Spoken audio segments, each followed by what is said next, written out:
This is James Green's English Classroom. I'm James, and I'm sending out my links to the live stream right now. We're starting our English class.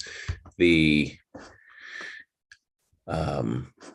link is in the Facebook group for James Green's English Classroom on Zoom. It's free.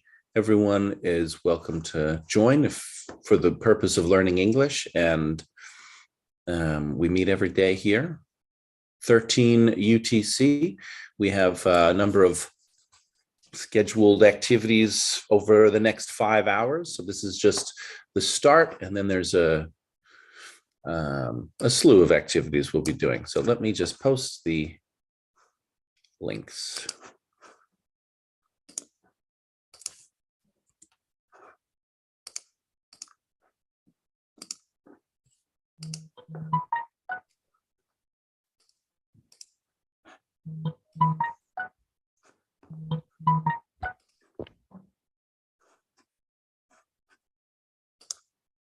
I muted you, Prasanna.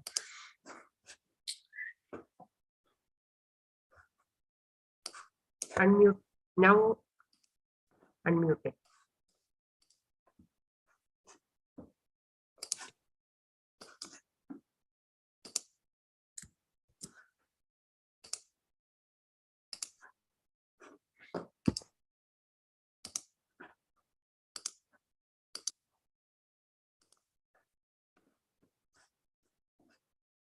Hi, Manoj. Good evening, sir. Hi. I'm gonna try something different. Let's see, what if I put the link to the YouTube stream in Facebook? That's so meta. All right, let's try it.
Ahmed, hello, I'm making you co-host. Hi, Hassan. Hi, Moonmi. Okay, I've shared my links. I'm ready to start. I'm giving you my full attention. I'm enabling live transcription, and let's start. Let's start with news and distractions. Does anybody have any news or distractions? I have some news. I will start with my news. I closed the WhatsApp group to new members for the time being. I feel like there's like 341 people in the WhatsApp group, and for the time being, I want to just hold off, let that group settle, and work out some things before taking in new members to the WhatsApp group. Anyone else have any news or distractions?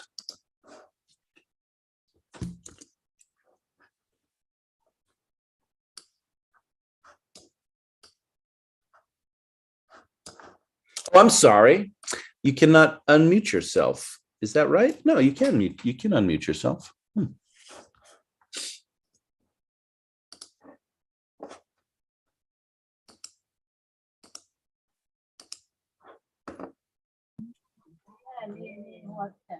This is Ahmad. Lần này Mỹ nè, béo mà. 3, I'm going to mute you. Go ahead, Ahmed. So last session, we had the meeting about the coordination teacher. Today, I started to create the test event in the test page, James Green Classroom. So that's my news. You created a test event for teachers in the test group that we've set up for the board of directors. Is that right? Right. Okay, thank you. I have more news. I will just say today's schedule of classes. The schedule for today is, and I'll put this in the chat.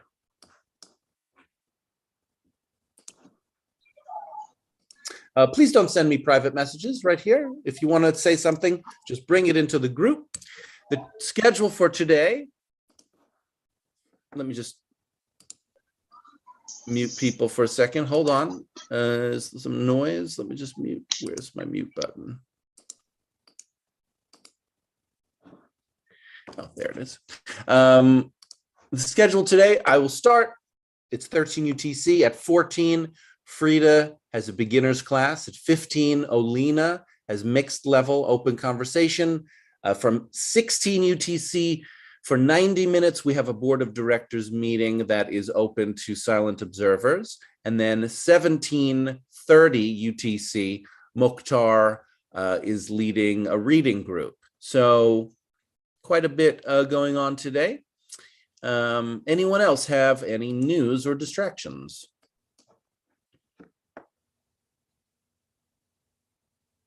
Silence means no. Let's start. Let's join on what we have in common, play to integrate our differences for the purpose of learning English. What would you like to bring in?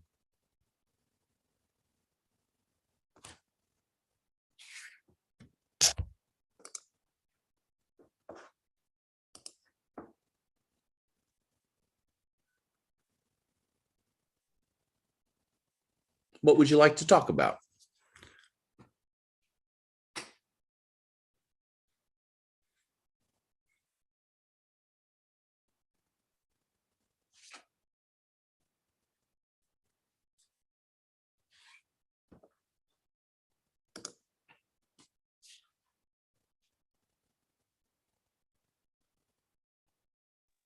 This is Amira from Libya. Can you talk about medical advice through internet without any patient, without going to the hospital or general physician, and just going to the internet, take a treatment and advice? That's happened in COVID-19. A lot of people just only on call with their doctors, but after that, I don't know if any complication happened about this because the doctor not seeing the patient. So, yeah. Anyone else?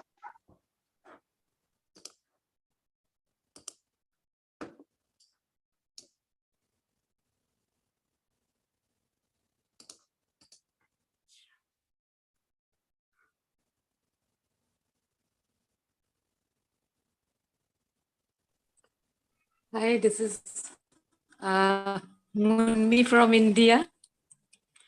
So this topic really made me laugh because I am such kind of a person. Before going to doctor, I have a habit of searching on Google for solution first. And in fact,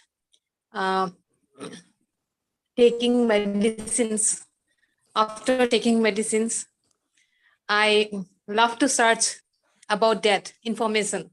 And one of my doctor friends said,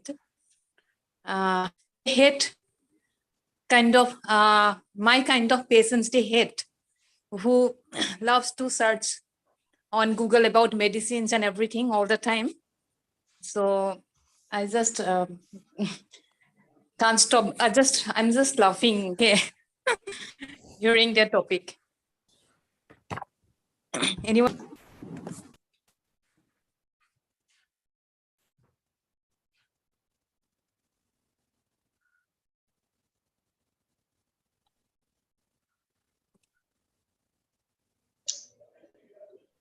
Hello. Hi, Yannick from, remind me, Cameroon. Yeah. Okay. Can I speak about the topic? Because I'm Yeah. a medical doctor. Yeah. Go ahead. I understood the important question about the telemedicine. Yeah. I want to give my viewpoint about it. Okay. Something sure about telemedicine. It could be helpful from time to time, about the time during the COVID situation and still ongoing into there. But something sure, telemedicine could never replace the fact to see doctor face to face, because apart from tell to doctor far away about your sign, it's important to doctor to examine you. Yannick, Yeah. I think there's a misunderstanding. You're talking about telemedicine, and telemedicine is when a doctor meets the patient online instead of instead of in person, right? Yeah, sure. And I think actually what Amira is talking about is not telemedicine, but when a patient goes off on their own and investigates their problem just by researching on the internet by themselves. So I just wanted to clarify that. You can continue saying what I think what you're saying is relevant, but I wanted to clarify. Okay, thank you. Okay.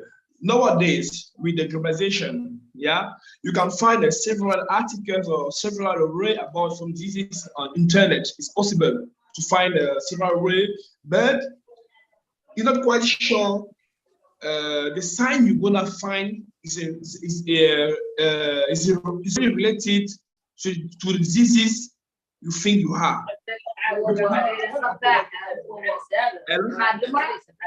Sorry, go ahead, Yannick. Okay, then you can have some sign. You go to Google, can double check about your sign. I think I have this disease. You're not quite sure. They have several diseases who have a similar sign, but there are just a couple of things to differentiate them. Google don't give you this kind of information. Then Google could help you, but it's not enough. As much as you can, make your effort to see medical doctor to complete. And the fact also to learn from Google is important, because nowadays you can go see your medical doctor. Doctor give you some precision. You tell the doctor, please. I think nowadays these drugs is not allowed. There is some progress, because medical doctor have the right to double check, to learn more every single day, because the medicine evolves with the time. Hold on, slow down, because I'm not following you, Yannick. I hear, first of all, that the articles about medical issues on Google don't help you understand the small differences between some medicine or some problems, and that you need a doctor to really figure out what those small differences are. Yeah. Okay. Exactly. Yeah. Okay. Example, I'm going to take 3 kinds of diseases. Malaria. I know it's not a science again in Europe or in America. Malaria, thing called malaria. Also flu. Malaria and the flu. Yeah. Flu. Also typhoid fever. Typhoid fever. Okay, these 2 diseases have almost the same sign. those three diseases have the same symptoms Yeah, same symptoms. Yeah. or Yeah. signs. Yeah, almost same symptoms. Yeah. Then you can see in your brain, I have malaria. However, it's not the malaria you have. You would need Yeah. you would need a You doc. need a doctor. Yeah. Also, the fact to double check it is good because right now you can find some information in the internet, but when you go to see your doctor, you know, doctor have the mandatory, the compulsory to learn a lot because. Whoa. Slow. I didn't understand that. The doctor Okay. has what? The doctor has what? Have compulsory obligation, Compulsory to learn, obligation.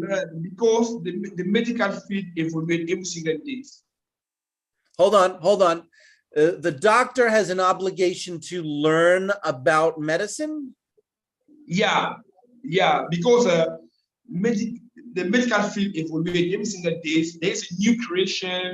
There's the new update of things. Yeah, about the prescription, about the thing like that. Yeah. Then maybe your medical doctor don't have information, but you found information on the internet. Say, no, doctor, this drug you gave me is not useful right now because there's a new one. Okay. So yeah, so medicine is constantly evolving, and some of the information online may be outdated, but the doctor has an obligation to stay up to date. Yeah, that's why in the other country has, I think, United States of America, also in Canada, every single year the doctor have to pass one contest. Wait. The doctor has what in the United States and Canada? Have to pass a contest examination. Oh yeah. They have to pass. Oh, that's not things applicable in Africa. After you become doctor, the government don't see if you still learning. Not at all. That's something sure. That is depend of your mind. You need to think the work is on the human beings, not as the animals, the human beings. You have the responsibility to, yeah. Yeah, you said that in Africa, in some governments, the doctor does not have an obligation to continue learning, and the government does not check. No, I don't say that. Oh, okay. Doctor have how can I say that? The mindless to learn, but it's not obligated because there is no contest for you after get your accreditation. There's no contest. It's up to you if you want to learn more or not. Okay, so let me just. But not good for the patients. Yeah, we wouldn't describe that as a contest. Contest is not the right word. I'm not sure what I would say. Some kind of I don't know exactly, but like there's something called a medical board that I think in the United States, a medical board will make the rules in order for the doctor to keep their license to practice medicine. There's some there's some standard or some requirements that they have to keep up. And so you're saying that maybe the regulations for doctors are not as strict or I don't know, comprehensive. Yeah, then in my area it's not the case. Then it's what? Up to you. In my area it's not the case. Oh, in your area it's not. Yeah, it's not the case. Yeah, then it's up to you. But as I know for myself, I know I work on the human being, most important things around the world. Then I have to really learn with accuracy every single day to revise, to learn about the new things will happen about the medical field. I have to be stuck to the evolution of the medicine. Yeah, just you have to pursue continued My story, education. You have to pursue continued education kind of through your own initiative, not because of some regulation. So I want to say, Exactly. Yannick, shall we leave it there? You've said quite a bit. Let's see what the group wants to do with that, how much the group has taken in and where they want to go with that, okay? Okay, no problem. Great. So say anyone else, Yannick. Anyone else want to join that topic?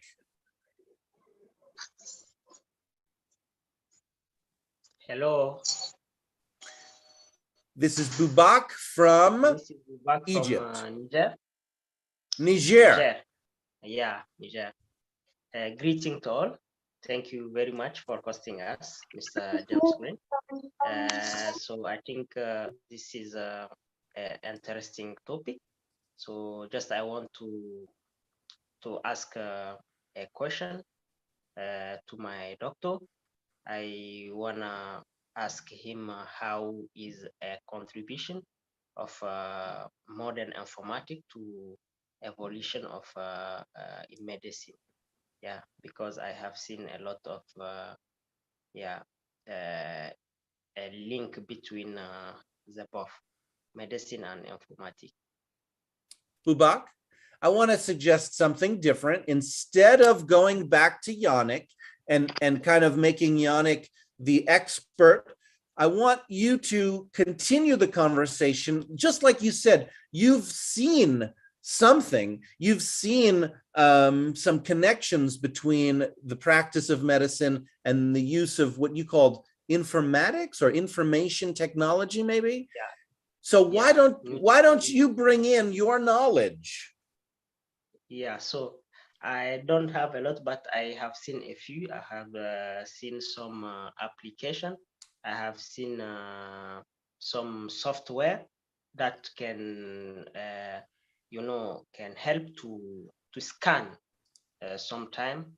Maybe it can be the heart, and we can visualize what's going maybe on inside the human body. That's called the 3D that we can we have seen nowadays. So I don't know. Yeah.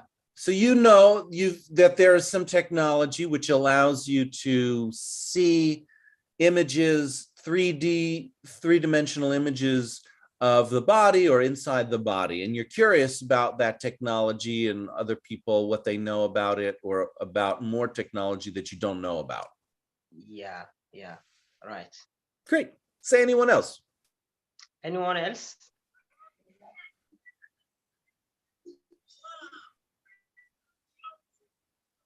So now, Bubak has said anyone else, and if you want some noise, if you want to, yeah. Hello. Amina. Hello. Hey, hello, James. Thanks that God today I get a chance to follow you because it's been long. Amina, not everyone knows who you are, so you want to tell them your name and where you're from, just for everybody's sake. Okay, my name I am Amina. I'm from Mauritania. I'm one from your students. So it's been maybe a long time to join you. I'm really very glad to meet you today in the class. So I don't know what's the subject or the topic you're talking about. Would you like to know what we're talking about? If you want to know, what we're talking about, the fastest way to know what people are talking about is to listen. Okay. Would you like to listen to what people are talking about? Okay, I'm gonna listen, inshallah. Great. Because if we talk but we don't know what people are talking about, it kind of creates noise. It's innocent noise, but it is noise that then it prevents us actually from knowing what people are talking about. So we have a choice, kind of, either we find out what people are talking about or we talk about not knowing. It's a choice. So who would like to continue the topic? This is Amira. Simone and then Amira. Okay. Simone from Simone from Somalia. Somalia. Go ahead. I'm asking for the explanation for malaria and the typhoid duration for the malaria. So you have Uh, some, yeah, you have some questions, specific questions about these diseases. Yes. And you'd like to know if people have that information in the group. The duration, you said, of typhoid fever and of malaria? Typhoid malaria. Uh-huh. You'd like to get information about, you'd like to get some specific medical information about those diseases. Yes. And would you like to ask the group, or are you thinking you would like to ask a doctor? Duration for malaria. Yeah. I hear you would like to know the duration, how long malaria lasts.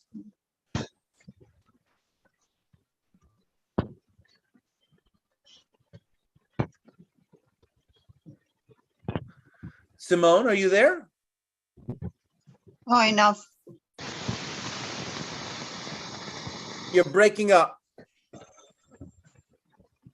That's all. Okay. So we'll put that in the group. I don't know if somebody has that knowledge or not, but we'll put that in the group. And we'll go to Amira, who wanted to talk.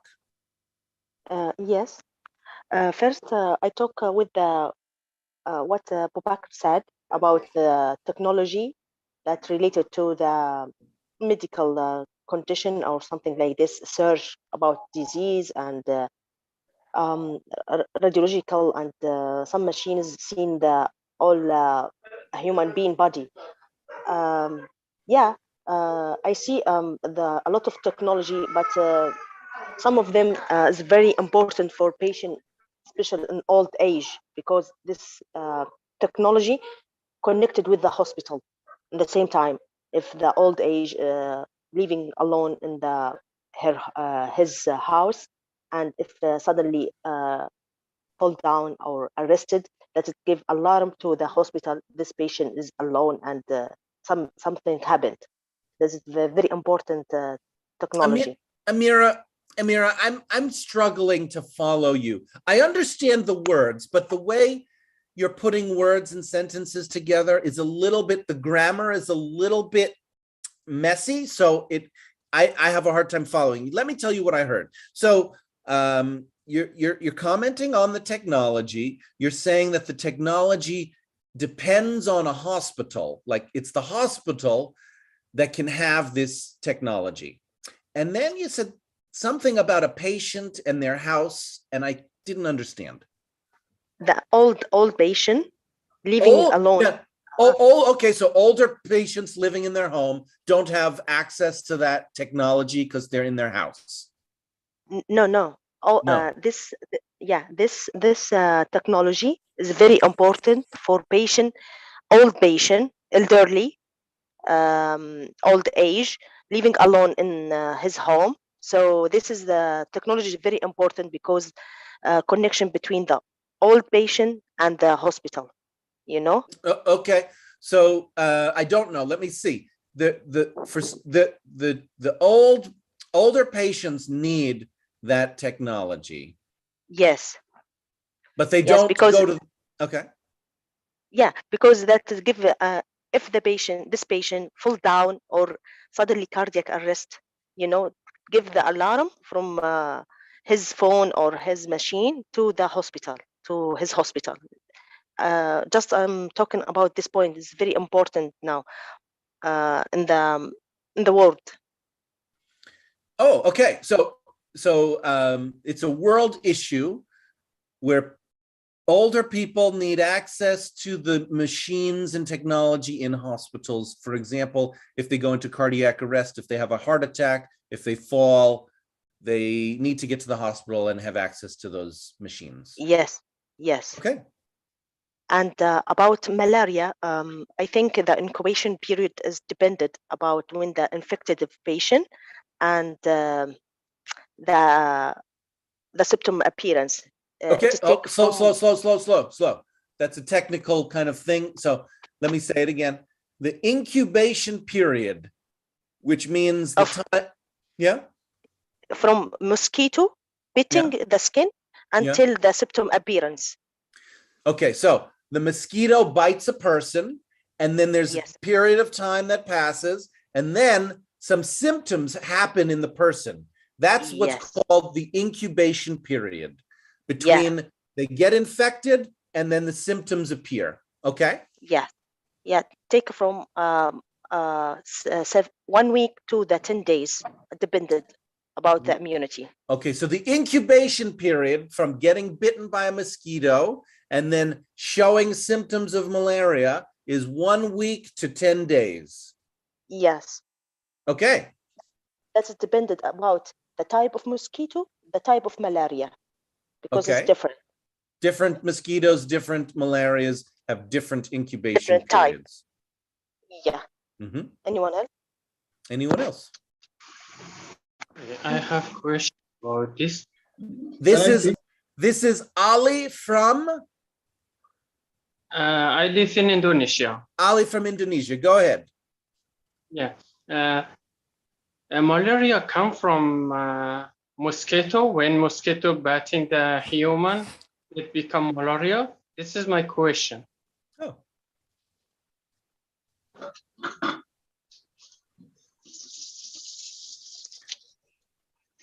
Now, Ali, you have a question. And when we have a question, this is good. We can be specific about where we want to get the information. Do you want to ask Amira or just the group and see who answers? Who do you want to answer your question? The last person talking about malaria, she had information last. Yes. I asked from her. The malaria come from mosquito. When mosquito biting the human, then it become malaria. Or malaria is from other disease. Or what is come from malaria? Yeah. So you want to hear the answer from Amira from Libya. Okay. Yeah. This is Amira from Libya. Yeah. The malaria getting from mosquito, special type of mosquito, not seen except in the Africa, because this is a type of mosquito living there, and the mosquito infected the not important for knowing the disease, because malavam, it is that Latinic word, but the malaria getting from mosquito, hemophilic mosquito. This is the special name, not important.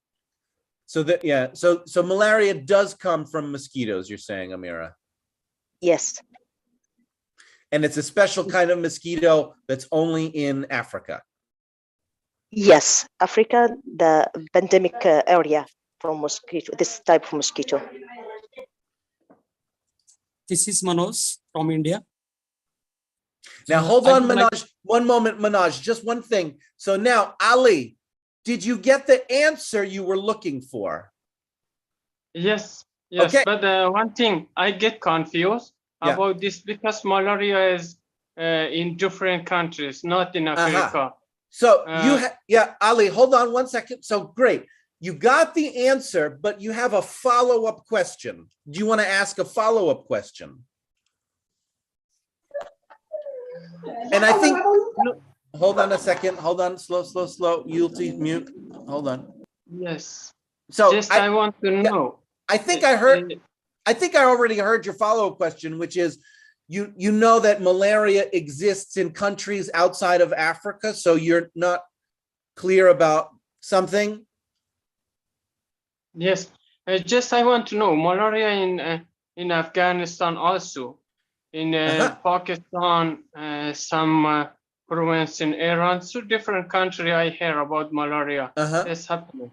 The people affected by malaria in those countries, but there is also from mosquito or just in Africa I from see. mosquito. Okay. Thank You you. want, yeah. You want to know where the malaria comes from in the countries outside of Africa. Yeah. Yes. Do you want to This answer is that Amira. too? Yeah. Yeah, this is Amira. I said before the different type of mosquito that is a different city or different country living, but I said Africa is that more huge area contains this mosquito.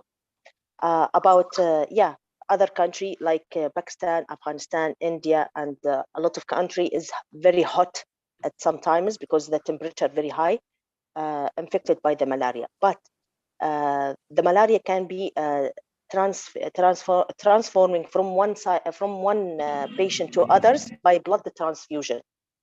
You know. Okay, so Amira, you said that there's malaria in other countries that are hot, like Pakistan. I'm muting you. Somebody's noise. Redmi, please mute. There's hot countries. Malaria also exists there.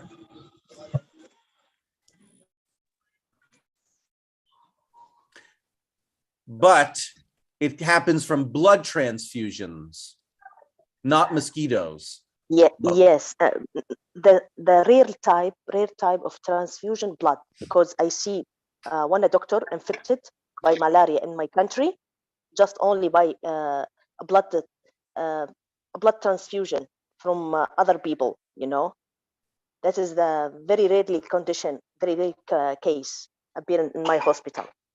Very rare? Yes, very rare. For it to happen through blood transfusion. Yes, yes. Now, I just want to say something. So the conversation has become specialized. This is a specialized conversation with, relates to specialized knowledge. We don't connect, we don't join on specialized knowledge. We can join on an interest in anything related to this. You don't have to have specialized knowledge to speak. You don't have to have specialized knowledge. You don't even have to be interested in medicine. The way we work here is we join mostly.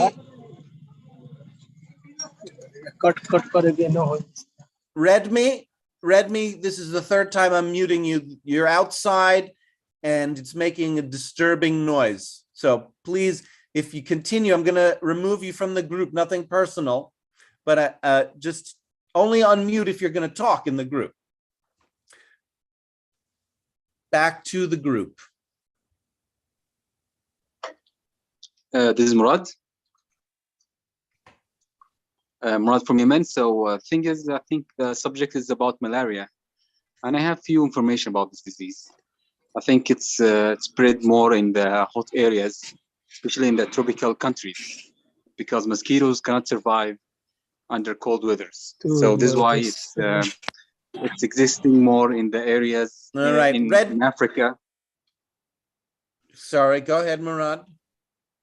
Okay, and so this is why it's spreading more in countries in Africa and in the middle of Asia because of the weathers there. Besides the infrastructure, it's not suitable to contain this disease. Mosquitoes always gathered in the places where the water could stay for a longer times, and there is no draining system could suck them to release them from their spots. So this is what I think. Back to the group.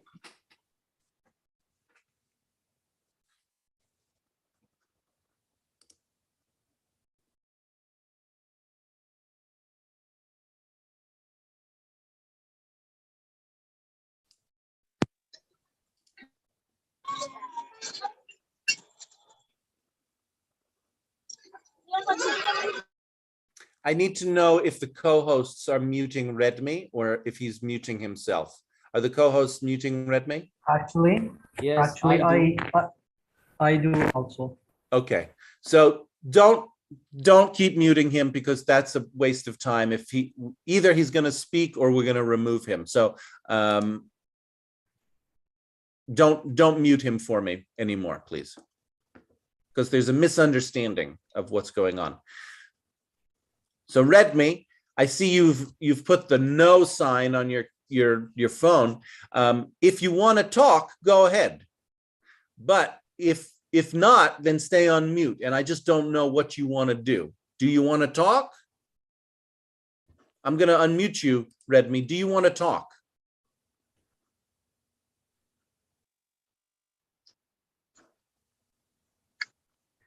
All right. He's just having I think, an internet problem. I'm And talking. he's gone. I didn't remove him. Go ahead, Simone. I went to the malaria, the susceptible people for the malaria. Malaria can cause for the female Anopheles mosquito.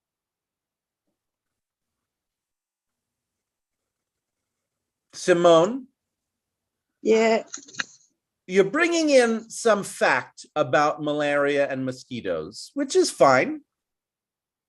Why do you care? Why do you care about mosquitoes and malaria?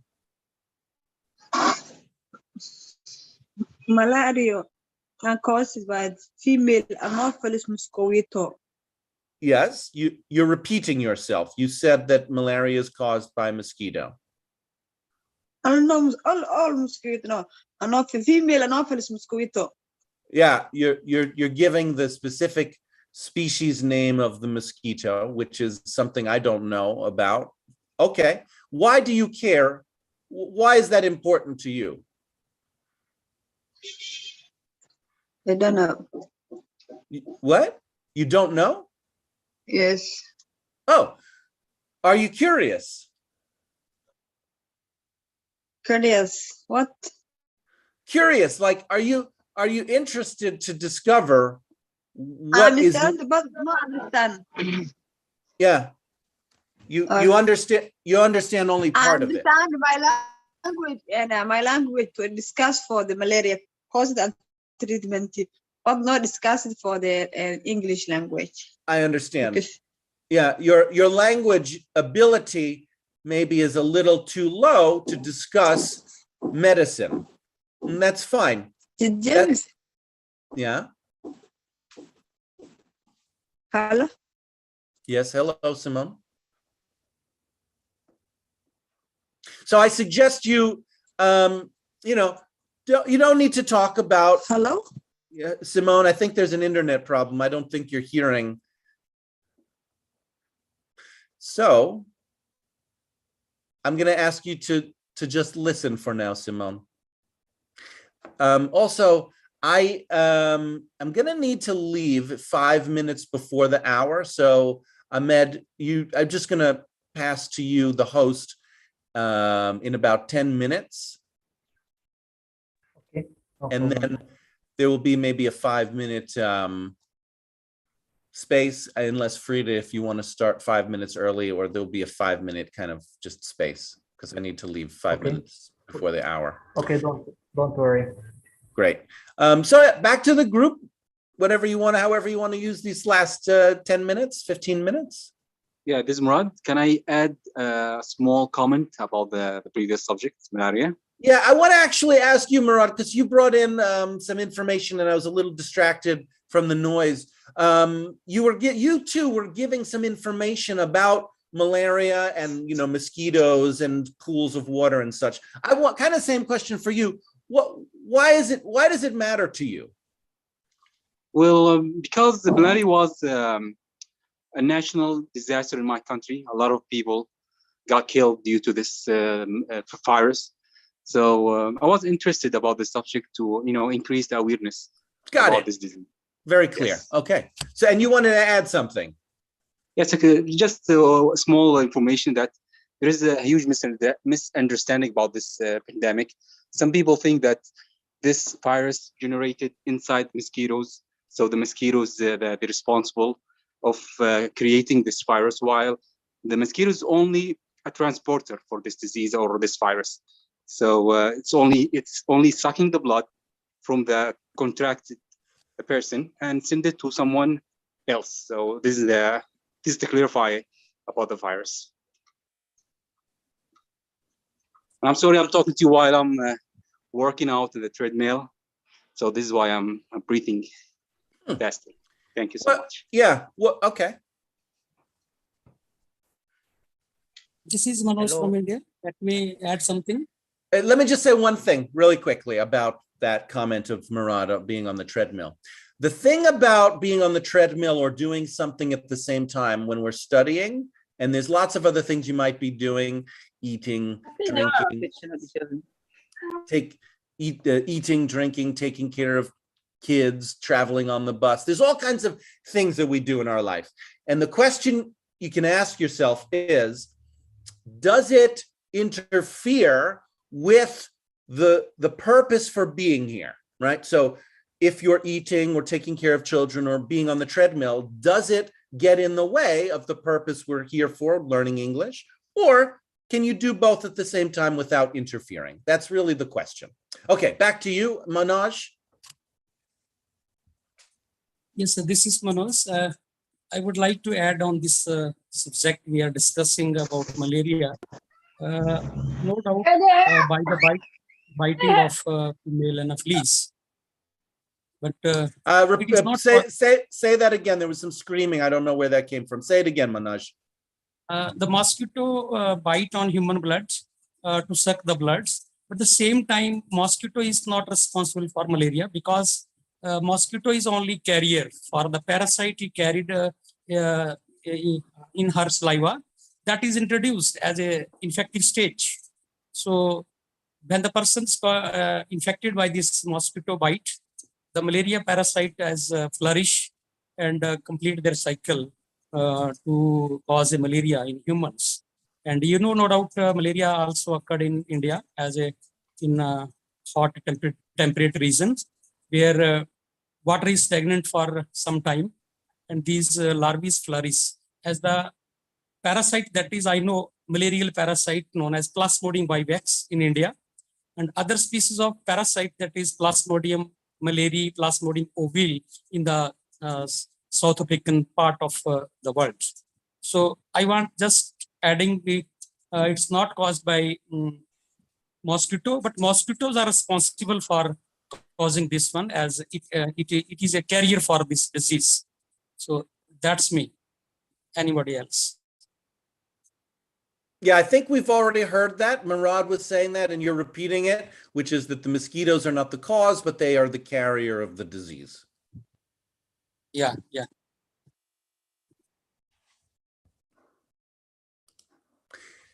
And you also said that it's relevant for India, that it's India also has yes the conditions for malaria to spread. Yeah. Hello. One more. Oh, go ahead. I don't know who wants to go. You want to continue, Manoj, or you want to hear from Aso? Yeah, I want to add one more thing. As Amira said, blood transfusion, pro-blood transfusion, malaria transfer. I think no doubt by transfusion of blood, malaria has been transferred, but doctor not transferred this blood if the man infected with malaria. Before transfusion, they make a test. They make a test, and they won't give a blood transfusion if the blood is infected with malaria. Yeah. Yeah, okay. Go ahead, Aso. Yes, there are certain symptoms for those who infected by this kind of disease. There are certain things you can see if that a person got this disease. So one of them is a high temperature, sweats, the suffering from a pain in his tummy, feeling sleepy most of the time. There are others that like the yellow skin is also, you can see that the skin of the patient will be yellow, and even his eyes. There would be a sore throat and coughing other symptoms like suffering from diarrhea as well, and a pain in his or her muscles as well, as a result of that disease. That's it. Yeah, so you're giving a list of symptoms. I don't remember all the symptoms that you listed, but pain in the abdomen and maybe discoloration of the skin and sweating or something like that. So there's various symptoms. And I want to ask you the same question I asked Murad, which is, why is it important to you? Well, it is important to know not only the malaria symptoms, maybe other diseases, because if one of your family members infected with that disease, you would be at least know that you should take care of it and take it to the doctor to take the necessary treatment of that member. Got it. So you want to know the symptoms so that you can identify if your family member is in need of medical attention. No. Yes. Okay, clear.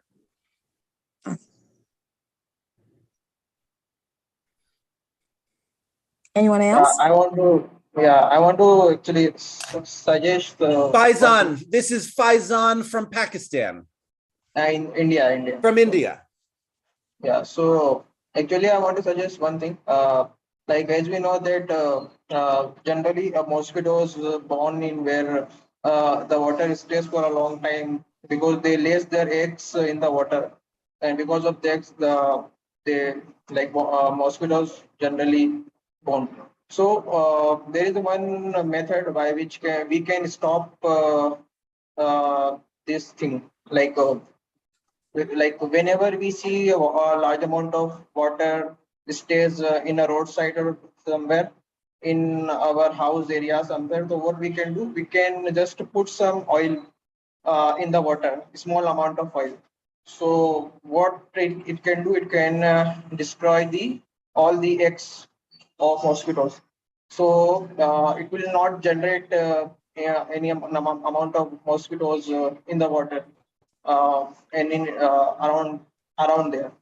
So actually it is actually what happened whenever we put water, whenever we put oil inside the water, so the surface becomes smoother, and mosquitoes cannot able to sit on the water and cannot lay their egg in the water. So because of surface tension, actually it is a part of science actually. You can there are some topics also there, like how can we prevent their so I just wanted to let me get that. So Faizan, you're telling people that mosquitoes lay their eggs in stagnant water, and one way to prevent the mosquitoes from using stagnant water is you put a little bit of oil. I don't know if you mean like oil, engine oil or vegetable oil, some kind of oil, any oil in the water. It changes the surface tension of the water, and the mosquitoes are not able to land on the water surface to lay their eggs.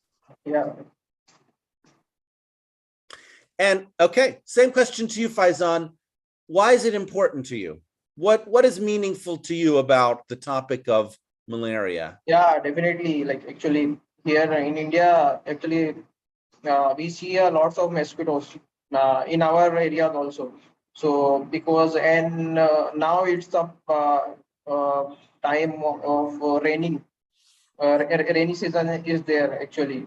So because they are also because of some poor construction of roads, there's some so water is stagnant in some parts. So because of that also there are lots of mosquitoes out there.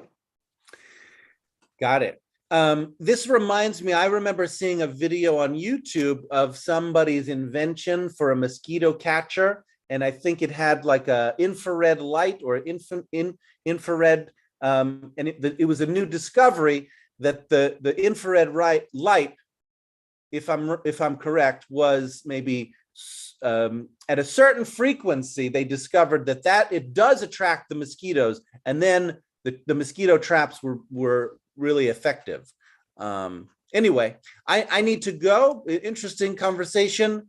I'm going to pass over to Ahmed for host, and Frida, if she wants to take over a few minutes early or in 5 minutes when her class starts. Thank you, everybody, and I will see you later. Enjoy your day. Bye, everyone. Thank you, Mr. Green. Thank you.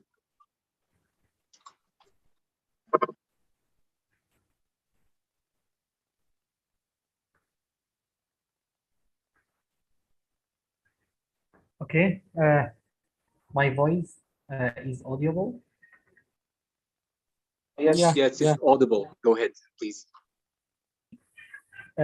Anyone else wanted to speak in about this topic, about the 5 minutes before Frida to I start think teacher has joined this group. Stand up. Teacher Frida has joined this group. I just saw. Okay. This is Frida. You hear me? Yes, I'm here. Okay. Go ahead. All right. So I need your help to do the breakout rooms for advanced, super advanced, the God level who knows everything. So for people who want to hanging around and just waiting for us to finish, if they would like to hang around in the beginner group, they are more than welcome. But if they want to go to the advanced rooms, they are more than welcome as well.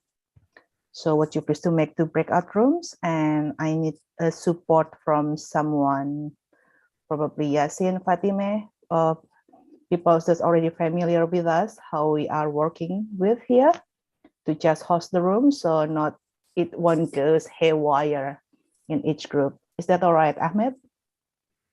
Right. Do you want to? I created a breakout room. How much? To make it 3 breakout rooms for advanced people, please. Just a minute.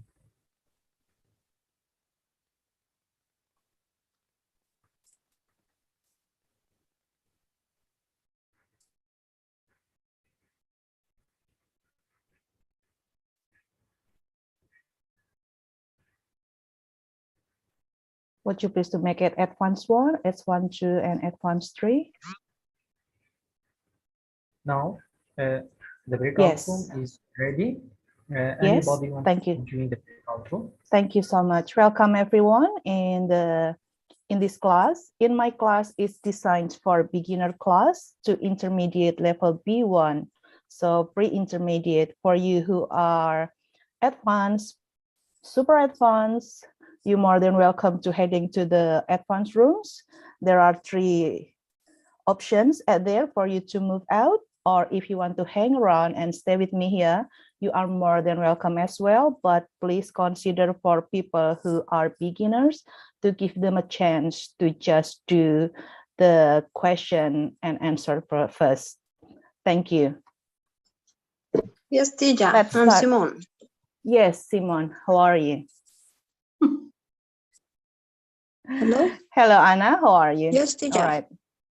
Yes. How can I help you, Simon? Teacher. Simon or yes. Okay, I couldn't hear you now. So, okay, as everyone. So if you want to move to the advanced, super advanced, or already expert level, you're more than welcome to move out now before I start my class. Excuse me, this is Murad. Yes, Murad.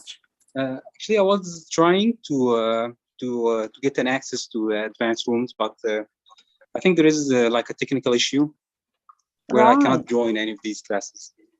All right, Ahmed, can you sort it out for Murad, please? There are 2 rooms only, room 1 and room 2. That's all right. Murad. All right, I'll make it right there. Yes.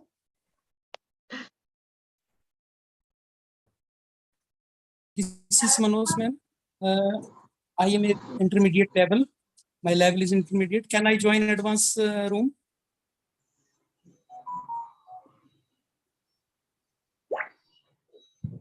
If you think it could be comfortable. Why not?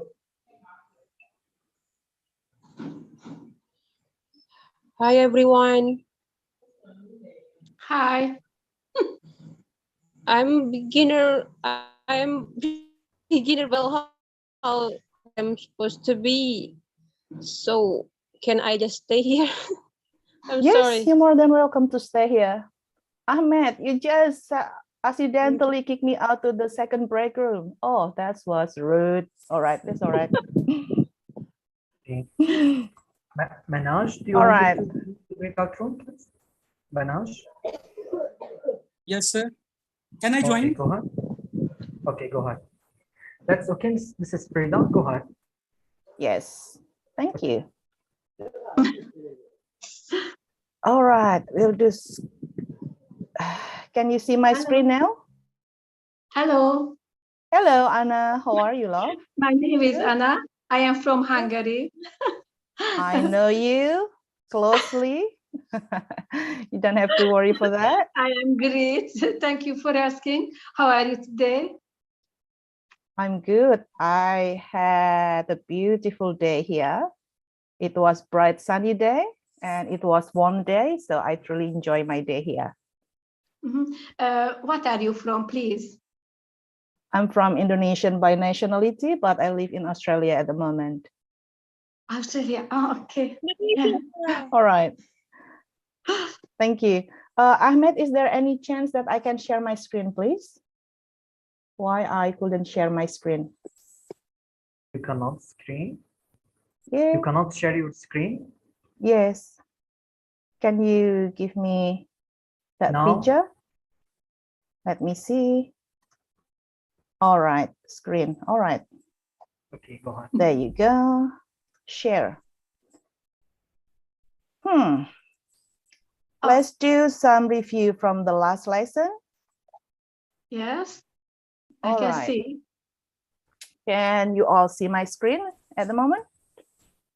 All right. That's All right. clear. All right. We can see. We can see your screen. Hands up if you want to put your name for this lesson. Hands up virtually, not actually, virtually, so you can see the features on the Zoom there. Hands your yes, hands up. Virtually in Zoom.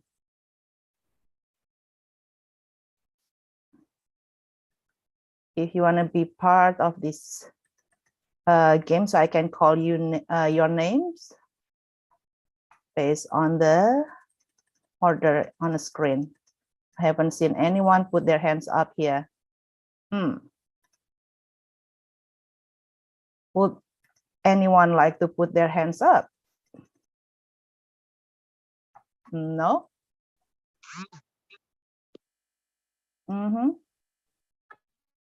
That's all right.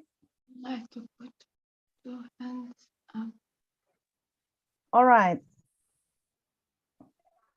Let's review for the last lesson from last week. So the topic is vocabulary.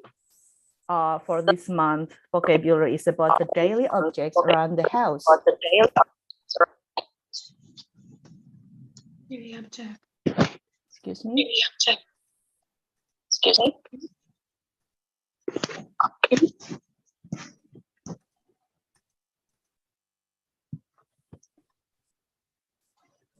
Say your name and where you come from. If you know what is the object on the screen.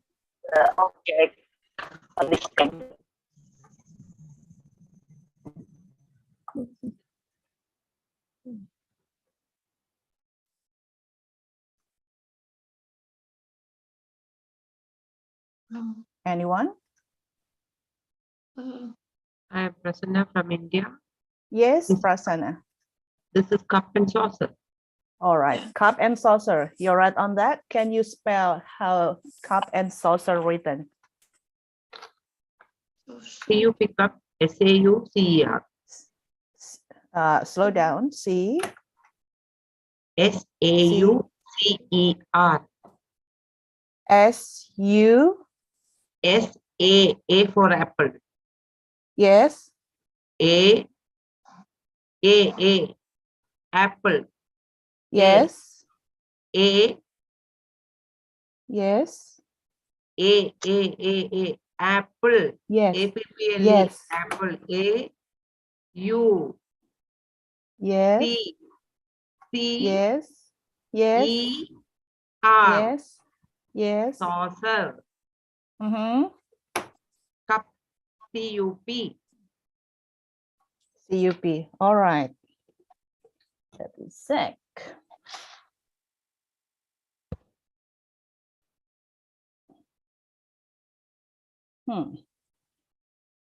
That's right.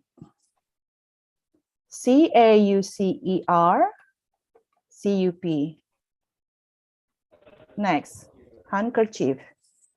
Anyone know how to spell handkerchief? Say your name and where you come from. It's a challenge for you.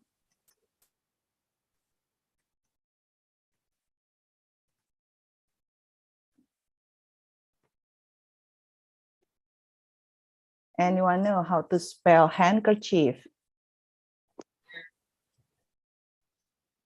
This is Lovely from Bangladesh. Yes, Nami. Go ahead. Handkerchief. How you spell handkerchief? How you spell handkerchief? Miss, You have a breaking out. Yeah. Yeah.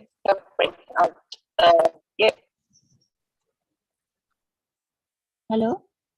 Yes. Go ahead. Yes. Go ahead. So this is Lovely from Bangladesh. Yes. H-A-N Yeah. D-A-E-R T-H-I-E-F. One more time. One more time. H-A-N-D-K-E-R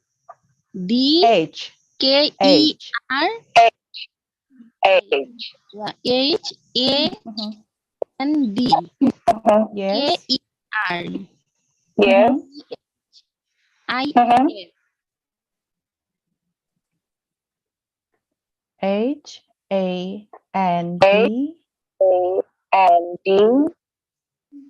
K-E-R C-H-I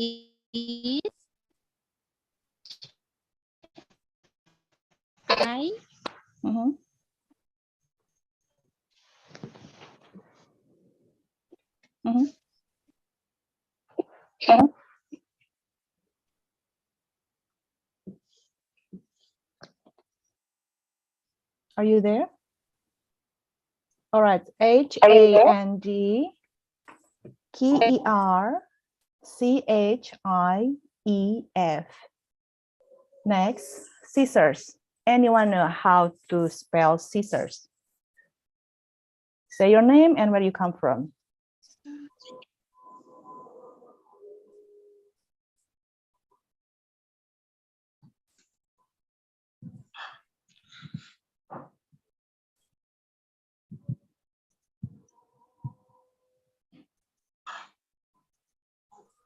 Anyone want to try?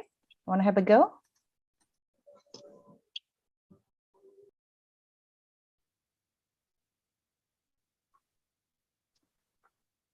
Scissor. S-C-I-S-S-O-R-S. Next object. I hope you can guess this one and know how to spell it for me, please. I would like your active participation in this class. So it's all right to make a mistakes, because from mistake you will learn. If you learn, you know, and once you know that, you will memorize. So if you want to have a go, you are more than welcome.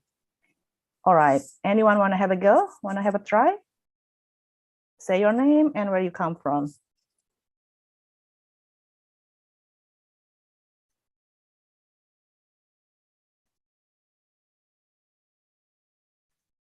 This is Ahmed. Yes, Ahmed. That's called coat. C-O-A-T. I'm sorry, that's not the name that I'm after. Something else? Anna, you shake your head. So what do you think? What is the name of this stuff? Scarf. Scarf. Scarf. Who said that? Mimi. Would you like to have a go at that?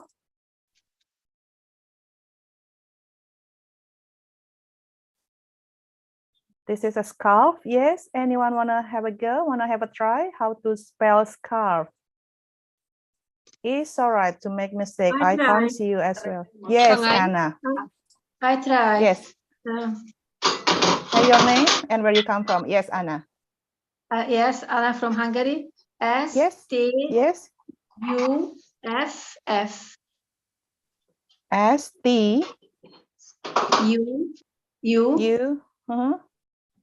F-F. That's not the name that I'm after. Scarf. No. Scarf.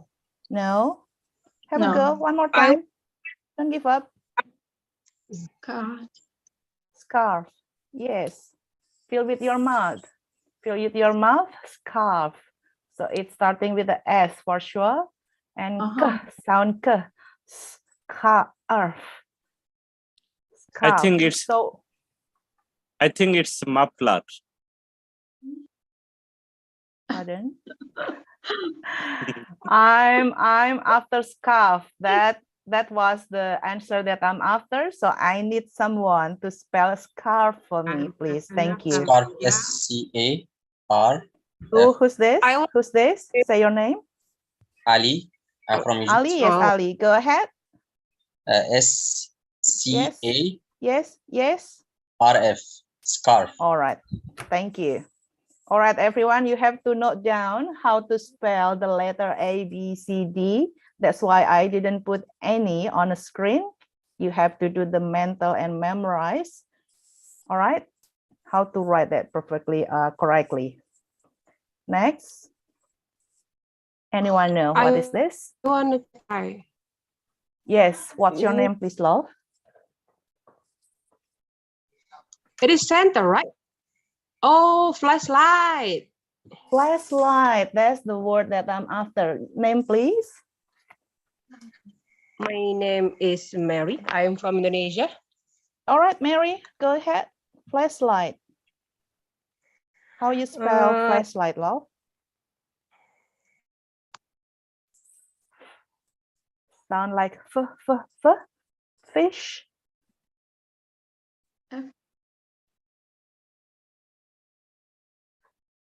Are you there, Mary?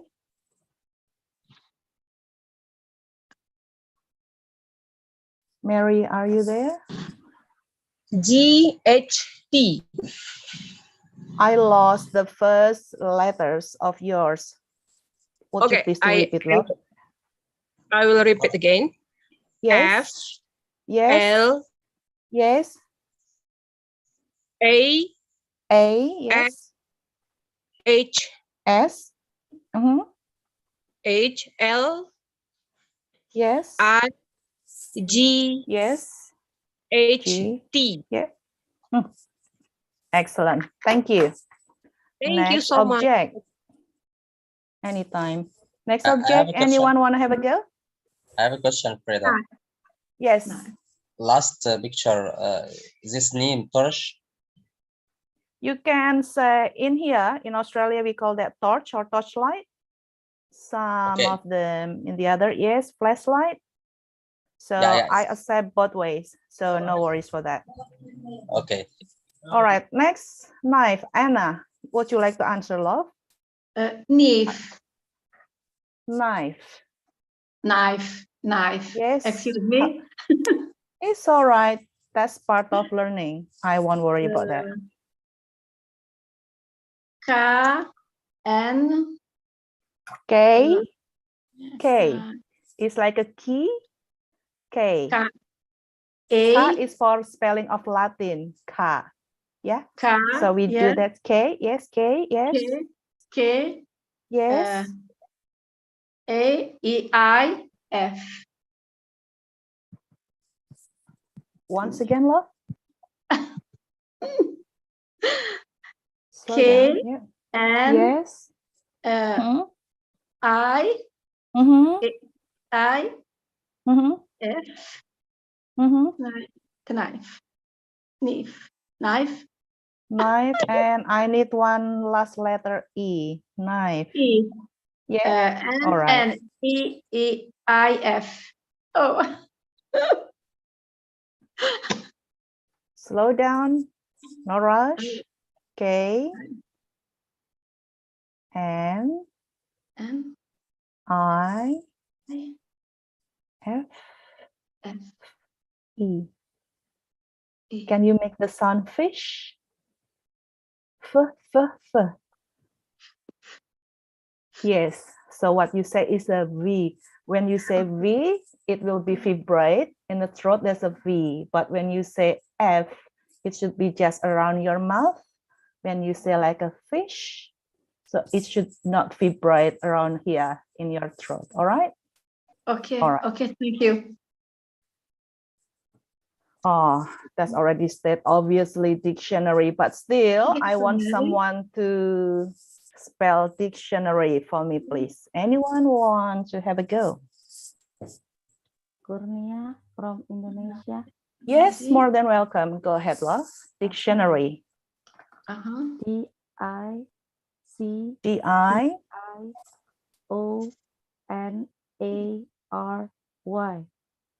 Excellent. Well done, Kurnia. Thank you. Okay, thank you. Next object, please. Anyone able to spell this for me? Yes.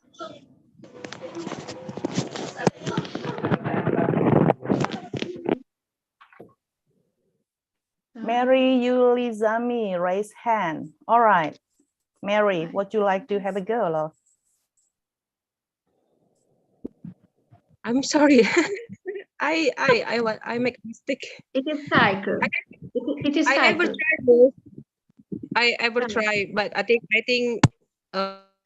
results will be.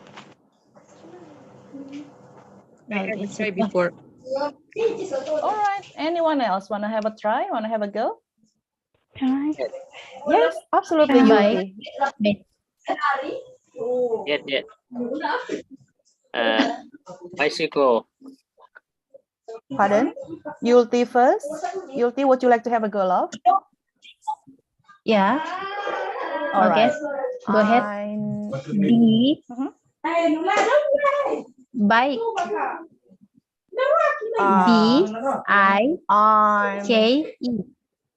Yes, I understand that bike. Can you have the complete sentence? Because that's not the word that I'm after. What is the complete sentence of bike? Because bike is the short of something. Bicycle. Bicycle. What you please to Oh, spell that for me? bicycle. Okay. Yes. Would Oh, you wait. please?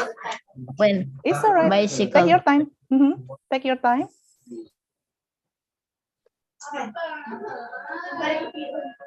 What is the first letter would be? Fill with your mouth.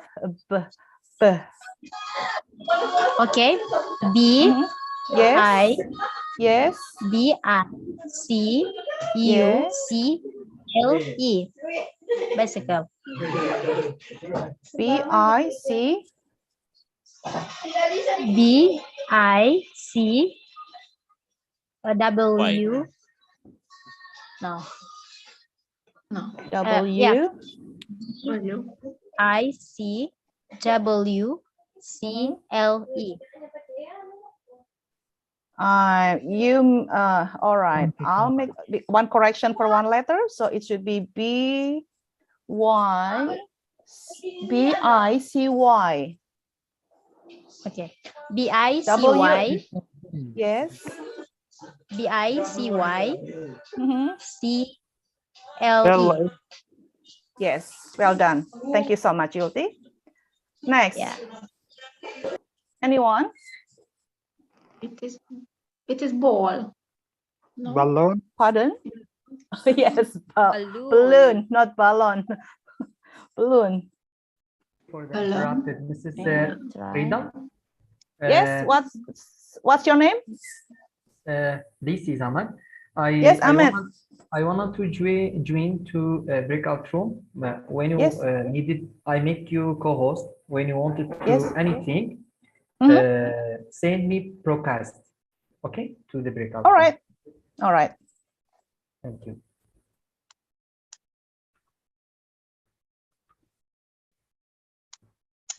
Anyone else?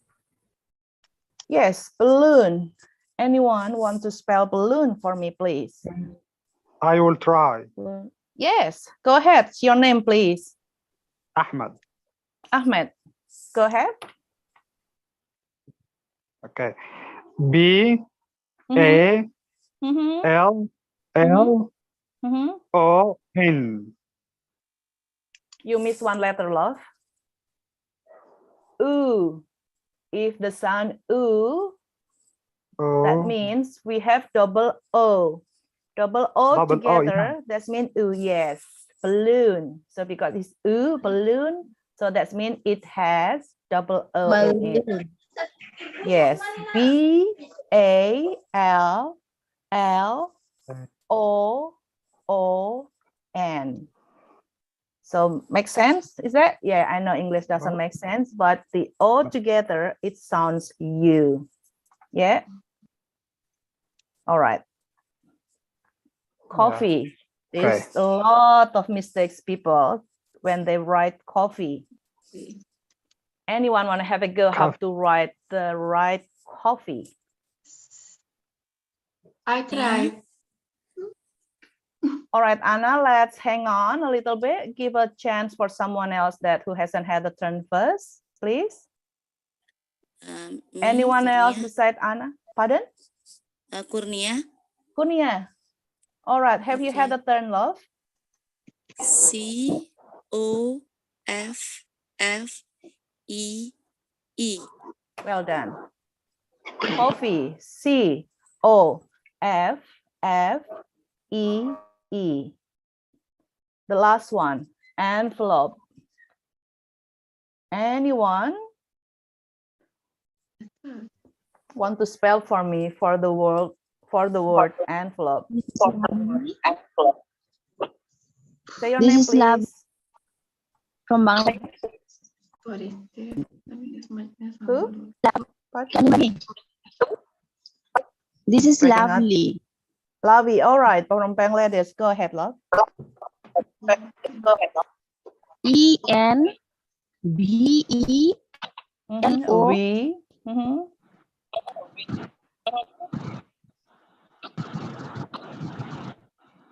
E N. E E. V E. Yes.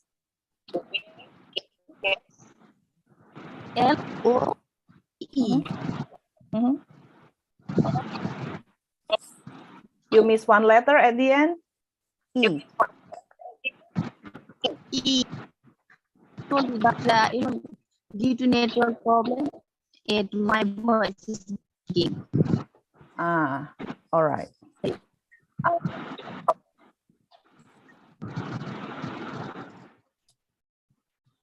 All right, next.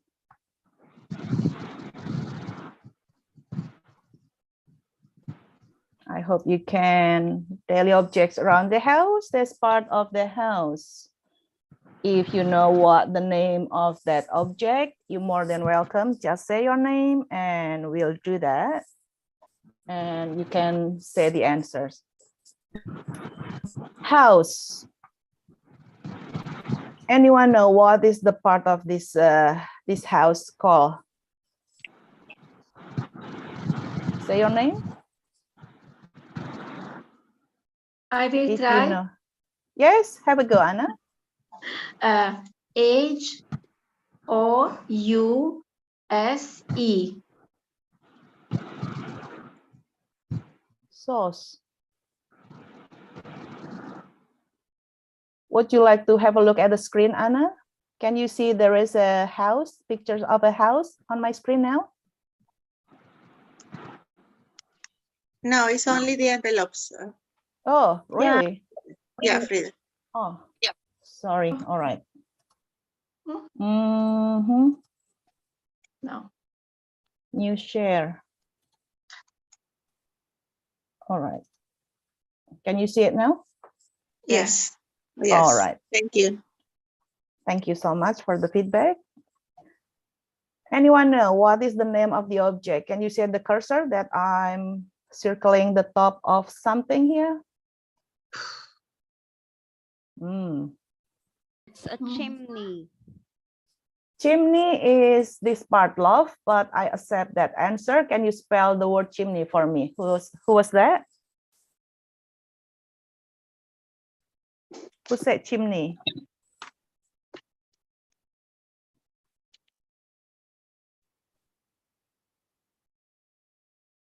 Anyone can spell word chimney for me, please?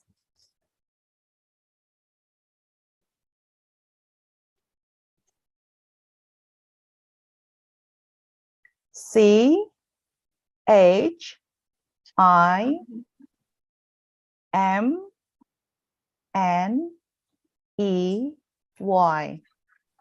Chimney. What about the top of the house? This one, the gray area here. That will be easy one, even for the beginner. Kurnia. Yes, Kurnia, go ahead. Yeah. Roof. Roof. How you say roof? How you spell roof, love? Oh yeah. R-O-O-F. Wonderful. Okay. Thank you. Anyone know what is this here? What we call this one here? Window. Who said that? Say your name, please. Anna from Hungary. Yes, Anna from Hungary. Go ahead.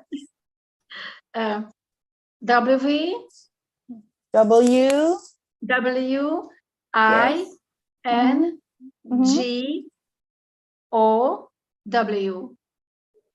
All right, the D sound, it should be on the top like drum. Yes. Yes, all right. D. Okay. Yes. Thank you. Well done. Anyone know what is this? This area? It's like a footpath with different height. What do you call this one? Steps. Amazing. Yes, steps. Who said that? Stair? No. Stair, steps. Garden, maybe? Yulti? Yes, go ahead, Yulti. Garden. Okay. Step. S. Garden, maybe? Pardon? Mama. Garden.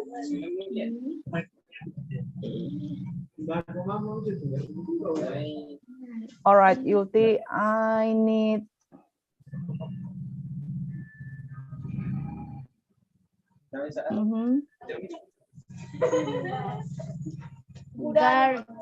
Garden. Step. S T E P S. Steps. Because one more than step, so make it plural, steps. Anyone know what is this? The green one in front of the house? Garden. Kurnia. Yes, Kurnia, go ahead. Grass. Grass, all right, grass. Okay. G-R-A-S-S. Yes. Wonderful, thank you. Okay. This area underground, what you call? I give you one bait letter. It's starting with the letter B. B for a ball. Basement. Bedroom. Yes, who was that? Gusron? Bedroom. Say your name, please. Thank you. Bedroom. Bedroom? No. Just underground. Can I see Rania from Lebanon? Yes, Rania from Basement. Lebanon. Basement. Basement. Would you please to spell it for me, love? Basement. BASEMENT. Wonderful. Well done. Anyone know for this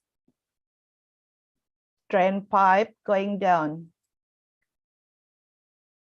I call that drain pipe, but I'm after something else.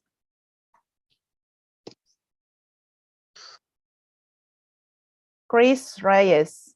Chris or Chris? Oh, Chris Reyes. Would you like to answer? What is the name of this one?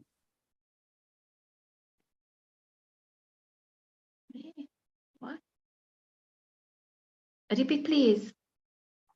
Would you please tell me what the name for this stuff? A pipe. Here, can you see the cursor on the screen? Like a hand? The area that, yeah. Okay. Anyone know? Nia, pipe. Yes, Mia. Pipe. Is Pipe. it? Yeah. I can accept that, even though that's not the word that I'm after, but I can accept that. How you spell pipe? Pipe. P-I-P-E. P-I-P-E. That's right. Thank you. Okay. So other name is a spout, downspout here. So probably if you're really into British or Australian English, we call that a spout. Have anyone heard the song Itsy Witsy or Incy Wincy? The Incy Wincy spider went down the water spout. So this is what they were talking about, water spout. The nursery rhymes is very famous. So you can have a look. May I try? Kurnia? Yes, not yet. Try? Yes. Okay. Spout. S-P-O-U-T. Amazing. Well done. Spout. Downspout or water spout. Next, this area here.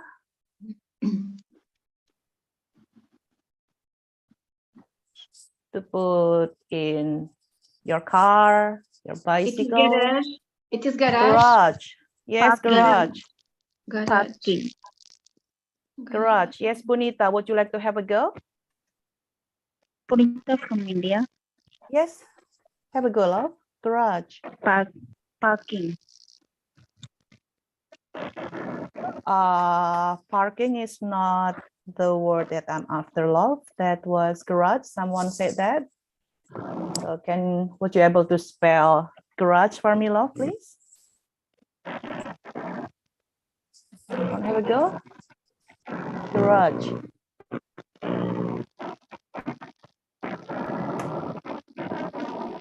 You there, Punita?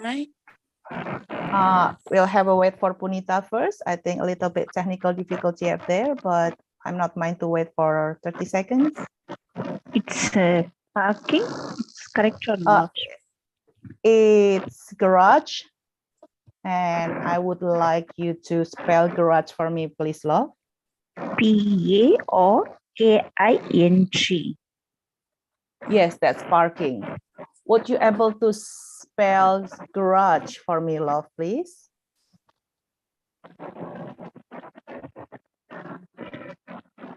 P-P-A. Yes. Yes. Or K-I-N-G. Yes, that was parking. Now listen, would you able to spell garage for me?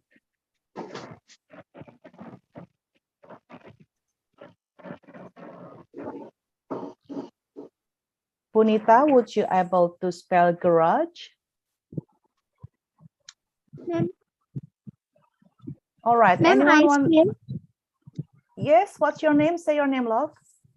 Saida. Yes. G-A-R-A-Z-E.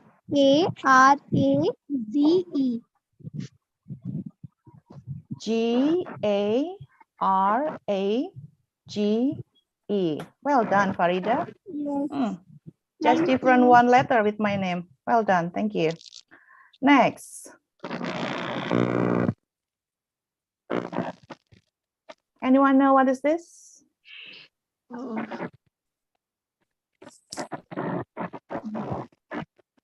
Windows. No. This is Windows here. I'm looking for this one. Door. Yeah, the something blank basket. Blank basket. What you call if you do like this? Yes, blank basket. Something that you put on the top and a little bit swing. What you call that?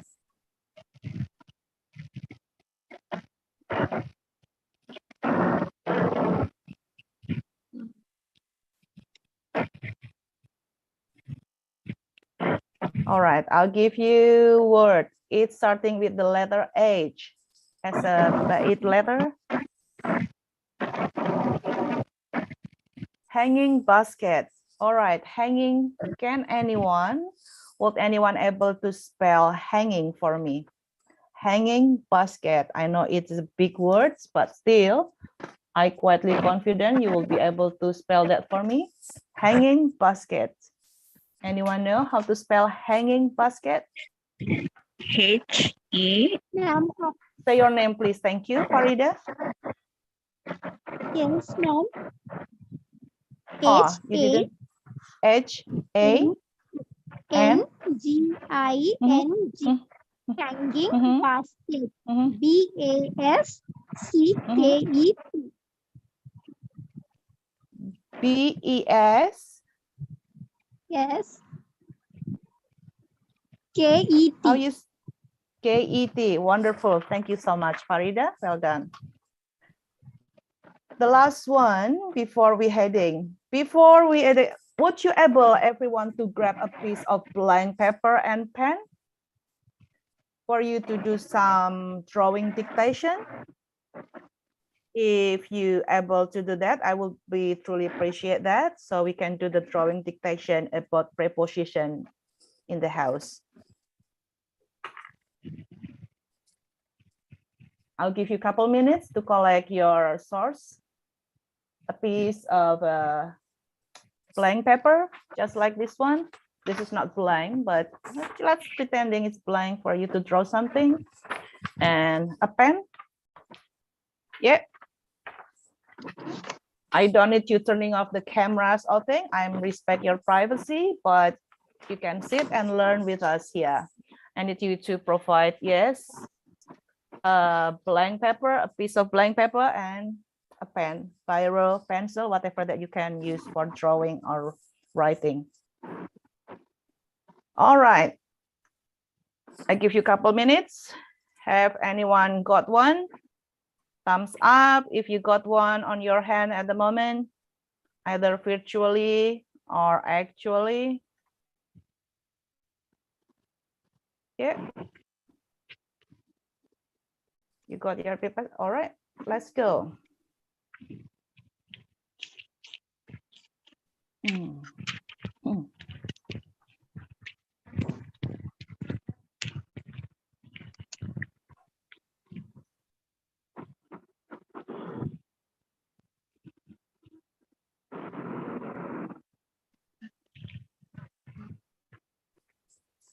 First instruction, draw.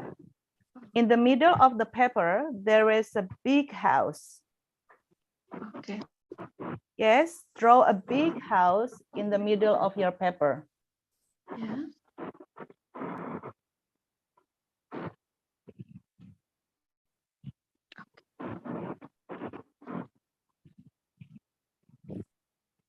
Second instruction. It has got two windows that look like eyes.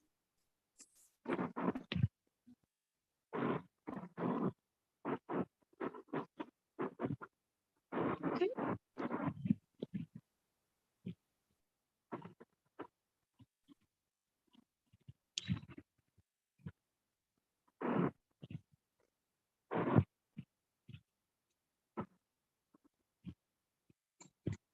The third instruction, it hasn't got a door. It has got a big mouth instead.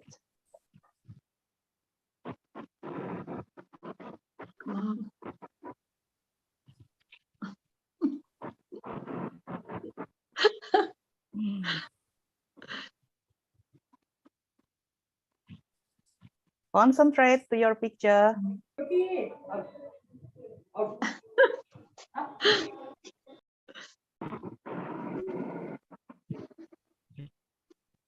Four, it has got two small windows on the right side of the house.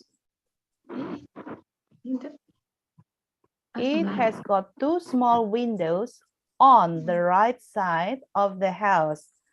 Pay attention to the preposition stated on the screen.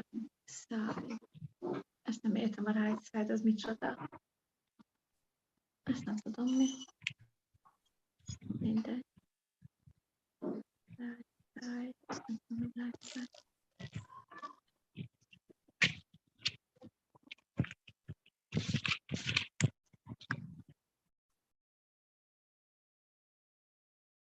All right, next. The house has got a roof.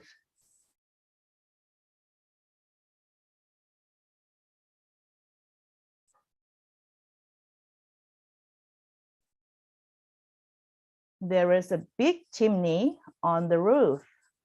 You know exactly where chimney is, right? We already talked about that before.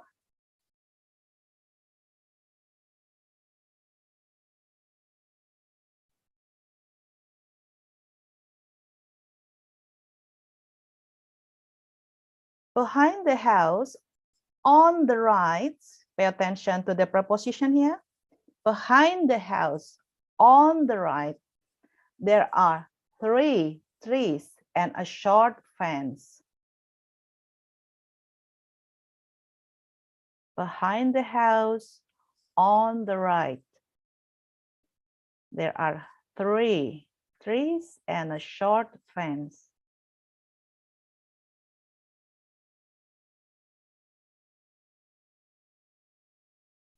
In front of the fence, there is a little garden with 3 flowers and some stones. In front of the fence, there is a little garden with 3 flowers and some stones. Pay attention with the some stones. Is plural or singular?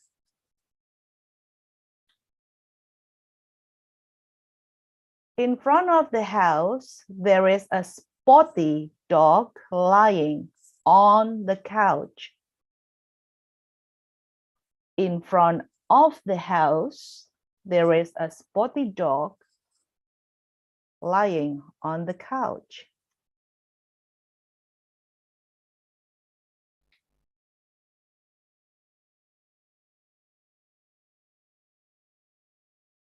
The dog is drinking a glass of cold water.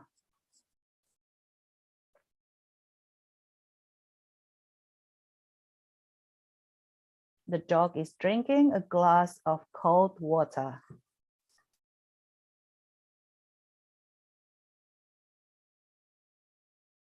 Around the couch, pay attention with the preposition, around the couch. On the ground, there are some flowers. 2 on the left of the couch and 1 on the right side of the couch.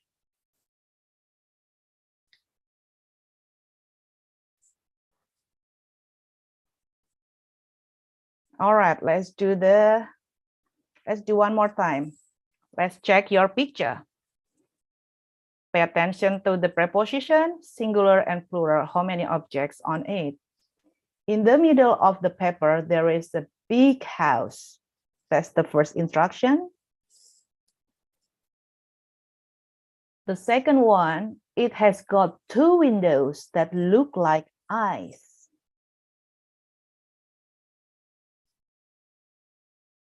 The third instruction is, it hasn't got a door, it has got a big mouth instead.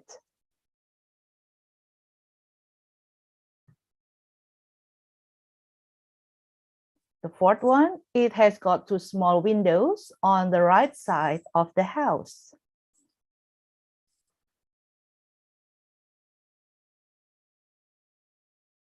The house has got a roof. Where the roof should be. You say on the top of the house, the side of the house. So put your common sense here. There is no preposition here, but you have to use your common sense. There is a big chimney on the roof. So once you draw the roof, you put chimney on top of it.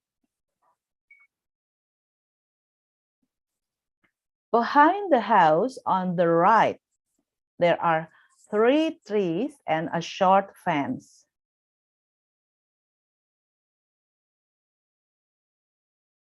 Pay attention to adjective as well. A short fence. So what kind of fence is that? It's a short one. In front of the fence, there is a little garden with 3 flowers and some stones. Ending with S as a plural.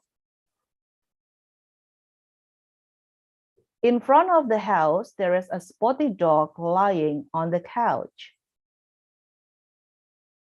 It's lying for lie as lying down, not lying as a verb. On the couch. Pay attention for the preposition on. The dog is drinking a glass of cold water.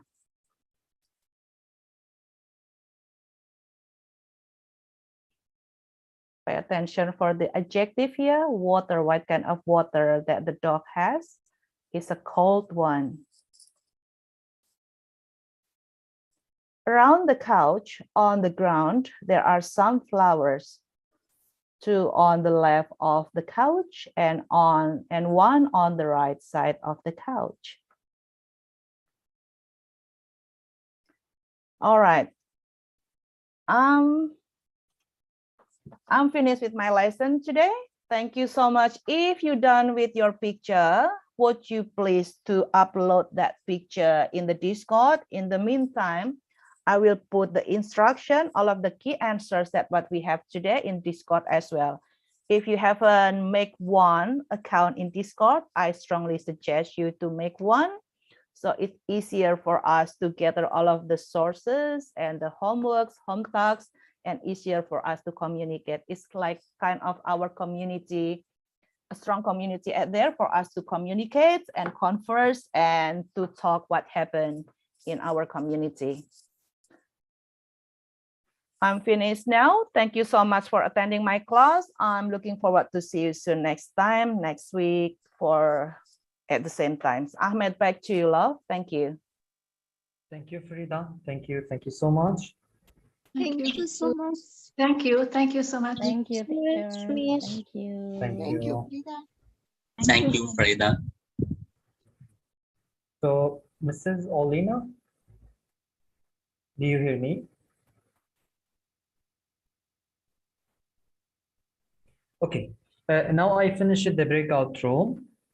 Okay, and we speaking about the report back. Just a minute.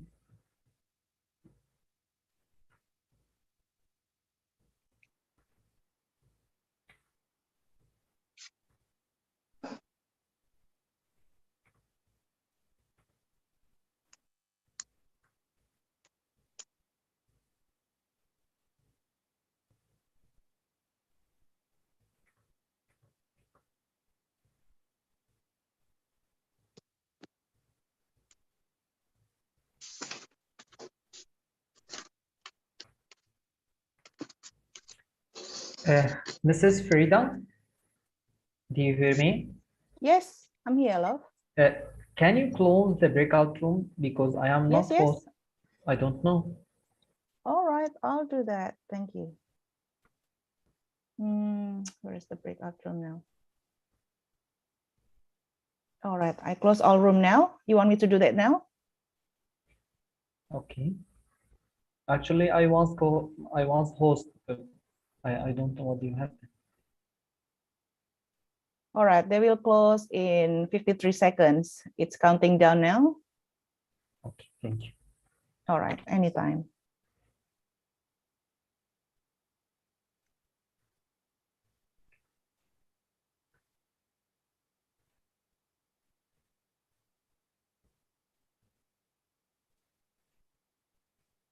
Ahmed, you have someone to back you up, right? I will leave for a couple hours to just have a rest, and I'll come back for the dictation with Ma'ruf. Is that all right for you? I don't know. I have Mrs. Olena have the class now. Is it someone else back you up as Olena or only you? Yes, Frida, I can pick up a class. Are you done? Yes, I'm fine. Thank you. So I can start now? Absolutely, love. Go ahead. Yeah, Ahmed. Okay, I'm here. You want to co-host me, please? Thank you. Thank you very much, Ahmed. Claudette, yeah? You will go. That's right. Good. Okay. So, to start my class, I would like to provide a funny game. My students adore it. The name of the game is Two Truths, One Lie. The idea is to tell 3 facts about yourself, and 2 ideas would be true and 1 is false. So 3 statements. You have to say 3 statements about yourself, and 1 statement will be false. And the group are to guess what fact is false. Okay, great. And let me start, okay? About me. I can speak 3 languages. I have never traveled abroad, and I know how to change a tire.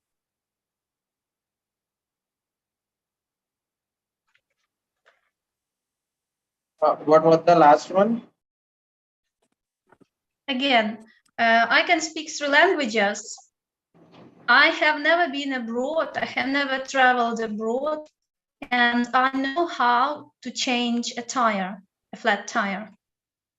May I try? This is Hasan from Turkey. Yes, you guess? You have never gone abroad, must be fake. No, this is true. Oh, okay. Hello, my name is Tayyar from Azerbaijan.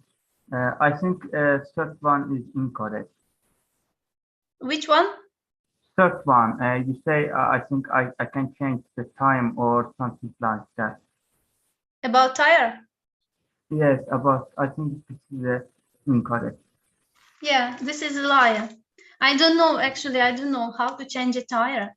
Also, I can speak 3 languages. It's true. I'm a native speaker of 2 languages, Ukrainian and Russian. I was brought up in a bilingual environment. And so I can speak Ukrainian and English as well easily. And English is my 2nd language. This is true. And I have never traveled abroad. Is also true. Anyone else? Okay, Alana, I am Alam from Bangladesh. Attire means something etiquette. Attire means etiquette. Or she was not. She was saying about the tire, not attire.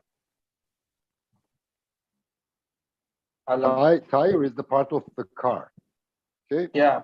Yeah. We have 4, and we have the 5th one is probably in the baggage, the reserve one. So if one of them tired, so you can change it easily. Yeah, it's a part of a wheel, and if it You can say goes, deal. Yeah, sure. Deal. Yeah, thank you. okay. Anyone else? 2 truths and 1 lie. 3 statements about yourself. Nani, Indonesia. Speaking. Nani, go ahead. Okay, I speak 5 languages. I've traveled abroad in many countries. I can pitch some lights in the house. Which one light?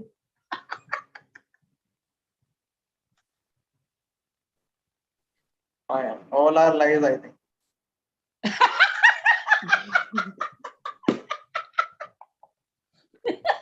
Which What one, Fajan? What was the third one? What was the third one? I didn't understand. I can change the lights. The bulb. Okay. First one this is lie? lie. Is this a lie? Yeah. First one? First one. No, Yes. no, I can speak 5 languages. Oh my God. Great. So the last one. Yes. Okay, Nani, say anyone else. Anyone else? Banido. Rahma. I can swim. I've gone to 5 countries. I can speak more than 7. I can speak more than 6 languages. Which one is true? False Which one or is false, true? which one is true? Not true, the lie. One lie. Okay. 2 true. Which is the lie between the 3? Repeat, please. Can swim? Last one. I've gone to 5 countries. Speak. I've traveled to 5 countries. I can speak more than 6 languages, and I can swim. Well, you The can last one, you can swim. The last one. Yeah. But you can't. That's not true. I can't You swim. cannot. Okay. Yeah. How many languages can you speak? I can speak 7 languages. 7 languages. Are you kidding? Yeah. Wow. No, I am. I can 3 international languages and others native languages. Anyone else? Anyone else? Anyone else?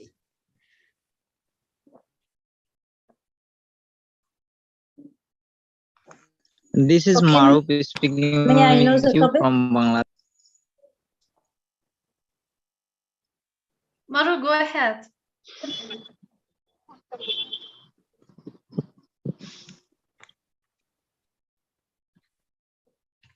So, I think that we are done. Does anyone want to share 3 ideas about themselves? Or I should move ahead. This is Muhammad.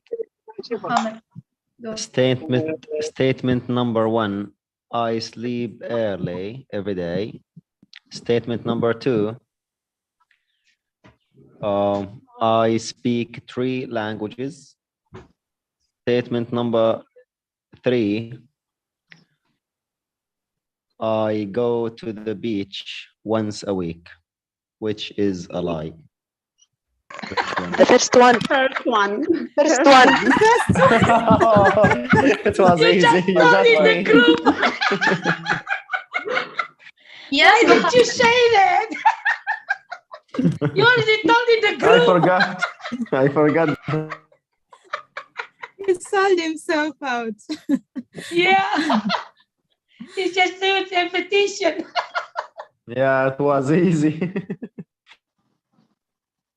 Okay, anyone else? Yeah, this is Munmi. My first statement, I don't need much money in life. Second statement, I love writing. Third statement, I know how to change a tire. You know how to change a tire. You don't know. You don't need much money. It is wrong. First one. I know. Yes. First one is what? First one. First one. No, first one is what? True or lie? First one is true or lie? Lie. Fatima? The first one, lie. It's a lie. It's a lie. No. It's Yes, yes.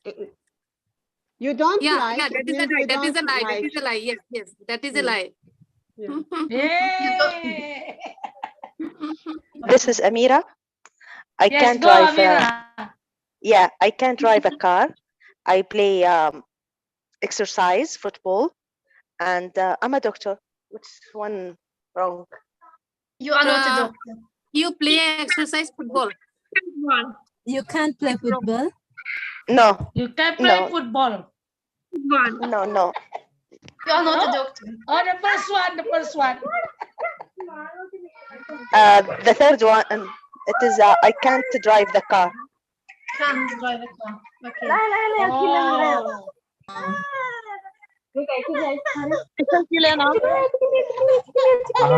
Anyone else?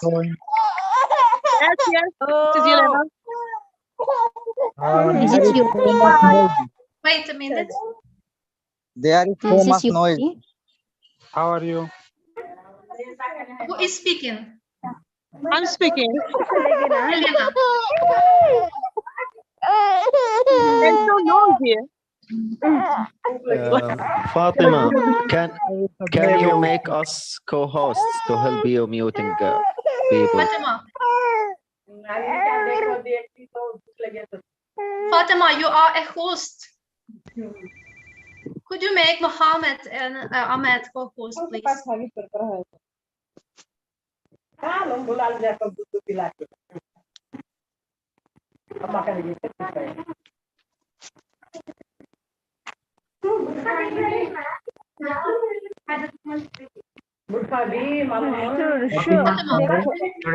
Fatima, do you hear me now? It is one of the platforms, so we should, if you do not speak, so unmute yourself. Fatima, make Ahmed and Mohammed co-host. Yes, yes, I can hear you. Hello. I hear you, Ahmad. Okay. Yes, Fatima, you see your name, click in your name, you know, there are some options, make me co-host, okay? Click on my name. Okay. On 3 dots, you mean? There. Okay. In the participant, in the bottom, you know, there are participants, click in the participant, see your name, Ahmad Syria, click in your name, make me co-host.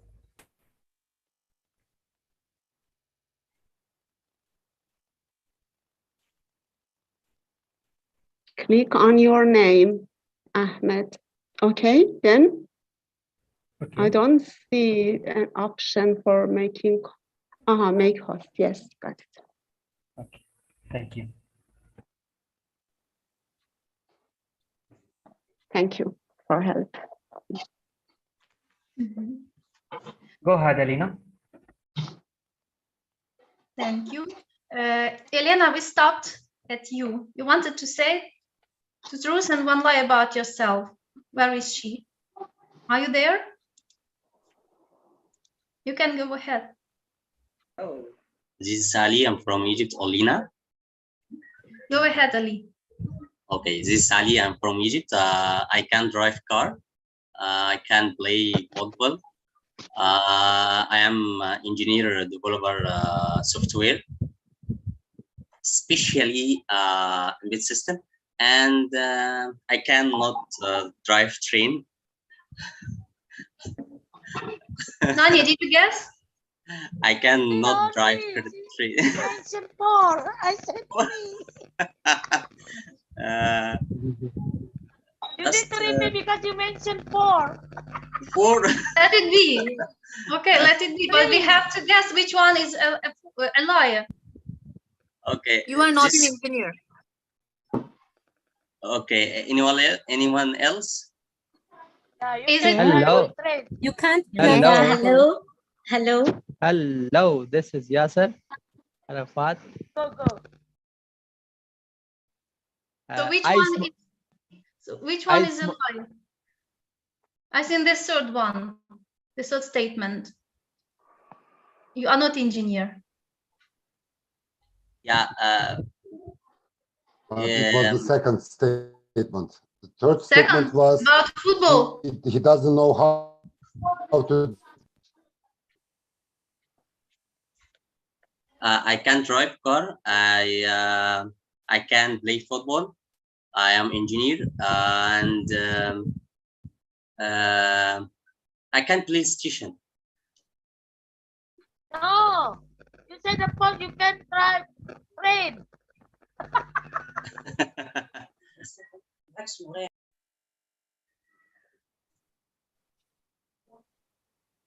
So which one is a lie? I don't get. Hello, ma'am. Good evening. My name is Farida. I'm from India. My first statement is I'm a dancer, and second statement is I can design mehendi, and third statement is I can ride a bike. Maybe you can't drive a bike. Last one, yeah. Last one, yeah. So I think that we should move to the next stage now. And the topic of my class today is I want to talk about men and women. Are we same or are we different about differences between gender? And the first question is, can you think about one man or one woman that played important role in your life? Yeah, mother and father. Mm-hmm. Myself. Yeah. I think that men and women, they are the same. However, in terms of physical strength, they are different, because we know that generally men are stronger than women. However, when we talk about capability, when we talk about skills, they have the same skills, they have the same competence, so there are no difference in terms of skills. One of the most important woman in my life is my mother, because she did everything she could to to protect me, to raise me up, in a very tough environment. And has a male role. I have my father has a man that I really admire, because in spite of all the difficulties we have gone through, he stood up for us. He protected us. He's still protecting us and advising us in the best way he can. So these are the people that are the most important for me. Yeah, to me. Thank you. And the next question is, are men and women same or different in terms of parenting?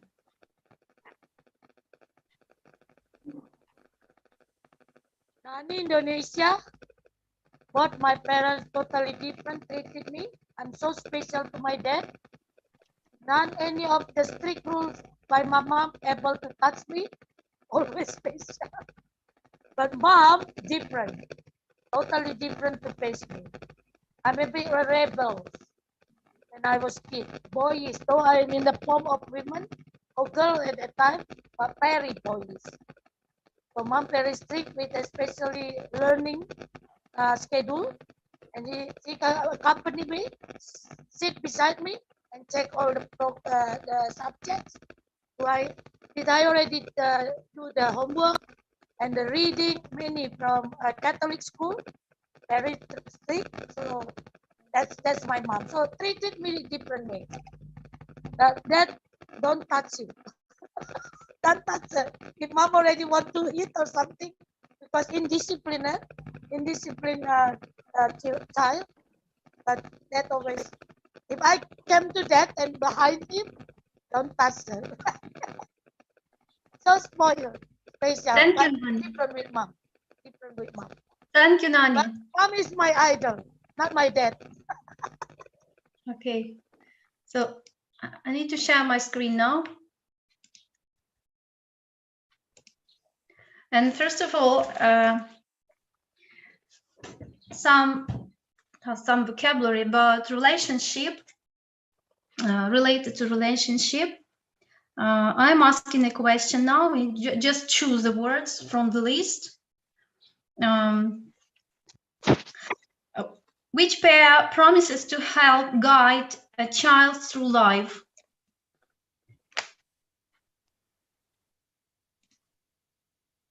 This is Hasan. Go ahead. Can you see the screen? Yeah, sure. Part, Okay. Could you repeat? Which pair promises to help guide a child through life? a child through life. Yeah. This is a pair. And they give woe to guide. Father, godmother. Godfather, godmother, thank you. Which pair is going to get married?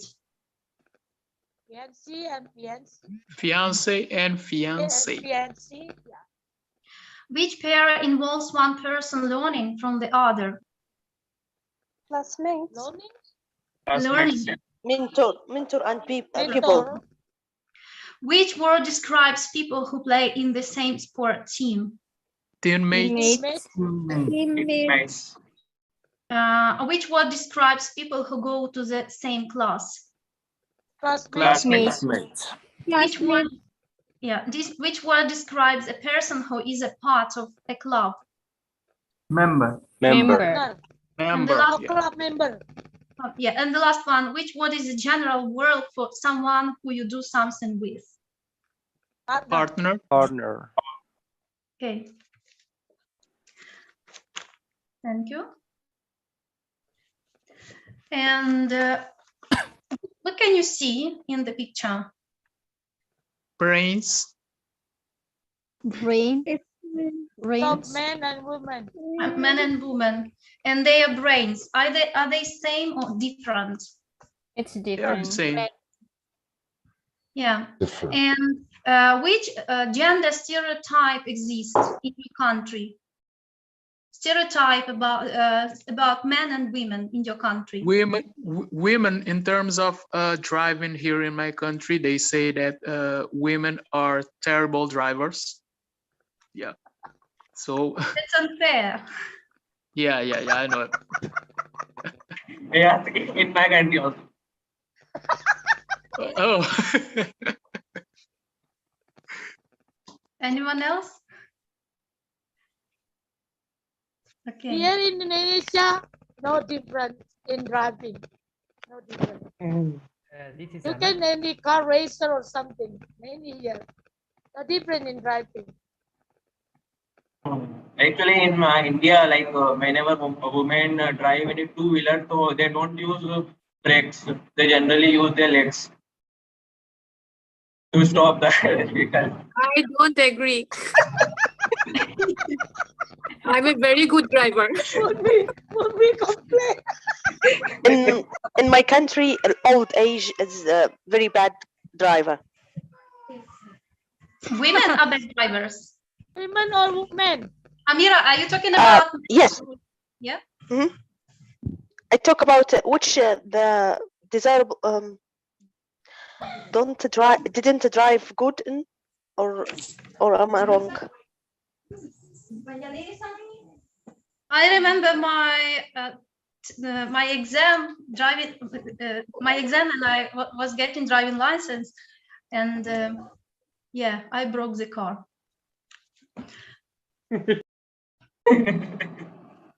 As for stereotypes,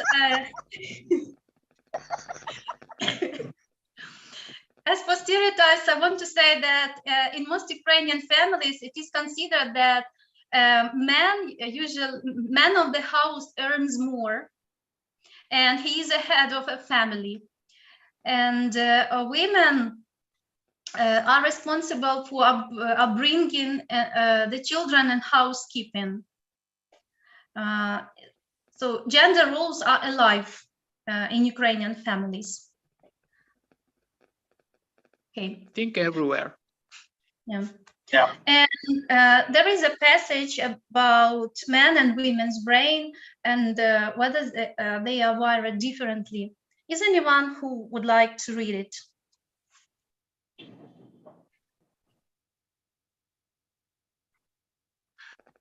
Is it true that Who is reading? Renato? Good, go ahead. Are men's and women's brains wired differently? Is it true that men are from Venus and women are from Mars? Some researchers think that male and female brains are wired differently, with male brains wired from back to front and female brains wired from side to side. This might explain why men are good at performing a single task, like cycling or navigating, whereas women might be better at multitasking. Other researchers disagree. However, what do you think? Try the bike test to find out if your brain is male or female.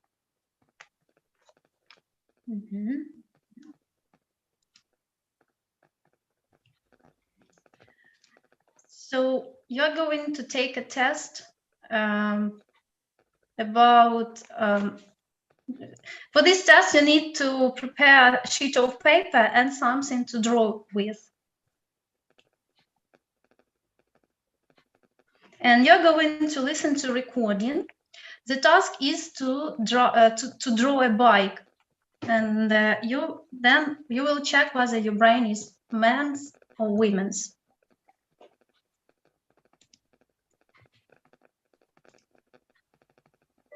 Is your brain male?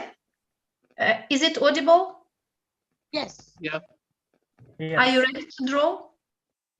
Yeah, I have my pen and paper. Okay. Male or female? Well, you might think it's a strange question, but some researchers have found that men and women's brains are actually wired differently. So let's do a test to see if your brain is male or female. In a moment, we're going to ask you to draw a picture of a bicycle. So make sure you have a pen or pencil ready. Part 2. Okay, so I will... Wait a minute. Okay. want you to draw a picture of a bicycle. You have exactly 1 minute starting now.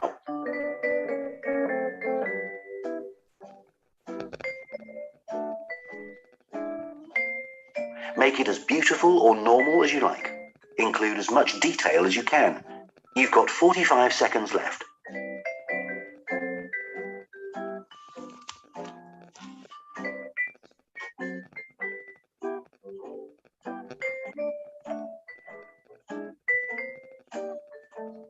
Draw a picture of a bicycle.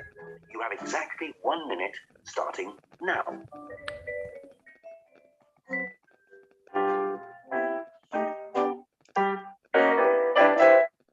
You've got another 15 seconds.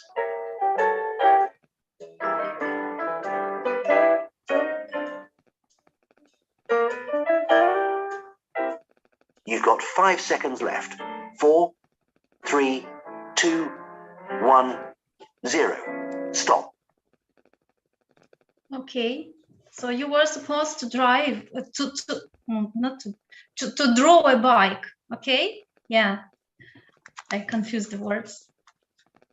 So how does your bike look like? What does it include? What parts does it include? It's not necessary to show it, but you can just say.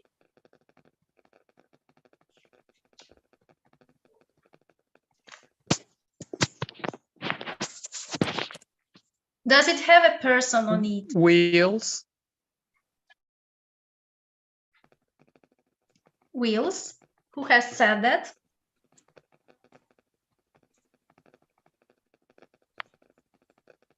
Wheels, the seat, the thing that you put your hands on, and yeah, the seat.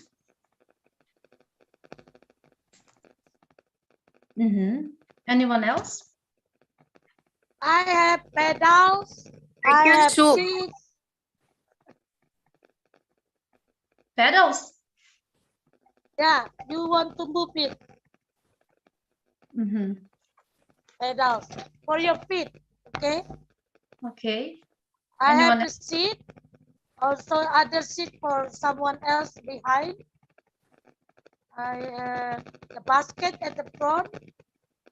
I have the handling wrap, so not your hands. And I forgot, is it the one in the middle of the wheel? What is it?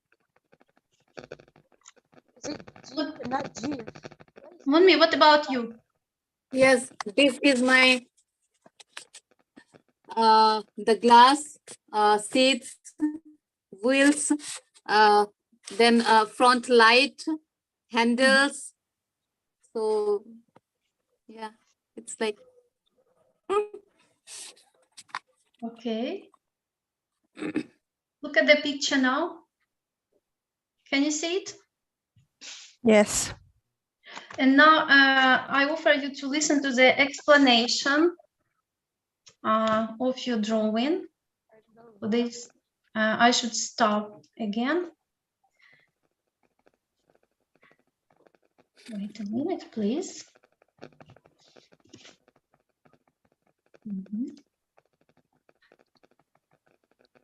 I want to find.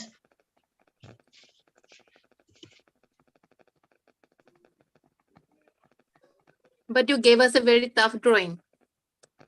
It's Really? tough to draw. Yeah. Okay.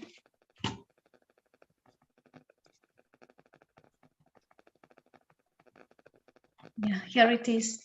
And there is an explanation. Unit 1, Recording 4, Part 3. Now count up the parts on your drawing.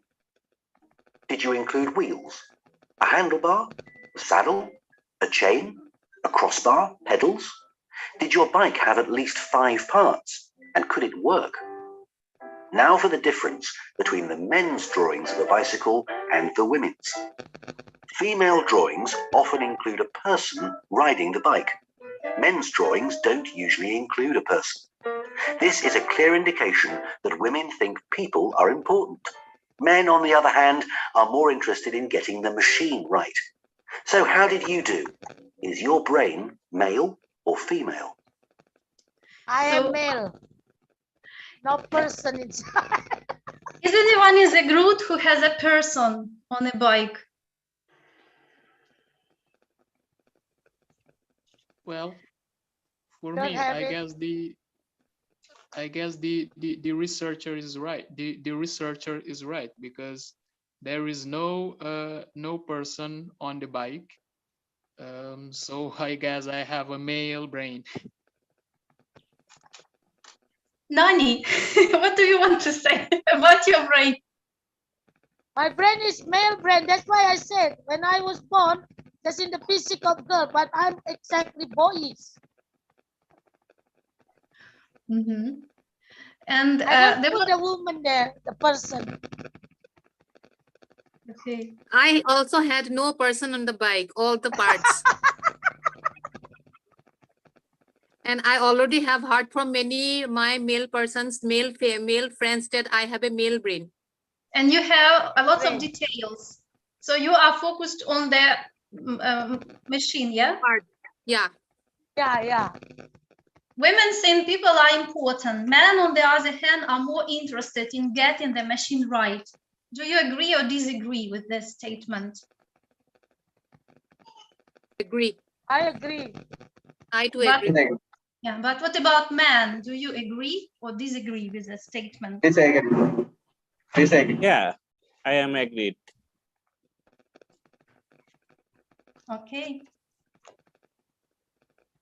So do I. There are some comments about men's and women's brains.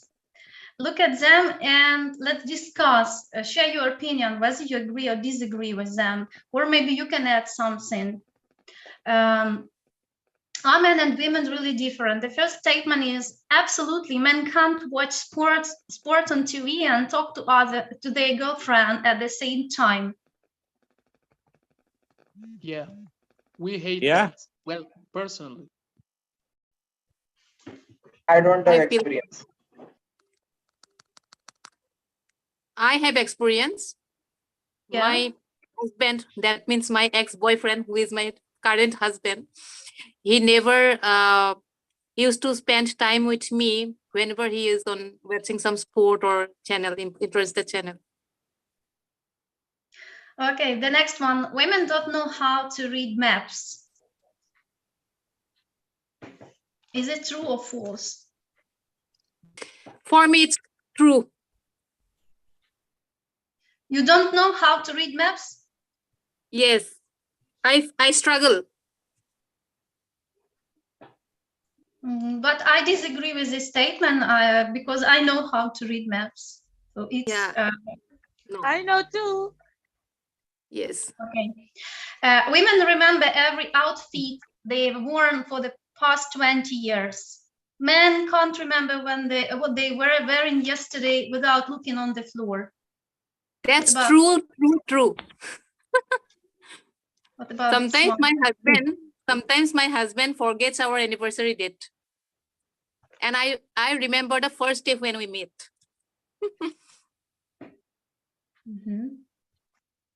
It's not totally true, but I understand the sense of the sentence, because women, they are more attached, to their look, Yeah. to the clothes. They pay more attention, and when they are going out, they spend hours choosing an outfit, and sometimes they even change it when they are all dressed and they think that the clothes are not good. They undress and they choose again. They spend another half hour choosing again. So I think they are more attached to choosing clothes, and whereas men, we usually pick something and go out. Of course, there are exceptions. Yeah, women are obsessed of what they wear. But I disagree. Maybe it's not everyone. I took less than 5 minutes for getting ready. Yeah, it's Okay. not everyone. Yeah. The next statement is men. That cannot be generalized because I'm same with Unmi. I disagree. I just took 5 minutes. Yeah, because both Now you for both 5 have minutes. you both Yeah, have Faisal. men's brains, right? No, like Munmir and Ani, they both have men's brains, right? They both said. Okay, the next statement. Men can buy a pair of shoes on the internet in 90 seconds. Women like to take 3 weeks. Yeah, Yeah. I think this is Yeah, absolutely yes, right. Correct, right. correct. Even for men, I thought personally, even I can make it so that it doesn't take 90 seconds. It just takes 1 minute. However, women, it is a less time, 3 weeks, maybe 1 month, maybe 2 months. It takes for a lot for women, and I have experience. For example, I never go to the supermarket with my girlfriend because it takes she works in the supermarket maybe 3 or 4 hours, but I don't. That's why I never go to the supermarket with my girlfriend. absolutely right. In this statement is absolutely right. Okay. A baby is crying, a dog is barking, a doorbell is ringing, but the man of the house is sleeping. Men can sleep through anything, women can't. What about this one? True. Yeah, it's true. Yeah, right. It's true. Totally true. Yeah. From my side, I am doing this. But Yeah. on the other hand, even my partner or my mother are doing all of the things. It's true. Okay. Yeah, I do agree, but I don't think it's totally true, and I will explain why. You know, man can sleep whether a dog is barking or a doll is ringing. However, when women they hear such noise, you know, they won't allow us to sleep. They always wake us up, you know, to go and see what's going on, and you know, and I think that's true. I think that in this century, it's time for women to stand for themselves and go out and see if there is a, you know, an outlaw trying to get into the house and leave the man sleeping alone. You have mentioned a dog is barking and a doorbell is ringing, but what about a baby is crying? Oh, yeah. Yeah. Good point. For me, This is Hassan from Turkey. One at a time, please. Munmir and Hassan, okay? yes. Mhm. For me, I have experienced when a baby used to cry. So their father was also alert and concerned about them. I do agree for that. I mean, men are also concerned about their kids. Okay, Hassan? It's impossible for me to sleep while my kids are crying. Impossible. As soon as I hear their voices, I never keep sleeping. I cannot do this. Good. Men speak in sentences, women speak in paragraphs. What about this one? Yes, correct. Do you agree or disagree? Yeah? That's true. It's I true. agree. Definitely. That's true. Is there any exception? That's true. We are special creatures, Okay. and men should know this. We're just babbling. They should just run with it. Yeah, Olena, I am agreed. But nowadays, it's dramatically changed. And, you know, everybody become smarter than before. Because in previous time, men and women are trying to hard work. But nowadays, they are trying to keep on smart work. And, you know, it's totally changed, in my opinion. And, you know, it happens right now. So men speak in sentence, it's right, but women are make the changes in their thinking and all of the things. I have an opinion. I have an experience about this. This is my opinion.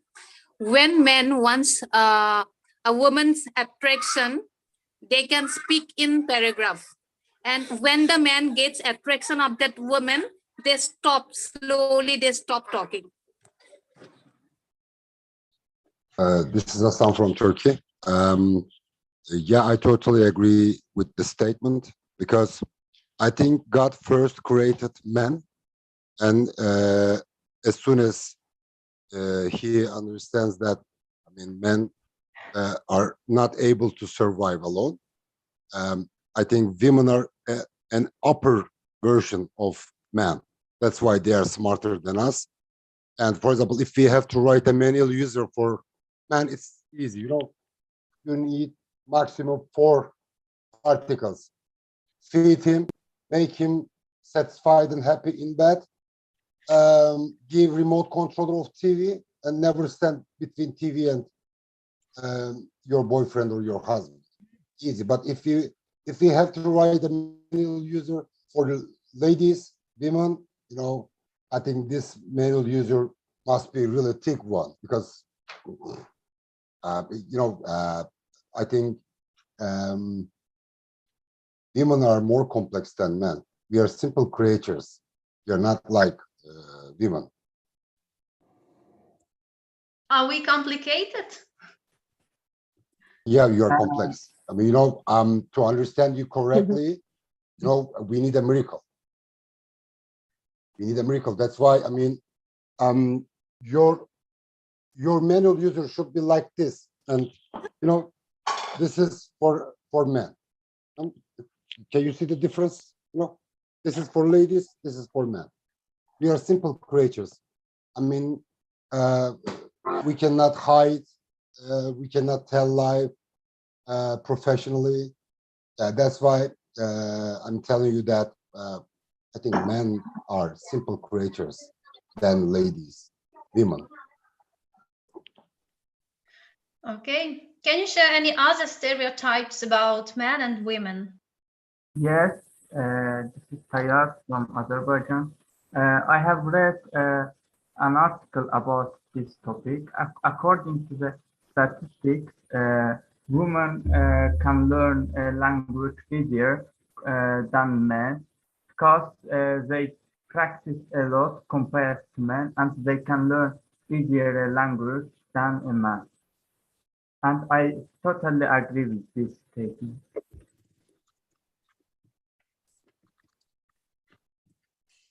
Okay. The battle of the gender has Good. probably been going still the period since the period of cavemans.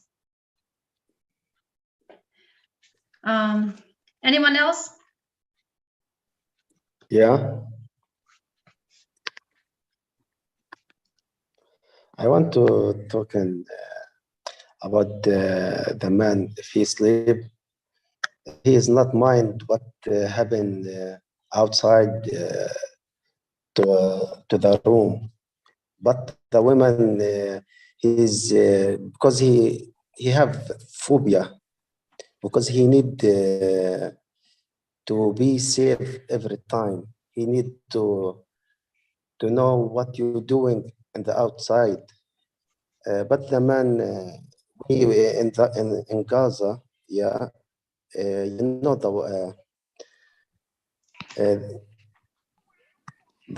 this in the Gaza. Sometimes we can see the Jewish is the flying his push the bomb, okay, and we can sleeping. Just the women, he need what happen outside, and the man he not mind, because he is breathing. He is good. But if you say say anything, he is can to be die. Okay.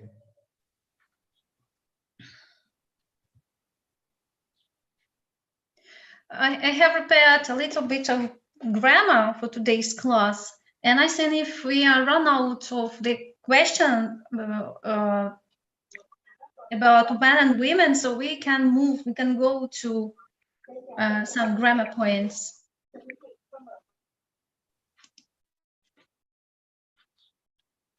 Okay.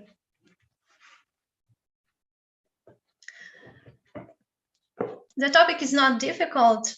This is just tense revising. There are two sentences, A and B. Look at them, please. This is the clothes shop, and I'm having a break. Can you say which sentence describes something that is always true?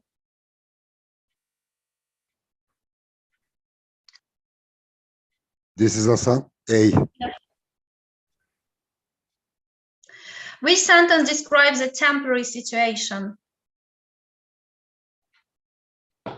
B. I'm having a break is correct. I'm having a break. Yeah. B. Which sentence uses the present simple?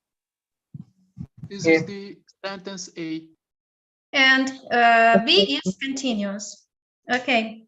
E. So now let's read and answer the questions. A, B, C, D. Hassan, would you like to read them, please? You want me to read B, right? Yeah. Read sentences A, D, answer the questions. A. I'm choosing my free CD for the week. B. I'm checking my emails. C. I'm studying history. D. 6 of us are doing online courses. Thank you. Good job. Which two sentences refer to this exact moment? Sentence A. I'm choosing Number my A, free CD for this the is week. Ahmed. And B. Letter C on B. A and B, both are. A, B, Which, and C. okay. Which two sentences refer to the general present, but not to this moment, not the moment of speaking? C Yeah, and C D. and D. I'm studying history. I'm studying history. And one more. D. The last one, 6 of us are doing online class. 6 of us are doing online courses. Yes, thank you.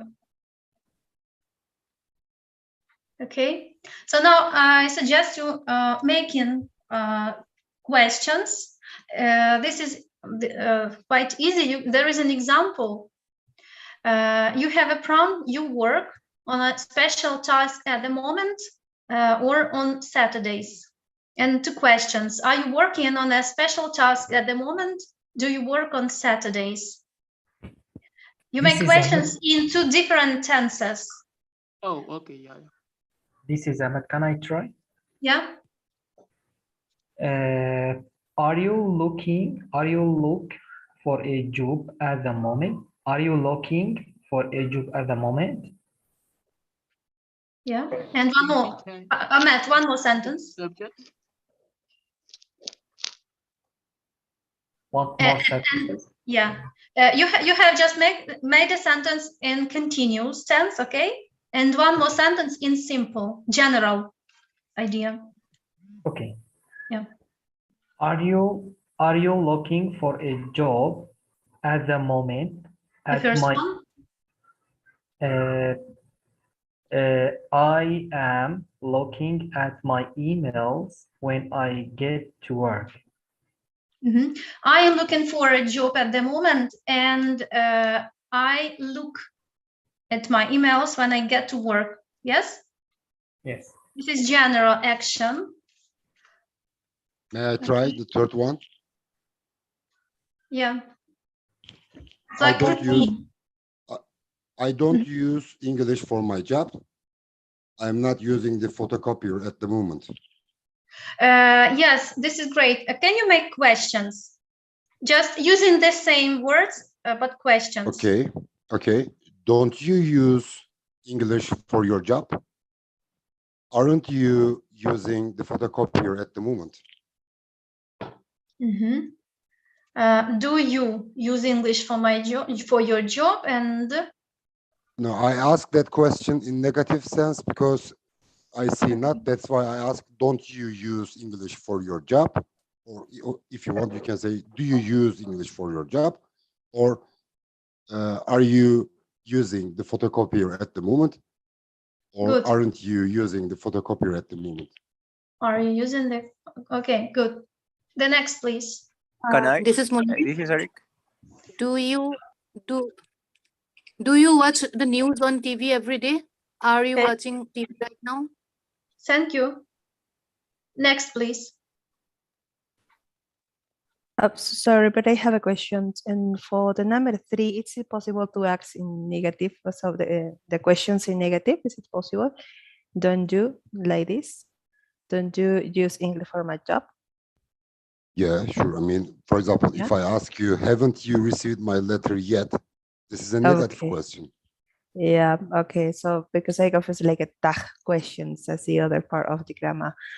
Okay, that's for the number 4, for example. So I think you have to use a present simple because you have the time expression at the end that is every day. Is to you watch, right? In that way it goes. Yes, and for the Number- second one, it's a present continuous because the time expression. Is it correct? What sentence? The number 4, for example, we have the time expression there that is every day. That's why it means like a routine, a habits. That's why we have to use a simple present. Yes. And the second one, we have the time one that is right now. Okay, that's why we have to use the present continuous in that way, and so on. No, the number 5, 6, and 7. We Can have you to pay make- attention to the word. Yeah. Can you make questions in number 4, please? Well, number 4, it's do you watch the news on TV every day? And for the second one, are you watching TV right now? Thank you. Okay, number 5. Do you have any good books at the moment? Repeat, please. Do you have any good books at the moment? And do you At the do you read newspaper every morning? There's a negative word. Anyone? Okay, maybe anyone else? May If I? you want. Number 5. I'm not reading. Myunmi. Are you reading Don't you any good read? books at the moment? Do you read newspaper every morning? Yeah, and sentences. Affirmative. I'm not reading a good book at the moment. And I don't read a newspaper every morning. okay, negative sentences. Good. Number 6. Can I try?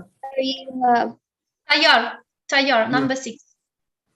Do you have a good time at this party? And do you have a company car? Once again, please. Yes. Do you have a good time at this party? And the second sentence is, do you have a company car? I'm not sure about the first one. May I try? Yes. Are you having a good time at this At this- party? Yeah. Okay. Do you have Why? a Can you company- explain why? Because it's something that it's happening at that precise moment. Yeah, at the moment of speaking. And the last one, please. Can I try? Go ahead. Okay. I'm selling my house.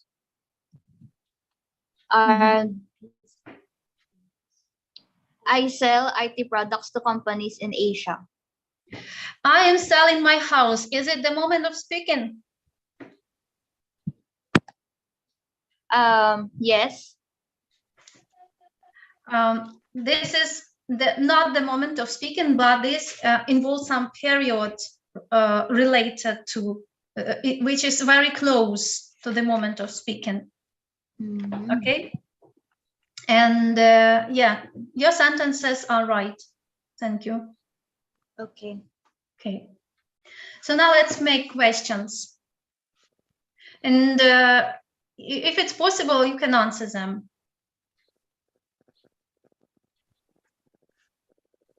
Do you think your salary is good? The first one.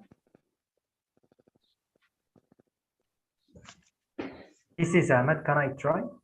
Go ahead, Ahmed. Can you speak any other language? Yeah, it's okay, but you also can ask, do you speak any other languages? Do you speak? You can answer. Right. Do you speak any other language? That's okay. Yes, I can speak any other languages. What about you, Ahmed? Do you speak any other languages? For me, that's Yeah. private question. Yes, I can try speak. I speak about 3 languages: Kurdish and Arabic, and I try to learn English language. Yeah, and you're doing well. Number 3, please. Why do you learn English? And the answer, why do you learn English? Why do you want to learn English? Can you answer? Oh, okay. I'm gonna answer. I'm learning English because I need it for my job, and it's necessary to speak universal language. Yeah. To English is a communicate. global language. It's spoken widespread all over the world, around the world. Number 4, please. This is Eric. Are you studying? Do you Eric, number do you 4. do you study for an exam now? No. Wait a minute, please. Yes. What does the word now mean here? Now is a moment of speaking. When we make question connected to the moment of speaking, we ask, are you studying? Are for an you exam? okay? Are you studying for an exam now? Can you reply to this question? Yes. I'm preparing for a project that I am going to do on Monday. Okay. Yeah. Number 5. May I? Are you? Ikram. I'm sorry for mispronouncing your names, but Okay, Ikram from Morocco. okay. Are you working on a special project at the moment? Can you answer? No. Yes. Okay. No, you are not working on a special project because you are communicating English right now. Practicing English. Number 6, please. Do you have your own office? No, I don't have my own office. I am currently working. I'm doing a job. And the last one. Yeah, do you like your boss? No, I don't like my boss. Why? It's a I universal don't like truth. my boss because I'm the boss. I hope your bosses are not here. Yes, you are exactly right. If my boss present over there, he just fired me. You don't like me.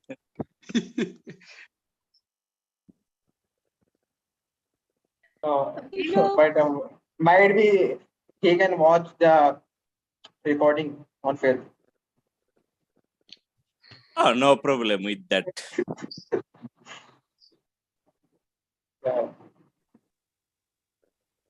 There are some minutes left. And I think I offered to revise the word that we mentioned at the beginning of the lesson. I'm typing some words in the chat for you.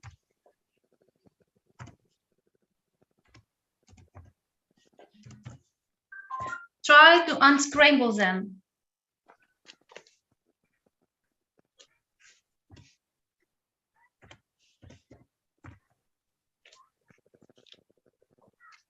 This is a wrong word. You have to put the letter in the correct order.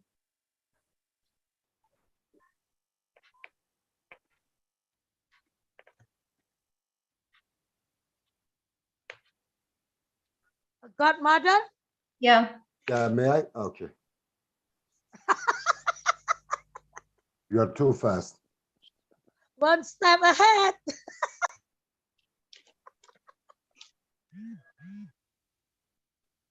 Fiance. Right.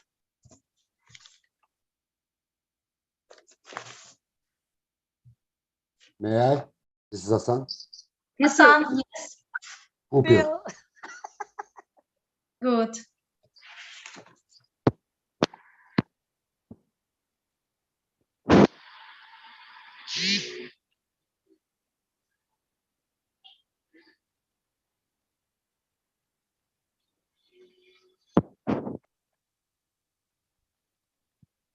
Partner. Partner. Nani and me together. Yeah. Give chance to Partner. others. Give Partner chance in to others. crime. Contest is given, please.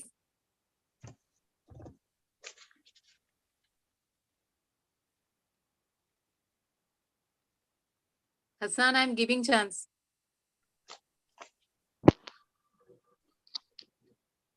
I didn't mention myself. Yancy? I mentioned Yancy. others. Others. Yeah. Nani, you're the first one.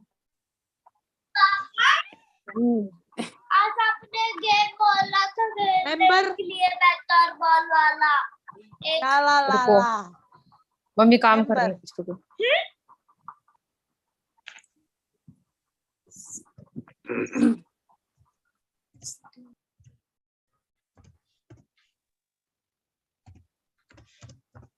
Classmate. Yes, and the last word. This is the last one. Godfather. Godfather. Other. Thank you, everyone. I'm done. Thank you, Olena. Thank It was you, a nice Lena. session. Olena. Thank you. Thanks, Olena. We enjoyed a lot. Interesting. Interesting. Thank you. Thank you so much. Mr. Green, do you hear me?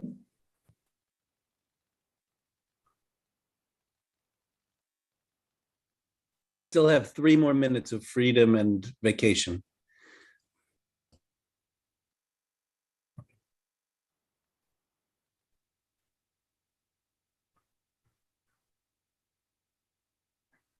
We have the schedule now. I think so.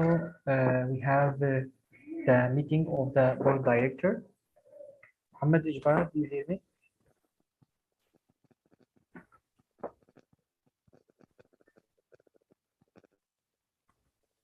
May I ask you, this is Hassan. Ahmed, may I ask you a question? Ahmed, am I audible? I want to ask you a question. As far as I understood, you are gonna hold a meeting for board members, right?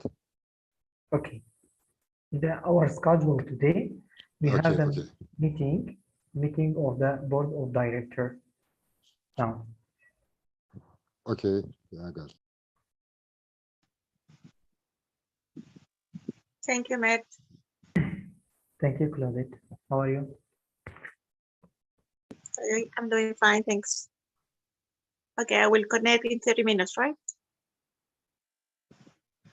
Right.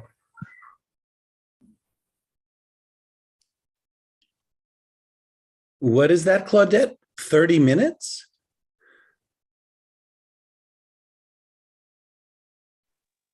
Yes. Okay, What time? Yes, James. What time is going to start the board? Have the meeting? It's going to start in 1 minute. Okay, I'm here.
Okay, let's start the meeting for the board of directors, and others are welcome to participate as silent Your voice, observers. Mr. James.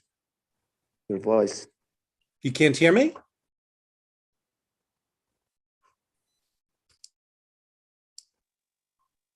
Testing, can you hear me?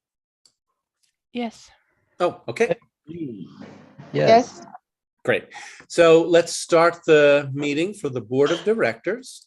The meeting is 90 minutes and it is open to silent observers for those who are not on the board until we decide to invite comments from the public, which I'd like to do, and we'll decide when exactly. I'm just going to set as a possible time 1 hour. After 1 hour, we'll have 30 minutes to have engagement between the board and the public, unless the board decides otherwise. And yeah, so members of the board are Ahmed, Nelly, Fatemeh, Muhammad Ejbara, and Claudette. And I think everyone is here. So the Secretary, Mohammed, would you please post the agenda into the chat if you want, if that makes sense, or we can just start by opening the floor, and anyone who would like to bring an item from the agenda in to talk about can do that. I would like to also call for any new additions to the agenda, which I have one. I'd like to add to the agenda having a policy for teachers who who arrive to their classes late, how to deal with that, because that I'll say more about it later. So but any other new agenda items, or would anyone like to bring an item of business to discuss? All right, I'll copy them to the Zoom in a minute. Sure. This is Nelly. My agenda item is that we have one open seat in the board of directors, and we could discuss if we would like to invite someone, or maybe somebody wants to volunteer. Anyone else?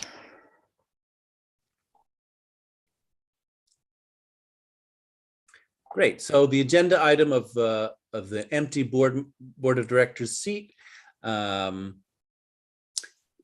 I just want to say, Fatima, welcome to the board of directors. Thank you so much. So good to have you.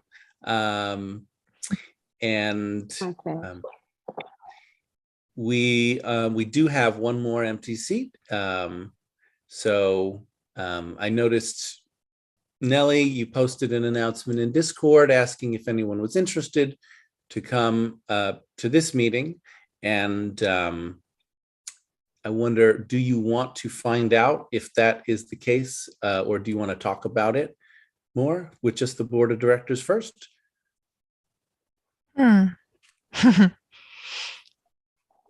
I'll address it when we have the item come up. Oh, I thought it was coming up right now. You're just putting it on the agenda? Yeah, we can go. If we are finished with collecting the agenda, we can start with that. Okay. Yeah, I'd like to hear from the board of directors if they have any, if they have anyone they would like to propose with whom they have worked together and have good experiences. Yeah. Anyone else?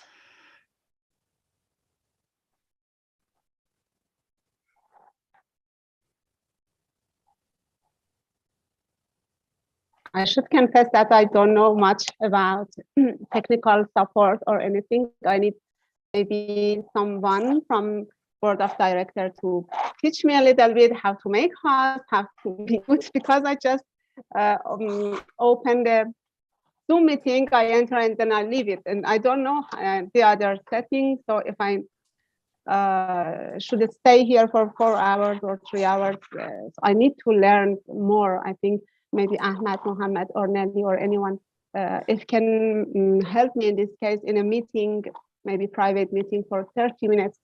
I really need it. Thank you. This is Claudette from Mexico. Yes, Jane was having the intention to do the support, and I miss some days because I have technical issues by my side. But yes, it's in the line. James is going to give us the training for co-hosting and make it other people to co-host. And I'm also interested in that, doing that. Back to the group. Let me say something about that. So it's true.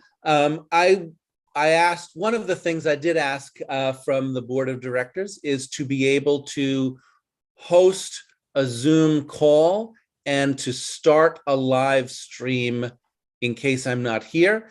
And Ahmed and Mohammed Ejbara and Nelly did learn how to do that. I would like to show you both, Claudette and Fatima, how to do that as well.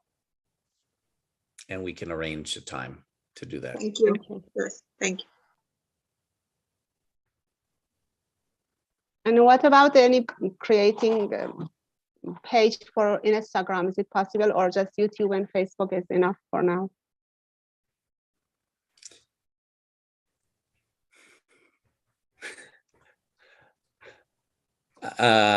Well, say anyone else.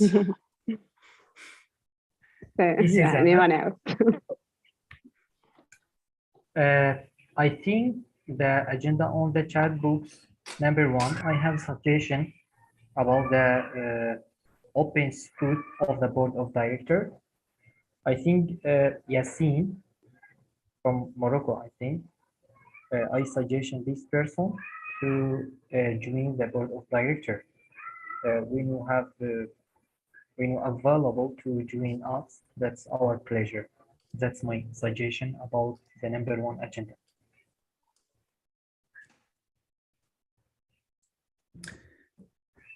So you're proposing Yassine as to invite Yassine to the board. Exactly.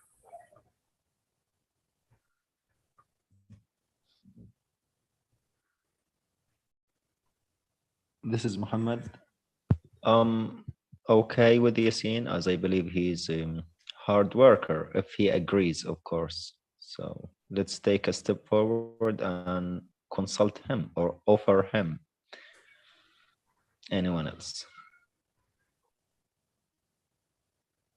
I've worked with Yassine to bring him to Discord, and I enjoyed the and also to schedule his classes, and I think we were understanding each other well, so I'm in favor of nominating Yassine.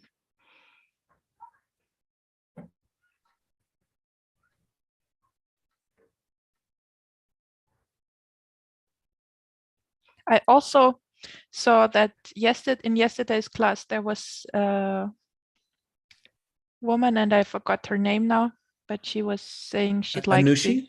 Anushi, yeah. She said she'd like to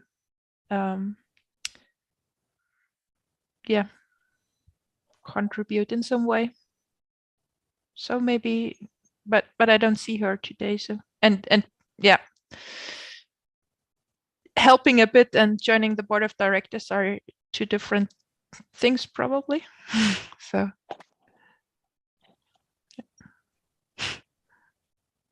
anyone else?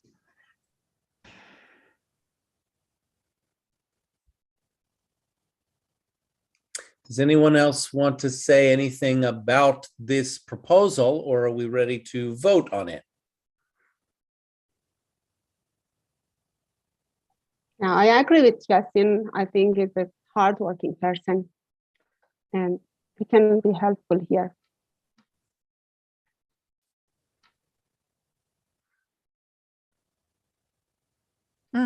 Maybe one more candidate, which we could check. I also had some dialogue with Rahme and enjoyed our conversations. So maybe she would be available as well. That's really, I don't know many people in the group yet, so that's just who I remember.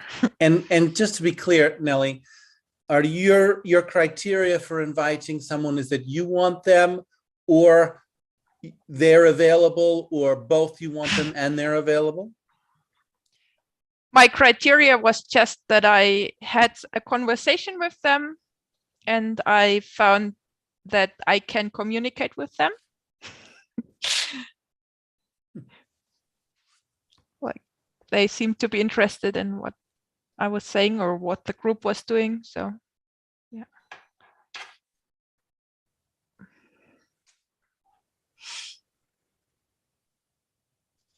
They're present in the group. They have made some friends in the group or are engaging there. Something like that.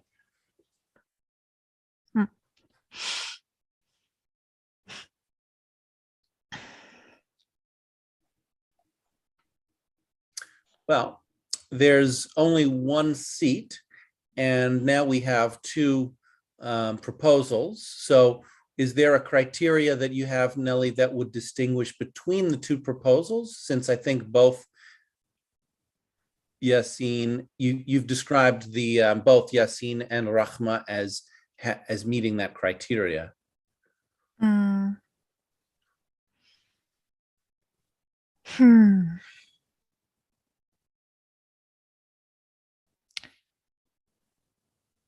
Well, as Yassine was named by multiple members of the board, I would propose we check with him first.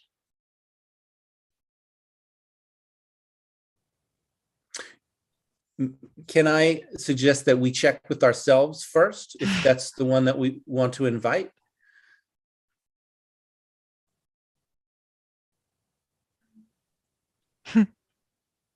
For me, Claudette, I think both of them are very good candidates because they are very active. Right now, I don't know why they're not here. Probably it's Friday. And yes, we have to ask them. Okay. And probably we can have 2 seats because they are very active people. I can see that they're working so hard. So I would say the same thing to you, Claudette. You're joining Nelly on proposing 2 people. And Nelly's laughing because she knows the trouble she's causing.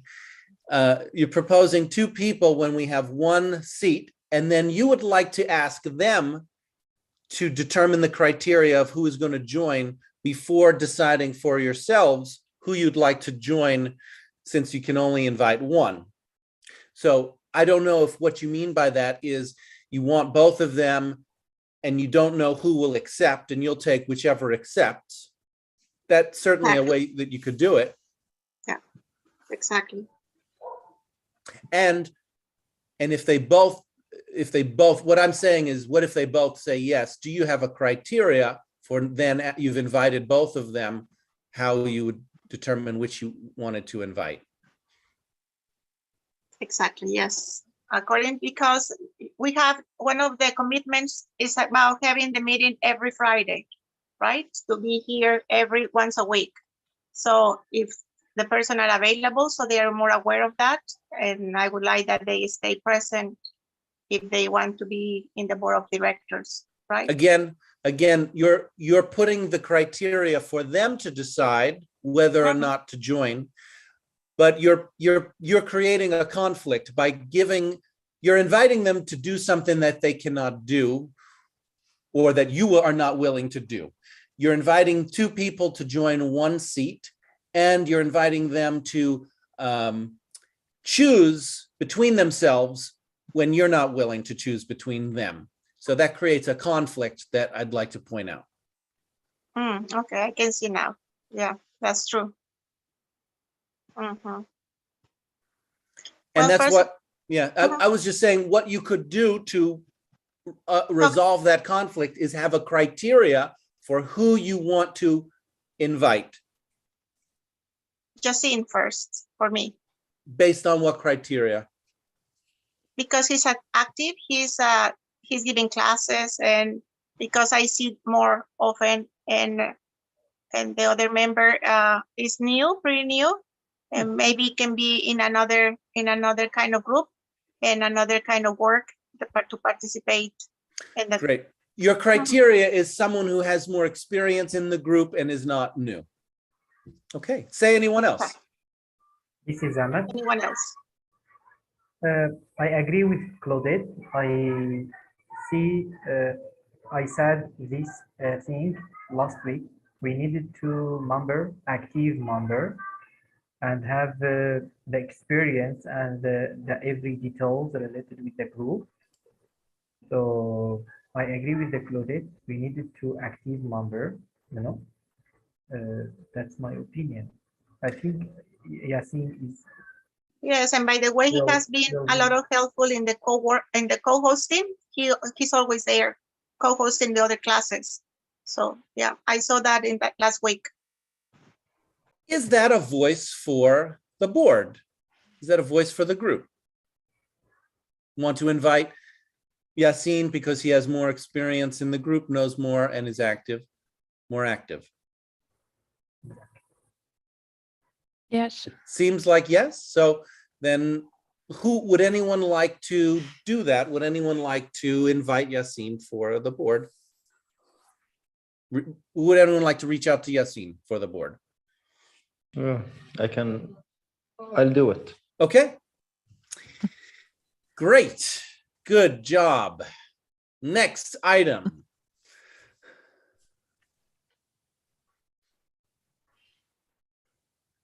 Shall I suggest as a secretary? Oh, you'd like to suggest an item? You could. I actually suggest that people who want to talk about something bring the item. You could try it the other way and see what happens. This is Nelly. I'd like to talk on the fundraising topic because yeah. Because I'm aware that we are slowly running out of funds for July. Maybe we already are. I'm not sure completely. And yeah, I just think it's a really great group, and I'd like to just collect a little money, not a big, but just that we can pay as much as we paid last month, or yeah, or July would be great. John? Yeah. I will speak on that. So I would like to find someone who likes to do fundraising, who would be the kind of dedicated person who's thinking about how to get money for the group. And that would be like the role that they would have, fundraiser for the group, to whatever it is, create a fundraiser online, to research grants, to ask around, whatever would be required, or whatever proposals they wanted to come up with and think about to get money for the group. Would be my idea, is to find someone who wants to do that, who's interested in doing the work of raising money. Anyone else?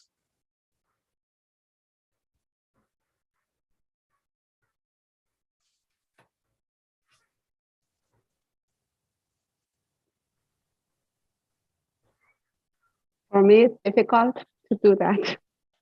So I think it's difficult to find according to my situation here, but maybe I can help in educational part, but not financial and fundraising and other parts. Difficult for you to do the fundraising, not difficult for you to find a person to do fundraising. Both. No, both of them. Both. Find a person first. Yeah.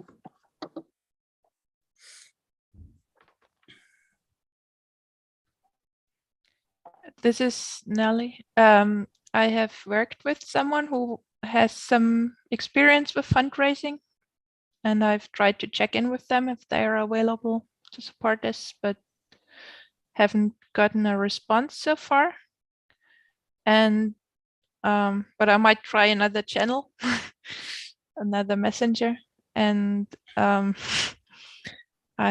also wonder if we have if we would be able to use, or as a group, if we want to spend some money to pay them for some services. So, anyone else? There is somebody that I know who does fundraising, who I have been thinking about talking to, and I just have not talked to them yet. Anything else on this topic?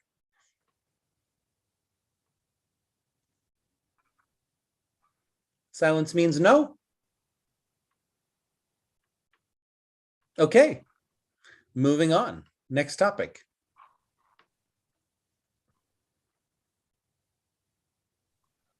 This is Muhammad. I suggest talking about multi-live streaming on Facebook and YouTube at the same time. I believe it's available in a way or in another, and it's better to go live on both the platforms. Yeah, I've searched the topic just short. I did a quick search on it, and I find that if you want to do that, you need a third-party service.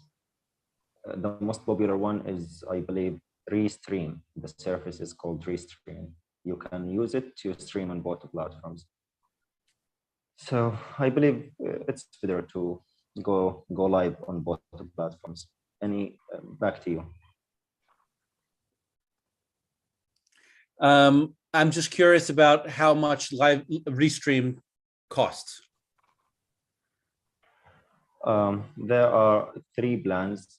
If you want to go on 2 platforms, it's free, totally free. But if you want to go on more than 2, then I'm not sure about the cost, but yeah, it's paid. But you can use it freely. Did you say it's big? The cost is big? Paid. Yeah. Mm-hmm. So it seems like at least we can go with the free version to do YouTube and then Facebook. I don't know where else we might want to live stream. Is there a third other destination we might want to live stream to?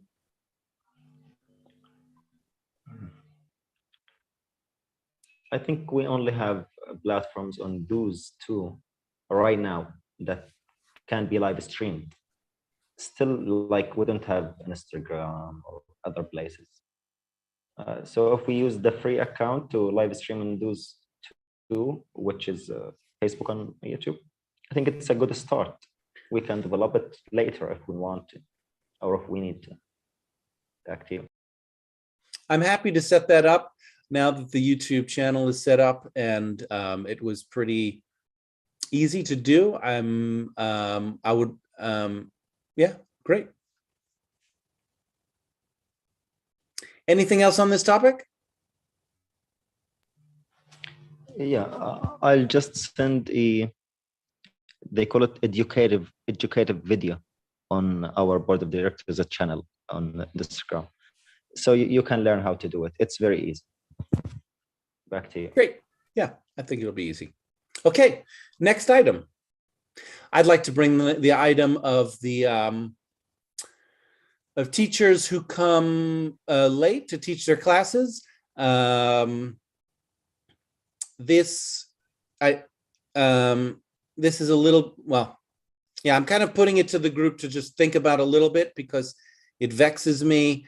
I totally get that teachers, things come up, like there's been some blackouts and there's been some deaths in the family and there's been some technical problems. There's been some miscommunications, but we've already had quite a few like significant, like coming 10 minutes or 15 minutes late to a class a few times and a few canceled classes, and I would just like some support in coming up with a kind of policy that is applied to how to manage that, because it actually, you know, students kind of come and go, and it doesn't really affect the call or the live stream in the same way as if a teacher doesn't come. How do we want to manage, let's say, that kind of lateness or canceling of classes by teachers? And I'm presenting the question. I don't know how I want to deal with it yet. Anyone else? This is Mohammed. I have an idea. We can relate this to the number of times the teachers are late. For example, if they are late once, we send them a notification. If they repeat it for the second time, we might send them like the last, let's say, warning not to do it again. If they do it for the third time, then it's over, like, yeah. Something else to consider is the excuse. If they have like convincing excuse to do so, like someone, I believe Jeff had the family debt. I'm not sure about the information, but something like really serious. So we have to put it into consideration, like, yeah, in this situation, we neglect it. Back to you.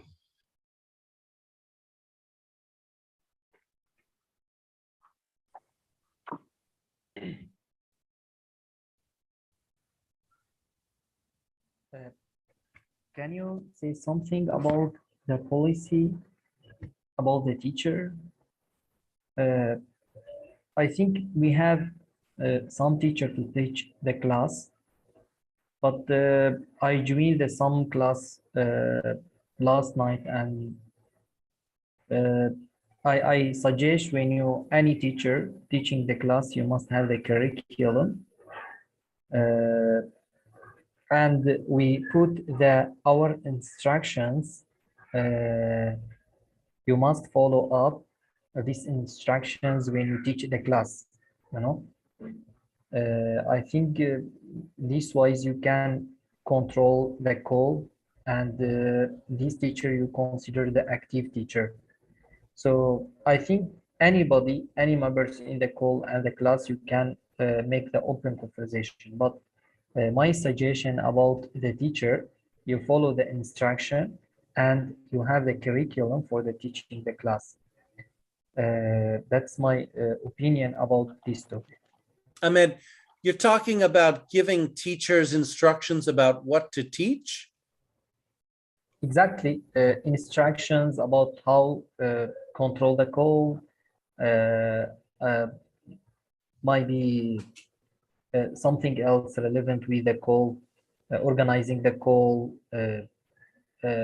not just open the conversation. You have the curriculum to teach the class, and in the call, when you wanted to say something, you say this is, when you finish your speech, you say anyone else, you know. Anything relevant with our instructions in the call. I think so. Like something till the teacher come 5 hours before your class. And all the instruction relevant 5 minutes. Class. 5 minutes before the call starts. Yeah. I think I have suggestion.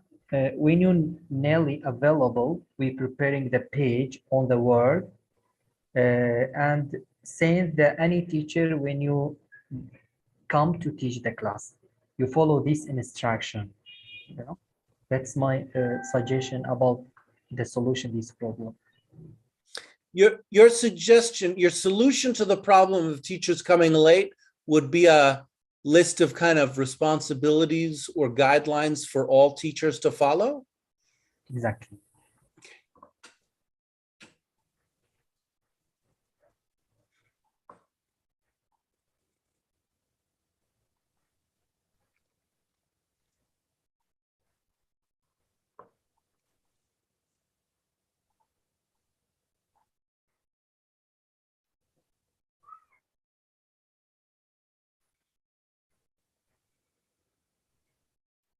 Well, this is Claudette from Mexico. I agree with Ahmed because we can see that James has us for very little requirements to become participating as a teacher and giving the class. But if they follow the rules, like we have asking them to come to the class before 5 minutes, that's going to be very helpful for the person who is co-hosting, and then pass it to co-host, instead of, because we have that kind of we have that problem, right, Ahmed? And I understand you about, I don't remember what day that we have waiting for the teacher and the teacher didn't appear, and then we have to have open conversation because there were like 40 people, 40 members, and we have to finish the call, and so we were dealing with that situation.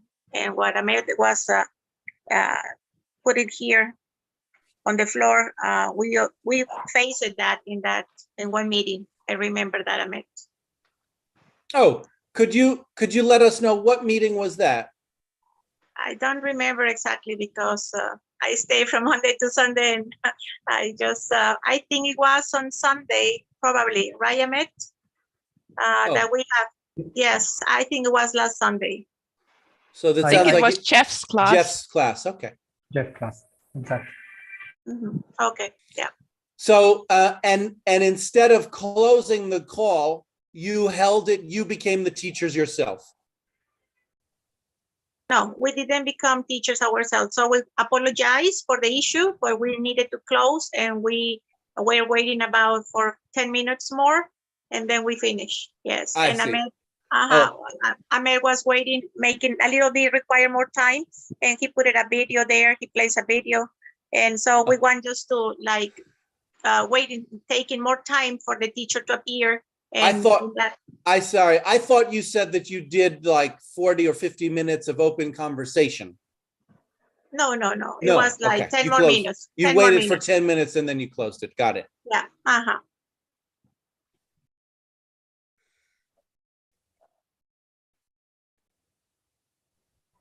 I agree with Ahmad with preparing curriculum for teachers. I think it's so necessary for learners to, maybe people cannot spend 4 hours here to know which level is discussing here. So we need 2 categories, intermediate and beginner, and again, intermediate and advanced for different skills like reading. Now we have reading by James about Plato Apology, I think. Yes, and it's good, but we need the same for beginners and intermediate. Intermediate can participate in both beginner level and advanced level because it's easier for them. But for beginner, I think we need to, for improving the group, for helping beginners, we need to give more attention, give more attention to them. And for example, if a teacher is volunteer to teach grammar every week, or we can ask teacher if they are ready to teach grammar to beginners and intermediate in the 2 level. And at the same time, speaking class and conversation class with grammar, it can help the students, I think, instead of just conversation, open conversation.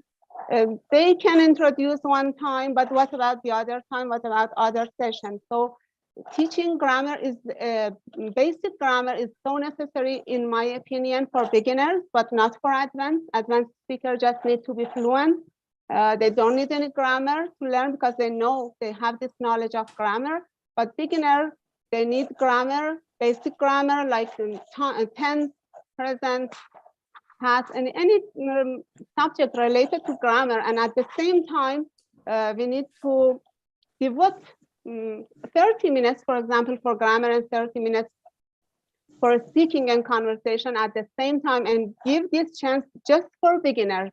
So for example, teacher can ask the beginner that raise their hand and introduce themselves as a beginner. So the other participant, advanced and maybe intermediate can participate in class silently, but don't active, don't talk, because they don't give chance to the beginner to speak. Some of people, they for many reasons, maybe they feel shy or lack of confidence or they lack of vocabulary. They need the teacher to push them up or giving them a chance to speak, and they're Fatima? not satisfied in class most of the time. Yes. Can I jump in? Can I Sure. interrupt you? So I'm gonna reflect you. You would like to give a comprehensive curriculum to teachers who teach, letting them know whether what level to teach and what activity to teach. For example, grammar or reading or listening. You'd like They yeah. We don't give them this curriculum. They offer us, for example, this week I want to teach. We just ask who is ready to teach grammar to basic level, basic grammar. Yeah. And the teachers become volunteer, and then they give us the curriculum. And we announce to the group, to the learners, that this time, for example, every week, 2 days a week, 3 days a week, we have at this time this basic grammar class and conversation together, just for beginner. Fatima? And the other participants. Yeah. Fatima, I don't understand. So you don't want to tell the teacher, or you do want to tell the teacher? Which is it? No, I don't define the curriculum for teacher. They define and give us a Fatima? curriculum that I want to teach this part. Okay, so, and is that different from what's happening right now? Right now, we are not giving them the curriculum. But the topic is not, nobody knows this teacher Fatima? wants, for example, Fatima, I'm not getting a clear answer to my question. So I don't understand what the relevancy is if people don't know what the, so you want them to decide, huh? It's important for the student, for the learner. For example, if this session, the teacher wants to Fatima. talk about the tenses, Fatima. present tense, someone doesn't need to attend the class. Someone needs to attend the class. The topic is not, for example, we say just basic grammar, but it's not clear. Yeah, it's not clear. What the teacher is teaching, you're saying it's not clear. Before the class, I mean. Yeah. Not so at the time of the class. People We don't need to announce. Okay. So you want us, when we're scheduling teachers, to get the teachers to announce what they're doing ahead of time. Yes, exactly. So the learner can decide they want to attend in this class or not. They don't need. It's better, I think. Okay. And just for beginner, not all learners. Well, yeah, you want all of the teachers to announce what they're doing so that students can decide if they're going to go, if they want to go to the class or not. Okay. This is Claudette from Mexico. Yes, and we have that feedback from one of the members, I think was Hassan, that he really loved about, and we need to get more technical issues. Yes, Fatima, because we can have break rooms and people, they can continue being there, but probably in the advanced level. And I agree totally with you, Fatima, that we have that break rooms and we can separate for the beginners, intermediate and advanced, and then pay more attention to the beginners because that's what they are there to learn and take more time with them. And also the advanced and the intermediate level. Yes, I totally agree with Fatima to get more organized in that part. Back to the group. So I'm also with you as coordinator of teachers. I have been, and I want to continue to encourage the teachers who schedule classes to indicate what activities they're going to be focusing on for their classes, and to include that in the schedule, and to encourage teachers to give an option.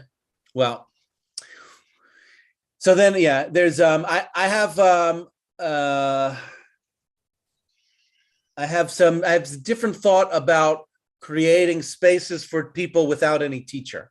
So now that's a different topic, which is to tell the teachers to open up a space where they can go and work on their own without a teacher. And I've done that myself in the past. I've stopped doing that. I've been doing that less. And instead I've tried to secure an agreement with at least one person who is wanting to be the kind of host of a space. So if it's in a breakout room, I've asked, who is going to be hosting that breakout room? I'd like to know who's responsible for it. And if no one steps forward to do that, I don't open the breakout room.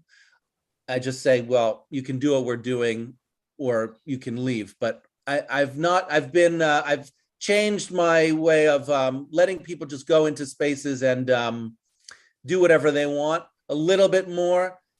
Similarly in WhatsApp, I've been doing that as well. So I don't know if there's other thoughts about that people want to say. Yeah, I'd like to.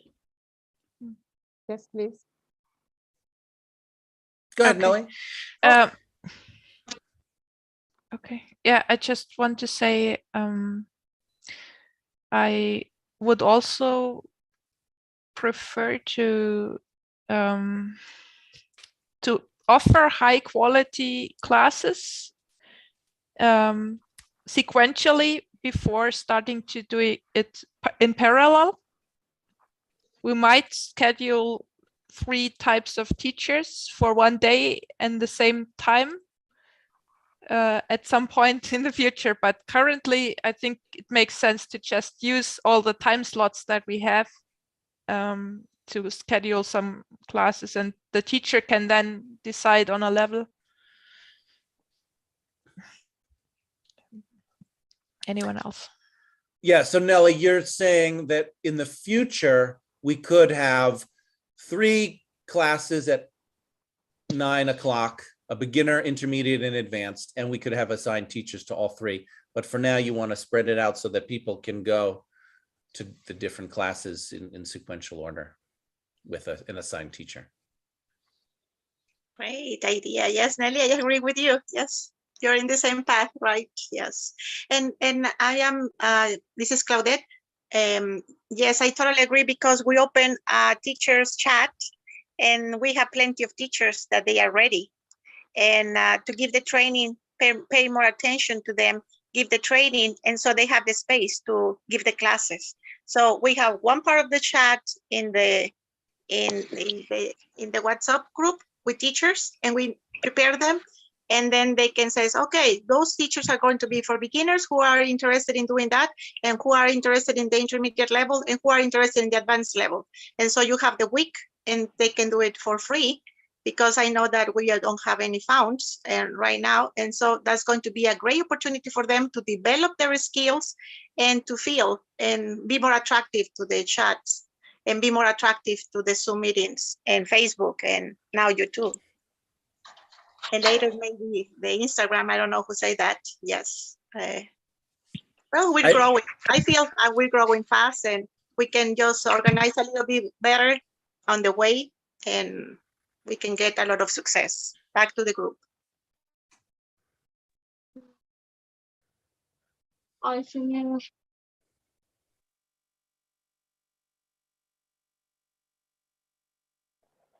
Anything else on this topic, or can we move on? I'd just like to clarify that we do have funds to pay teachers. Some.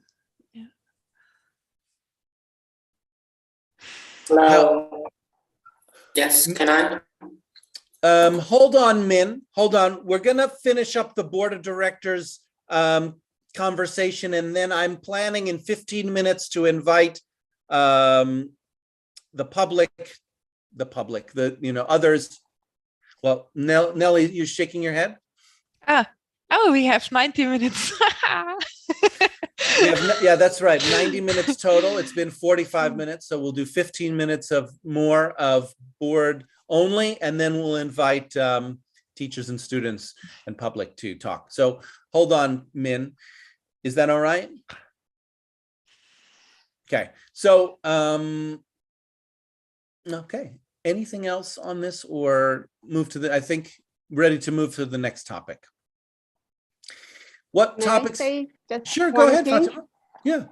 Yeah, about breakout rooms, I think one of the hosts every day can take this part, maybe accept this responsibility to. At the same time, every day we have two, the main room and the breakout room, because even when you are teaching the advanced level, the beginner are confused there. So having breakout room, one breakout room and the main room is good. And one of the board of directors here can host a meeting, doesn't need by an open conversation for beginners or advanced, no matter.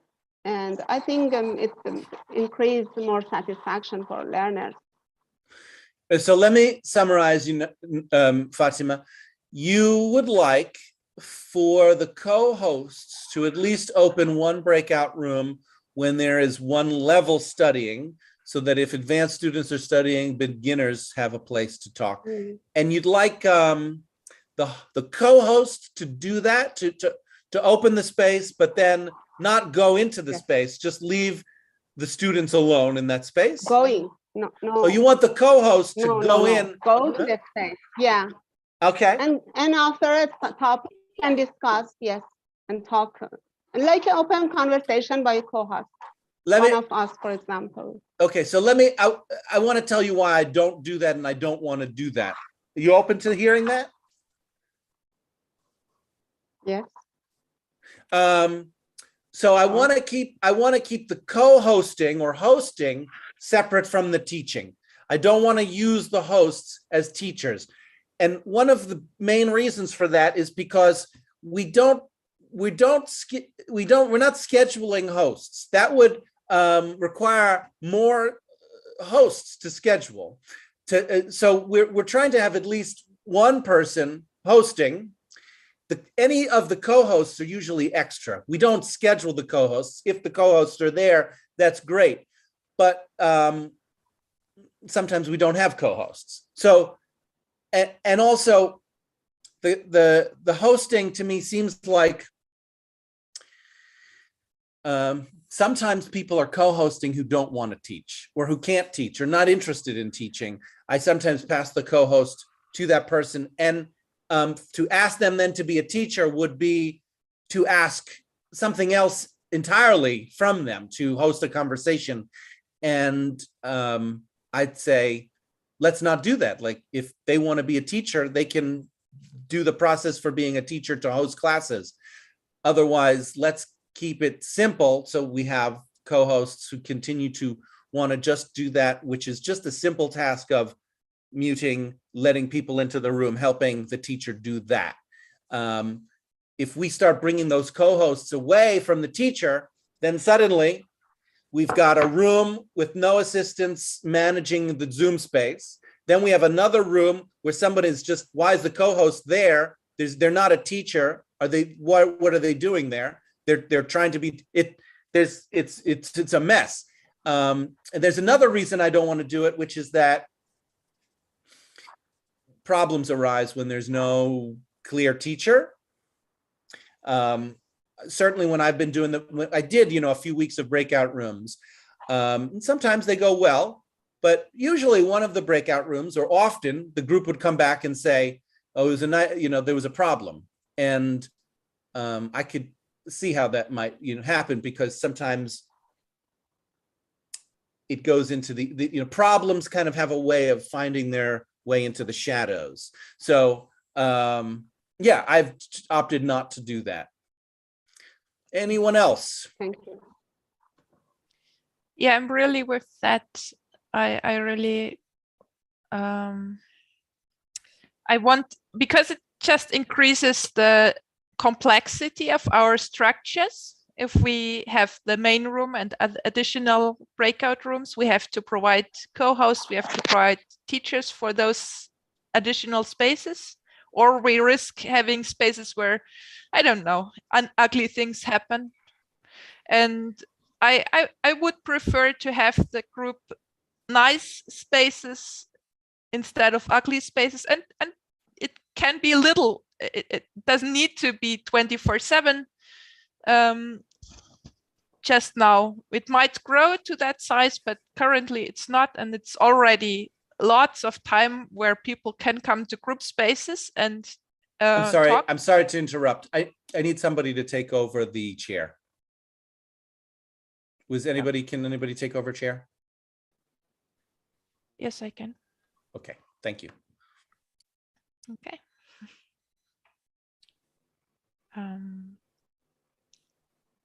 Okay, back to the board of directors, and we have 9 more minutes to talk.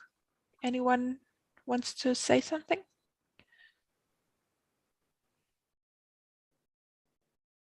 Oh, Your Majesty, bored of your talking. I don't know who is the board. And what's Yasin, Hello.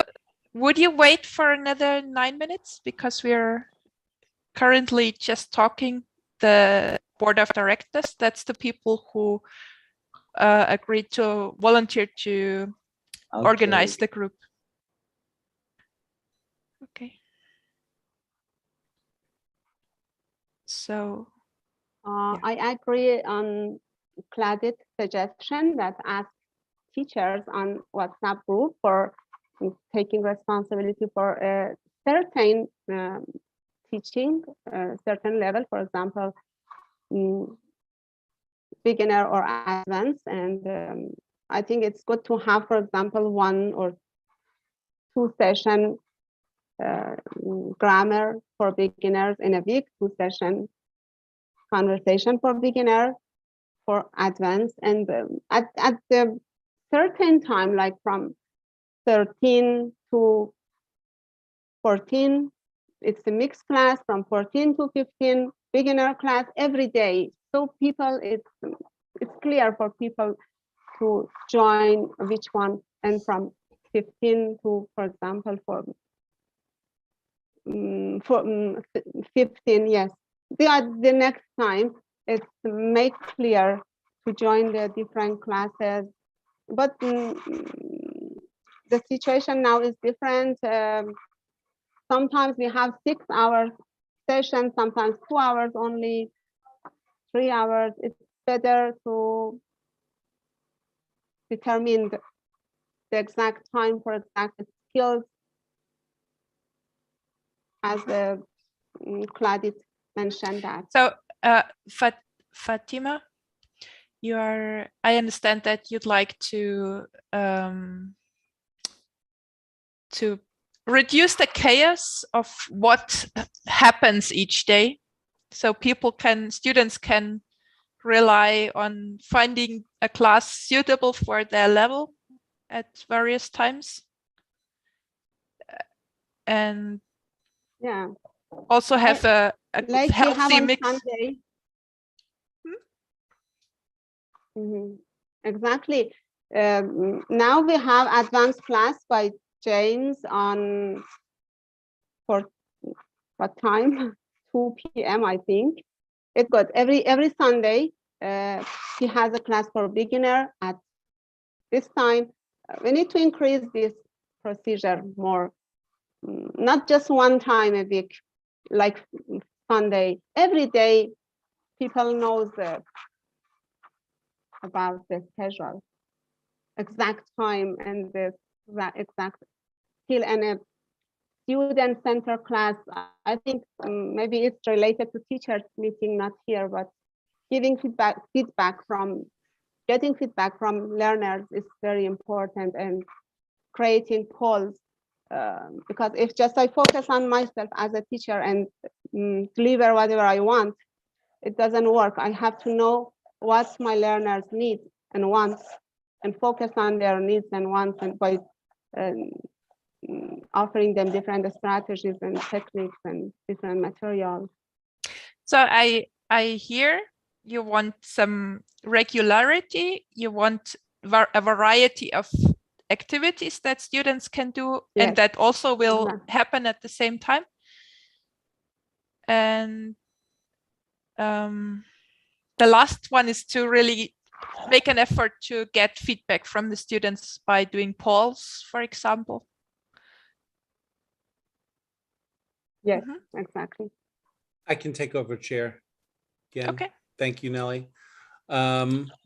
There's just 4 minutes left before I want to invite in the other people. I'd like to say just a few quick things about my agenda item on students and creating a category for students. So the idea right now, students are just anyone who shows up. We have public calls, and just anybody who comes to any space that we host is considered a student. And the change would be to basically ask people to become students. And then we would have people who are kind of considered students.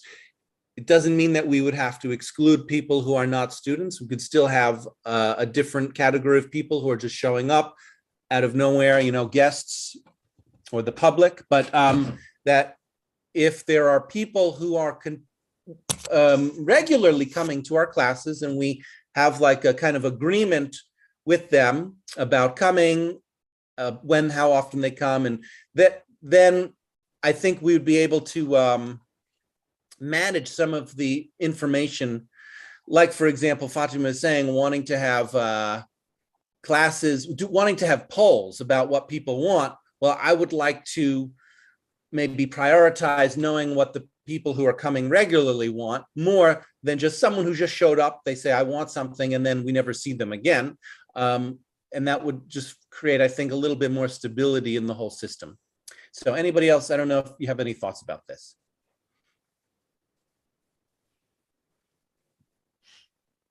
Yeah, sounds good to me. And I also think that it helps with what Fatima was raising, yeah, to get information from students, but who are the students? So yeah, draw clearer boundaries. And I like They the can proposal. introduce themselves as a student. What's that? What did you say? Who are students? Yeah, we can ask. They introduce themselves, whoever to participate in what and give what. For example, we ask two questions about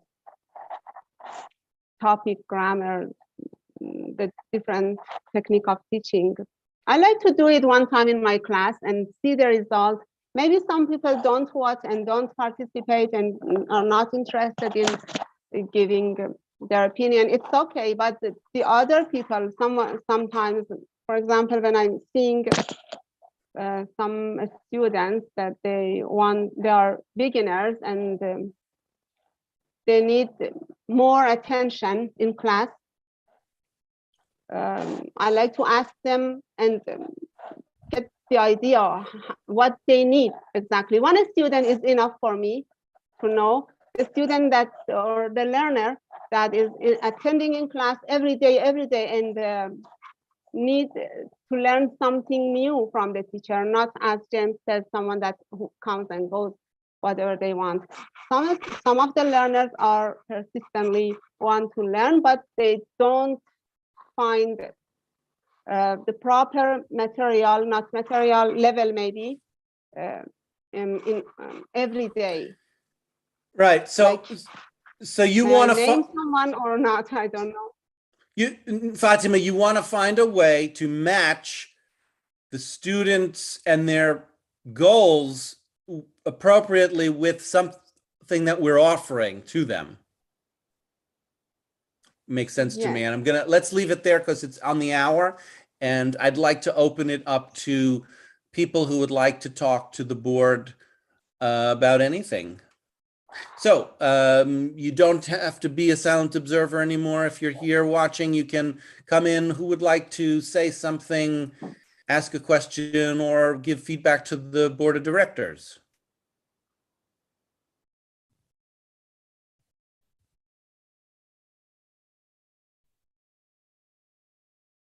Min, if you wanted to speak, now would be the time.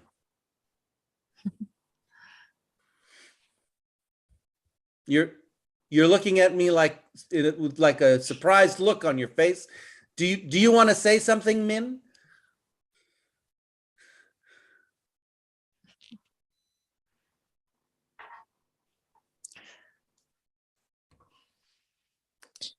All right, yes, I'm just checking my messages. That's why.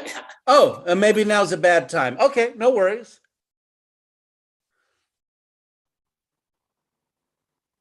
Bad time for us before and bad time for you now. We'll find a way maybe to synchronize when we can talk. Go ahead, Khan. Myself, Khan. If you don't mind, I would like to talk about my video challenge. So I need some teachers' help. They will give for me some feedbacks, and I need also Nani support to making for me. I mean, bring for us some topic, or yeah, that would be better for me. 20 days I can make by myself, or bring for them almost 5 topics, 5 days, but I need almost 15 members for bring for me 15 days topics. So would like to interest, give me the topic or on a just post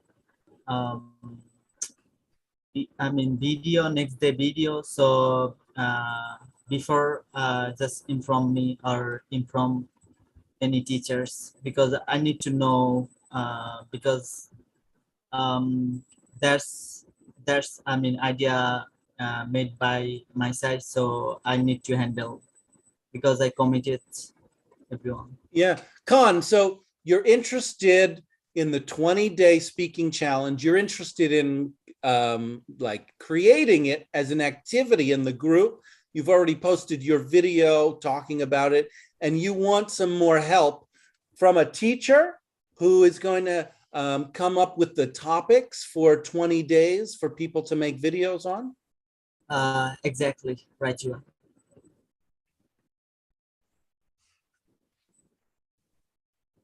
So can I ask the group who would like to help me from teacher side or from also peer side?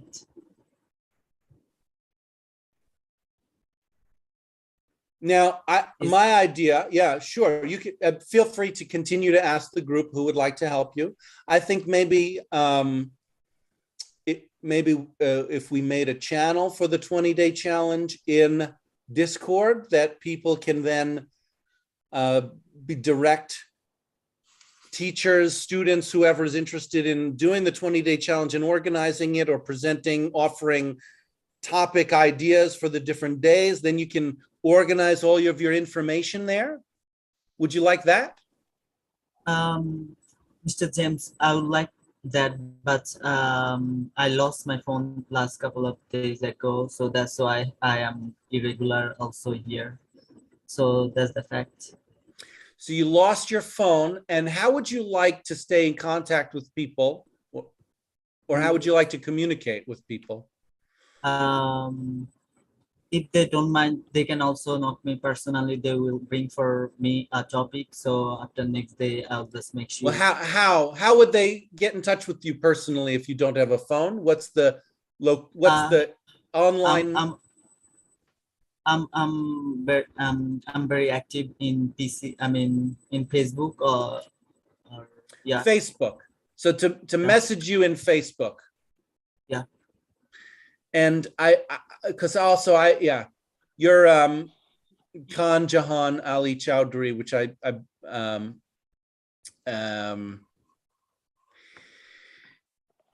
sometimes I see that in different places, and now I understand it's because you lost your phone. Great. So we might still create that channel and just let people know that you're not there, but they can get in touch with you through Facebook. Yeah, There's a desktop version of for computer of Discord as well. Just to mention that. You can ask. Go ahead, Khan. Okay, I'll make sure you tomorrow exactly about Discord matter. If I will create any account, an account, so I'll just make sure Mr. James personally or as well as other teachers. Thank you. Anybody else? Hello. GY. Hi. From Can I where are you from again, GY? from the Philippines? From the Philippines. Yes. So you're talking earlier talking about any questions or comments for the board members. So I'm going to talk about. Yep.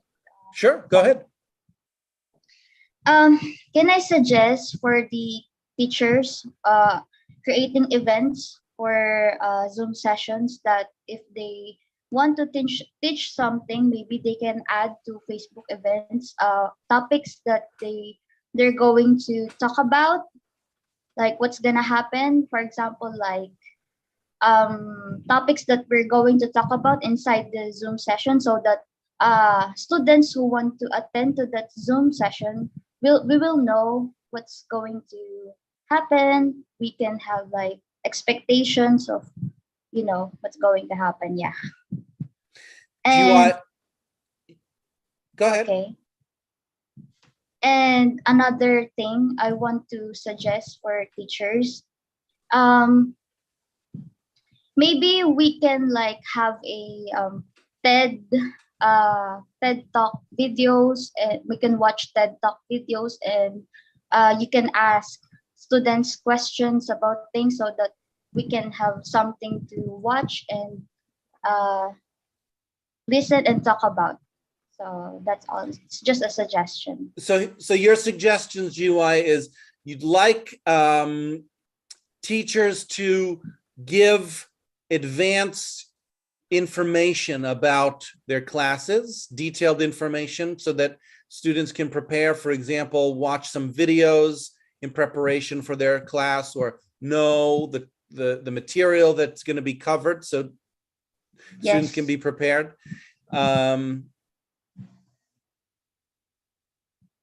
And watch the talk videos. So you want some kind of like out of class work, either before or after watching videos or something to do.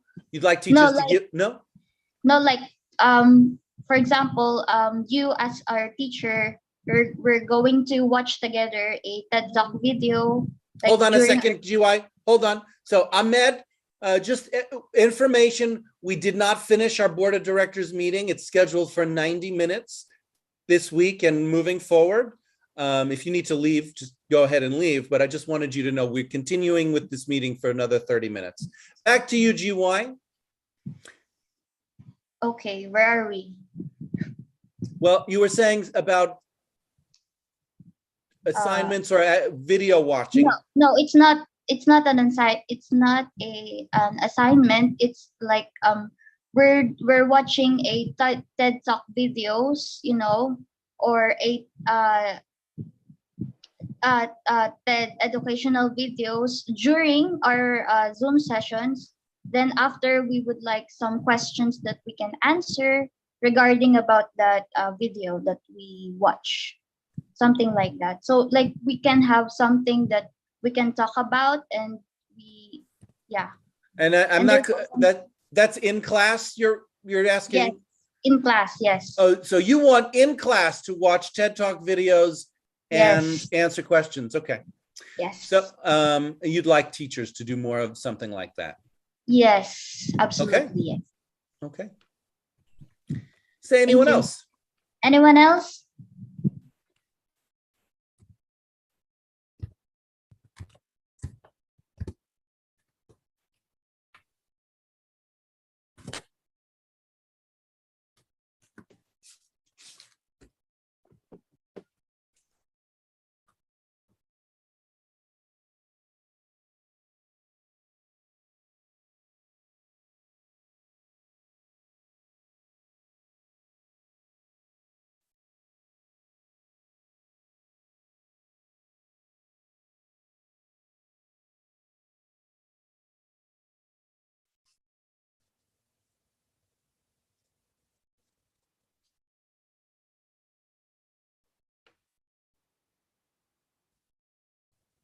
Hello, Ilana?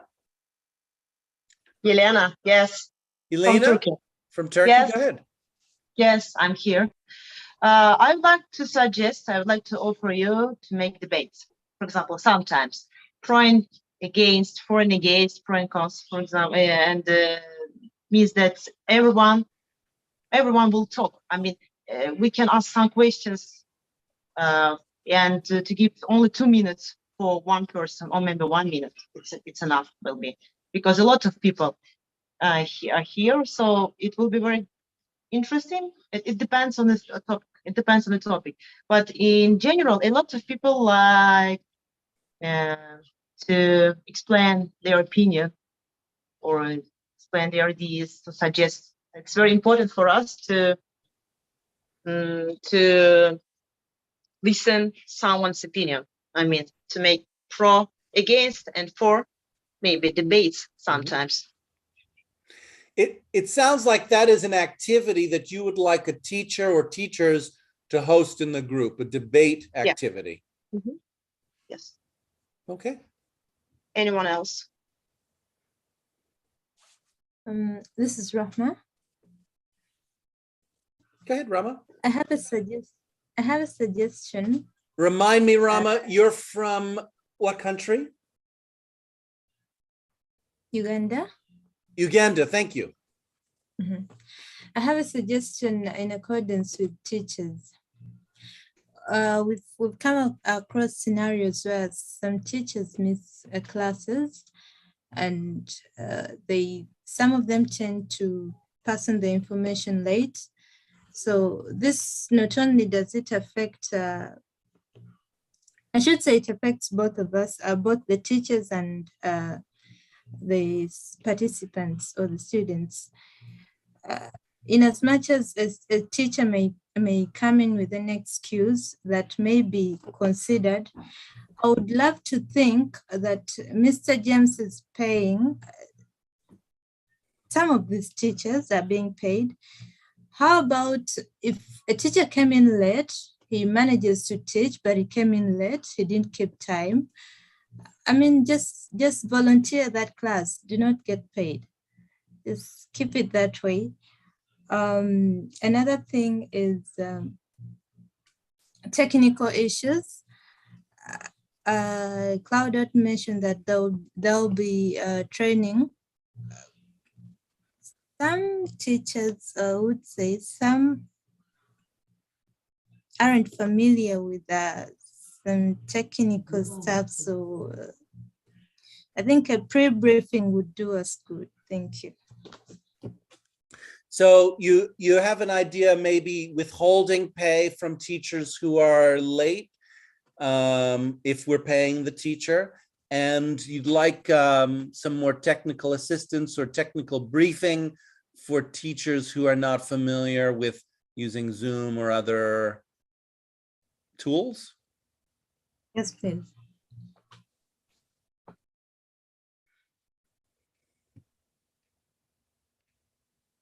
I just want to say my policy about paying is I would pay a teacher if they came at any point during the time that they plan to come. That's my present thinking is, even if they come late, I would still pay them for the whole class. But if they didn't come to the class that they scheduled, then I wouldn't pay them.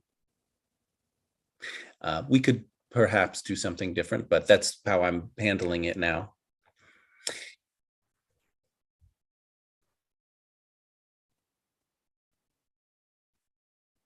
Anyone else?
I would like to say, Khan, I'm very excited about the speaking challenge. And I was glad to see that you started it by making a video. I noticed that one person did follow your lead and did a video also. And I'm eagerly awaiting other people doing that. And I think doing what you're doing, which is giving people topics and just continuing to talk about it, will likely encourage more people to make videos. And I think that that's great.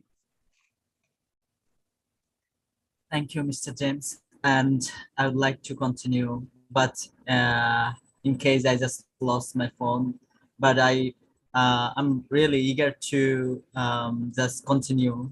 I must do it. I promise or committed you. From tomorrow, I'll try my best effort to give you the platform, and as well as I need also your support and others members support. So thank you for your support. Without your support and also Nani and others member support, I'm not here exactly right now. So what's that? You're not here right now exactly? No. I'm saying to you. You right would not now be I'm here. I won't here. Yeah. You wouldn't be here. Ah.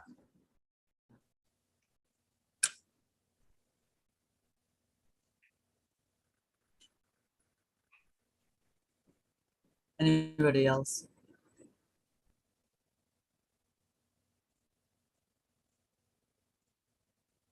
I have an activity I've described in classes a few times, not very often, and I did describe it recently to Yassine in Discord. It's called a force field, and I'd like to do a force field now.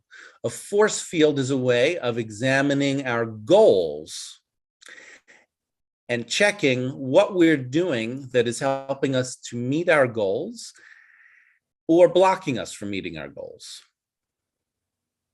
And I'd like to open up this force field activity to everyone here, so board of directors, as well as everyone else, in relationship to the organizing of the group, the kind of the work of the board of directors. That's what the force field is for. So if you think about what goals the board of directors has, or what goals you have participating in the group in relation to the organization of the group and the leadership of the group, you could mention a goal. You could mention something that is what I call a driving force, something bringing us towards the goal, or a goal, or goals in general, or something that's getting in the way. So does anybody have a force field, a driving force, a restraining force, or a goal?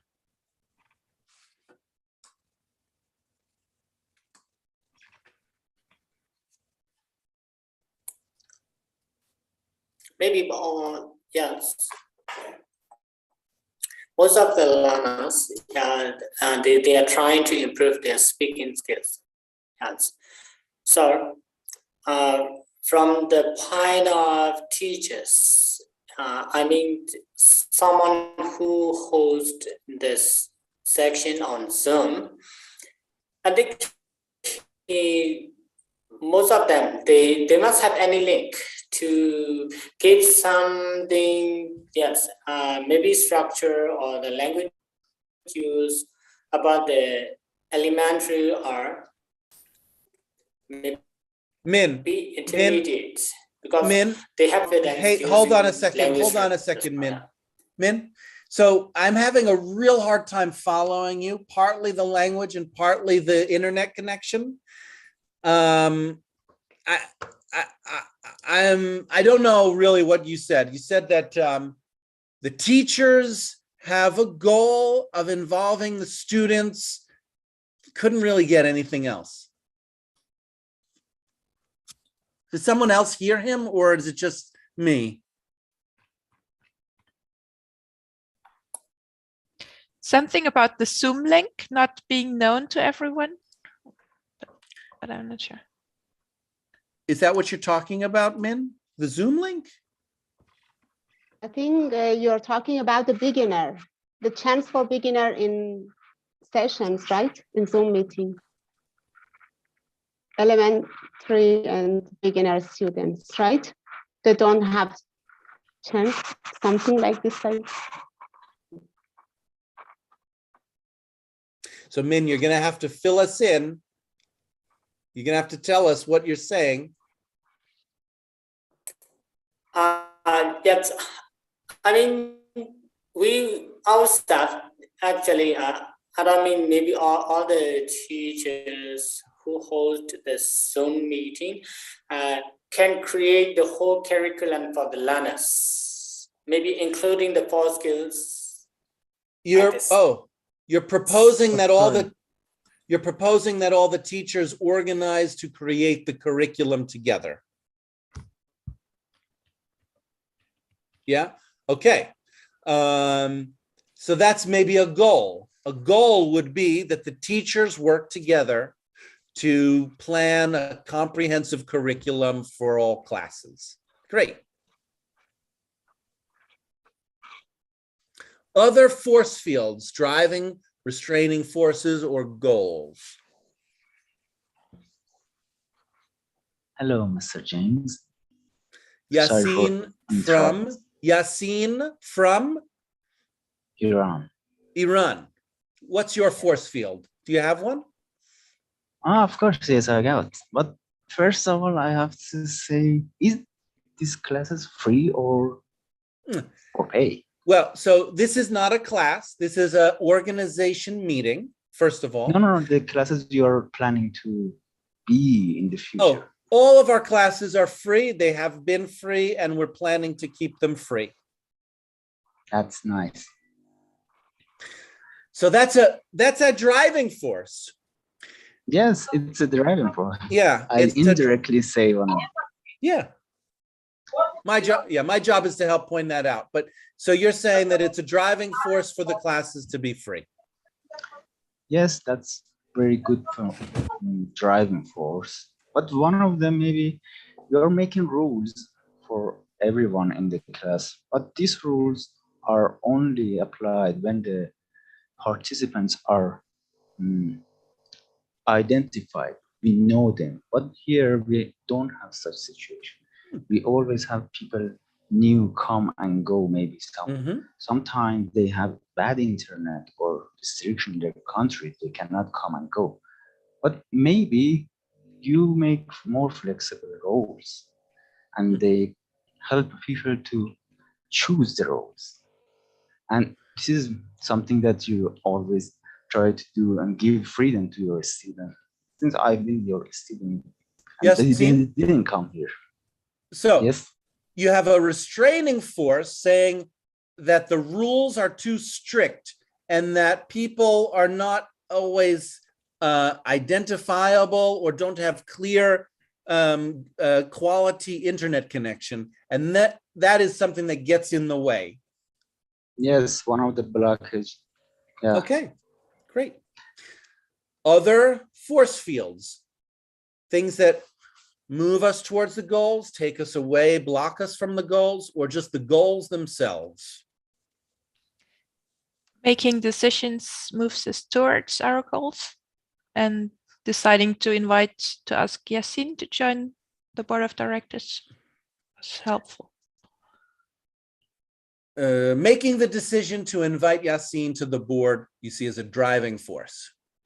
Yeah, that's an example for us making a decision and finding criteria to make the decision. Having criteria to make the decision, driving force. Making the decision, driving force. To invite Yassine.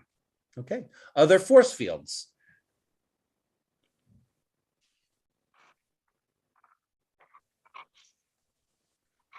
Other goals, things that are bringing us towards what we want or taking us away from what we want.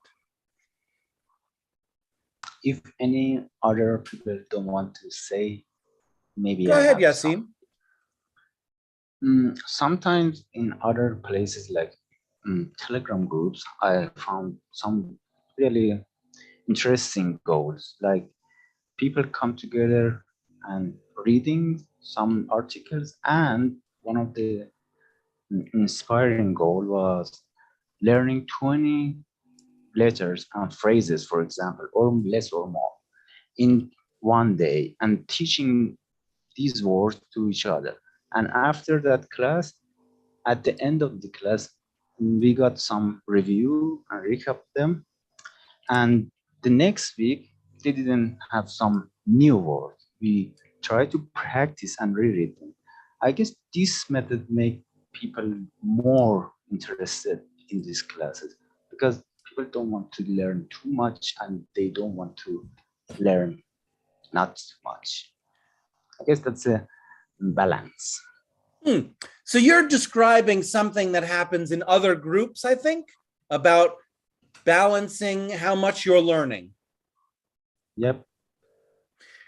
And so your goal, it sounds like your goal in this group would be to create, well, clear learning goals, to have clear learning goals that are enough where you're making progress, but not too much where it is too much to do and becomes a burden. Exactly. Okay. 2 minutes left. Any other force fields before we pass over to Mokhtar, who's going to be doing a session for the reading group?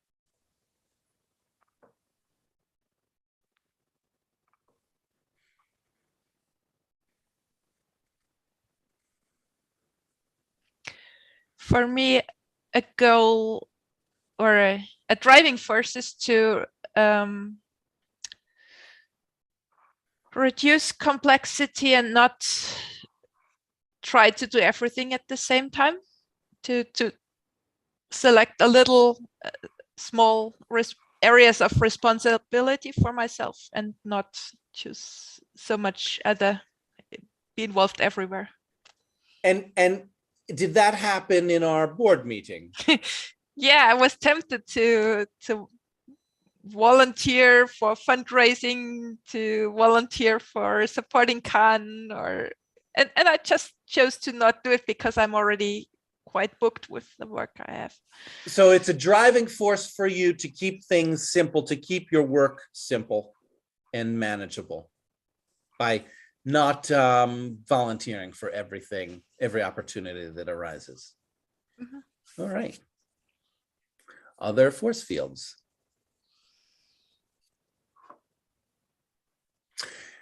I think it is a driving force to have a new member on the board towards the goal of having a board that is working together and shares responsibilities.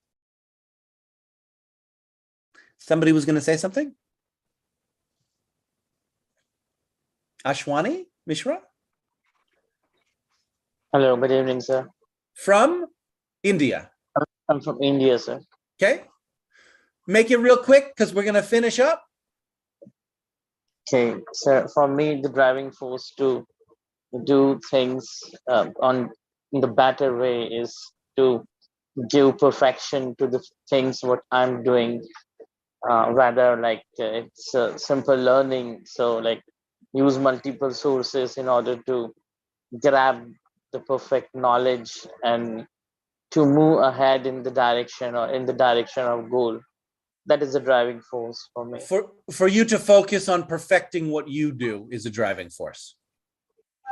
Yeah, and to progress every day, to give efforts to the task which is really important to do on that specific day. Okay. That's the driving force for me. Great, Ashwani. Thank you so much. I'll leave it there. That's our meeting for the board of directors. We'll meet again same time next week, and I look forward to it. And so thank you everyone also who came and watched and added your feedback. That's really helpful. Now over to you, Mokhtar, for your reading group class. Thank you. Thank you, James. Thank you very much. Hello, everybody. This is my first session with you, and it's about the reading club. we were discussion here, members in the group, and we decided to read a book together and have some activity about it. And the book we've chosen is The Book of Two Ways, written by Judy Picoult. And the book is a bestseller, and the writer, the author, is very famous, and I really like her books, her novels. Right. I'm going to share my screen with you, if you don't mind. I don't know if I can do that. I'm going to give it a try. Okay. So.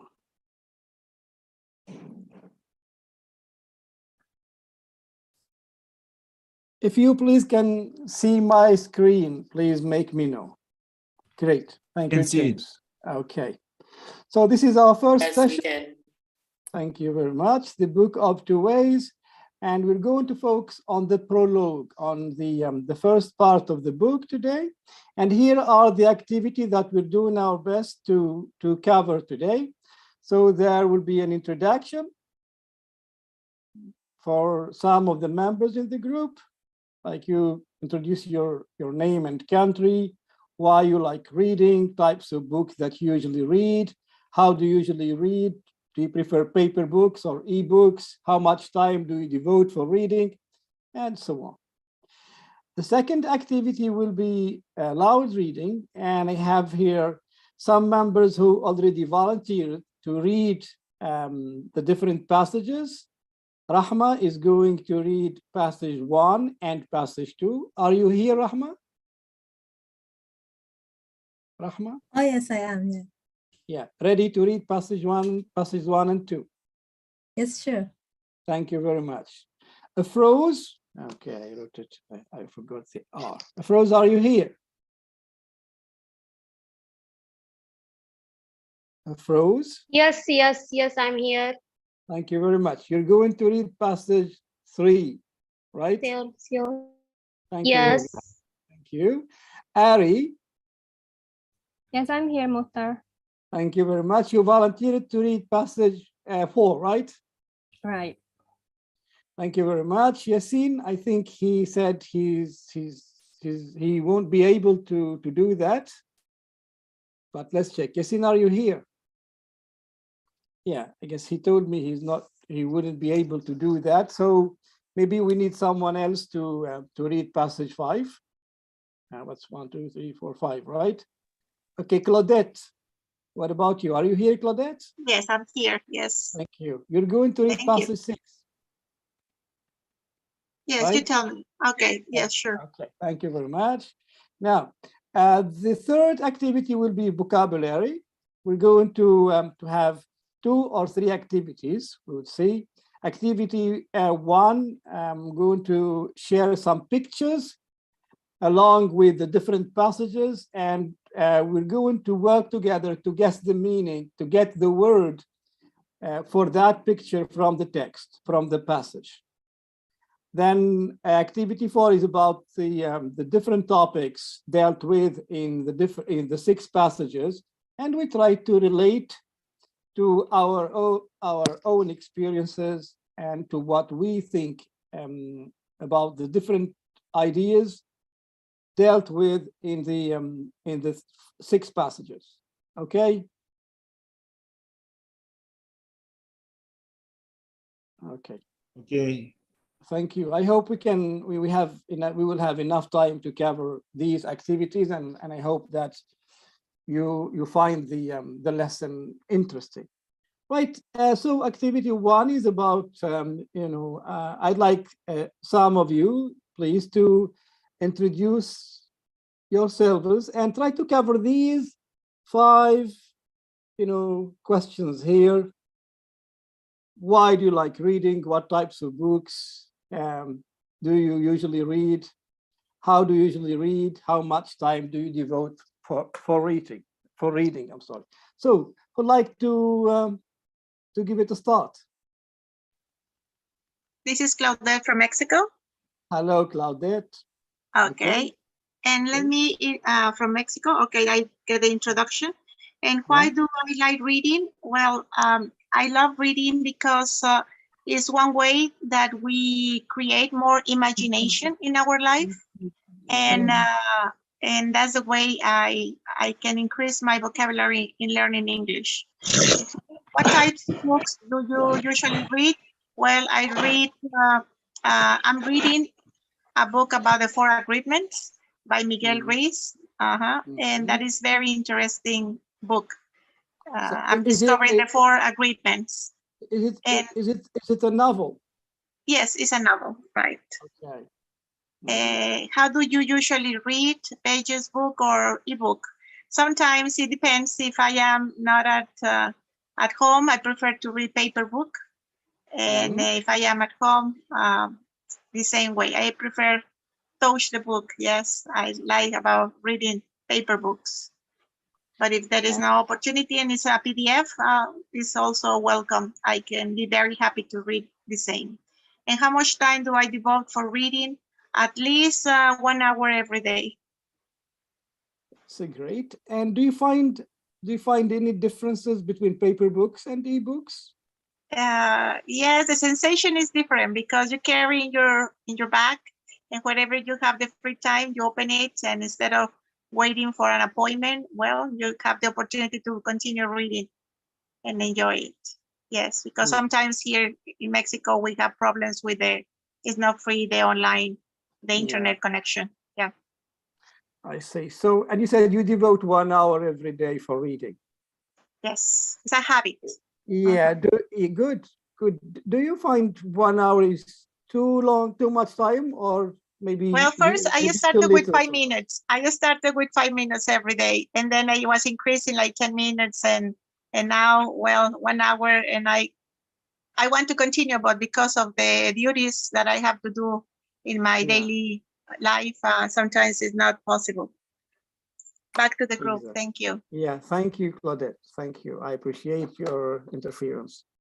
Could anyone else, please, would like to share with us your love to reading and how you do that? Hello. Hello. Hi, I'm Nilen from the Philippines, and I would Hello. like to share. Yes, please. Yes. I love reading actually because it's like an escape from me from the reality, and it's enticing knowing some new characters, new persons, different life. It's like living their life too. And for me, that's very much helpful. I usually read fiction books, and it's through ebook, but I have few books, but I've already finished them all. Great. And I read like after a project, it's like my reward to read stories to make myself feel good and like to escape from the reality of life. That would be all. Great. And you said you read both paper books and ebooks, right? Am I right about that? Yeah. Good. Same question for Claudette here. Do you prefer paper books or ebooks? And if you don't mind, please say why. I like paper books more because I don't know, I get lost more in the paper books, and I love like I can read it. I can physically touch what I'm reading. Do you prefer reading in your native language or in English? Both actually. Great. But I'm into English more. I see. Good. Are there any famous books, English or any other language, which are translated to your own language, to your native language? Is this common in your country? I think there are some, but I haven't actually read some of it or one. All right. Yeah, and how much time do you devote for reading? Maybe every day or? For a day, I usually like have some works to do, and then after that, that would be the time I will allot for reading. It's like a reward, and for me to be motivated more. It's like I would look forward to it. Does it happen to you sometimes that you can't stop reading because you want to keep reading and know Yes. right? If the Anyone? book is like cliffhanging or Yes. something like that. Yeah. Okay, anyone else would like to share with us here his love for reading? Hello. Rania from Hello. Please say your name. I'm Ashwin from India. Hello. Sir, I like to read books because they guide us in the path of life, how to tackle the different situations in life and how to move ahead with different circumstances we have in our life. I also like to read books which actually talks about psychological stuff, because most of the time, in this life, we are into the circumstances where we have to take decision, and there are so many factors which affect our decision. So how to take the decision irrespective of whatever your mood, your thought, or your environment is. I do love to read these kind of books. The books which usually I read ebooks, or most of the time I go for podcasts which are there, because I don't have time to read by sitting one place and read. So there are lots of YouTube videos where they have an extract of the book, I should say gist of the book. So I get it by YouTube or sometimes through podcast. And like the time I devote, if like I'm driving from my home to my working place, I listen to those podcast, and like suppose like if I'm like probably waiting for someone to meet, that is the time where I can hear to them and I enjoy, and I get the right path listening to them in this way. Thank you very much for giving me this opportunity. Ashwani, does it happen sometime that you put yourself in the shoes of the main character and see if you would make the same decisions as her or him, for example? Oh yeah, it happens, because while reading, you yourself started assuming to the place where someone is actually playing the role in that particular book, and your decision might change. Sometimes you feel that if I would be there, I would do the things in that way. So sometimes it happens. It's all the experiences you get in life and the kind of environment you have around you, even the teachings and nurturing you got from your parents, that all makes you to take decision what role you play and how you're going to deal with the situations which are actually being written by the authors of the book. Thank you very much, sir. Oh, thank you, Ashwani. Thank you very much. I think we, of course, we will do this activity in our future lessons. Every time a few of you are going to share with us,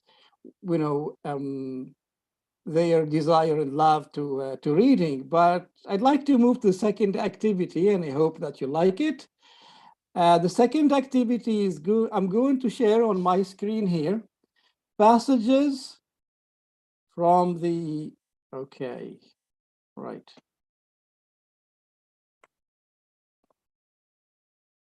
No, wait a minute.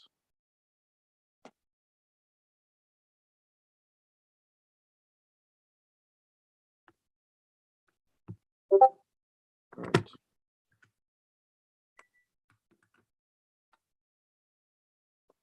Right, okay.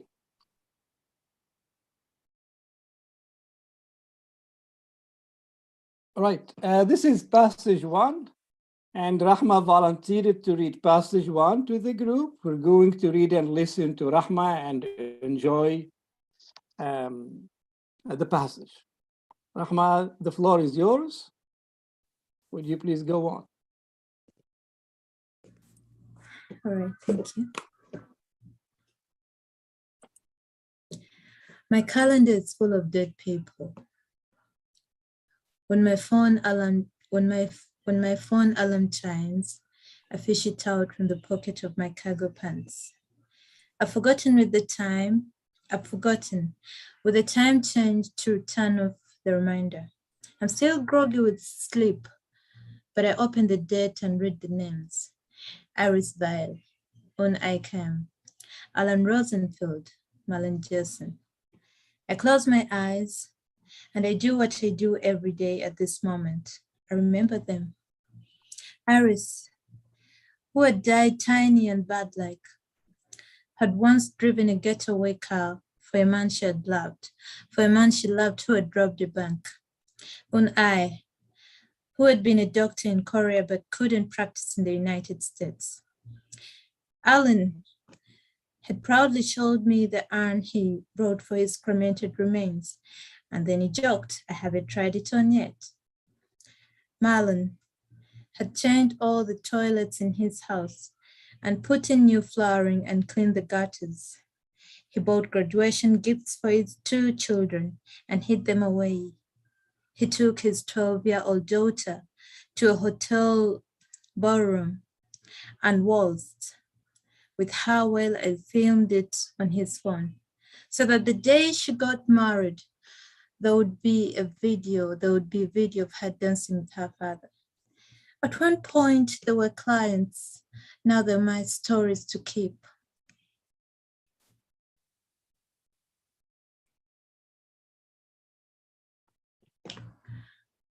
Everyone in my row is asleep. I slip back my phone into my pocket and carefully crawl over the woman to my right without disturbing her. Air traveler's yoga. To make my way to the bathroom in the rear of the plane.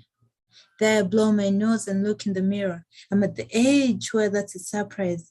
I still think I'm going to see a younger woman, rather the one who blinks back at me. Lines fan from the corners of my eyes, like the grease of a familiar map. If I untangle the braid that lies over my left shoulder, these terrible pearlescent lights would pick up those fast gray strands in my hair. I'm wearing baggy pants with an elastic waist, like every other sensible nearly 40 woman who knows she's going to be on a plane for a long-haul flight. I grab a handful of tissues and open the door, intent to heading back to my seat, but the little galley area is packed with flight attendants. They're knotted together like a frown. Thank you, Rahma. That's really impressive. What do you think, guys?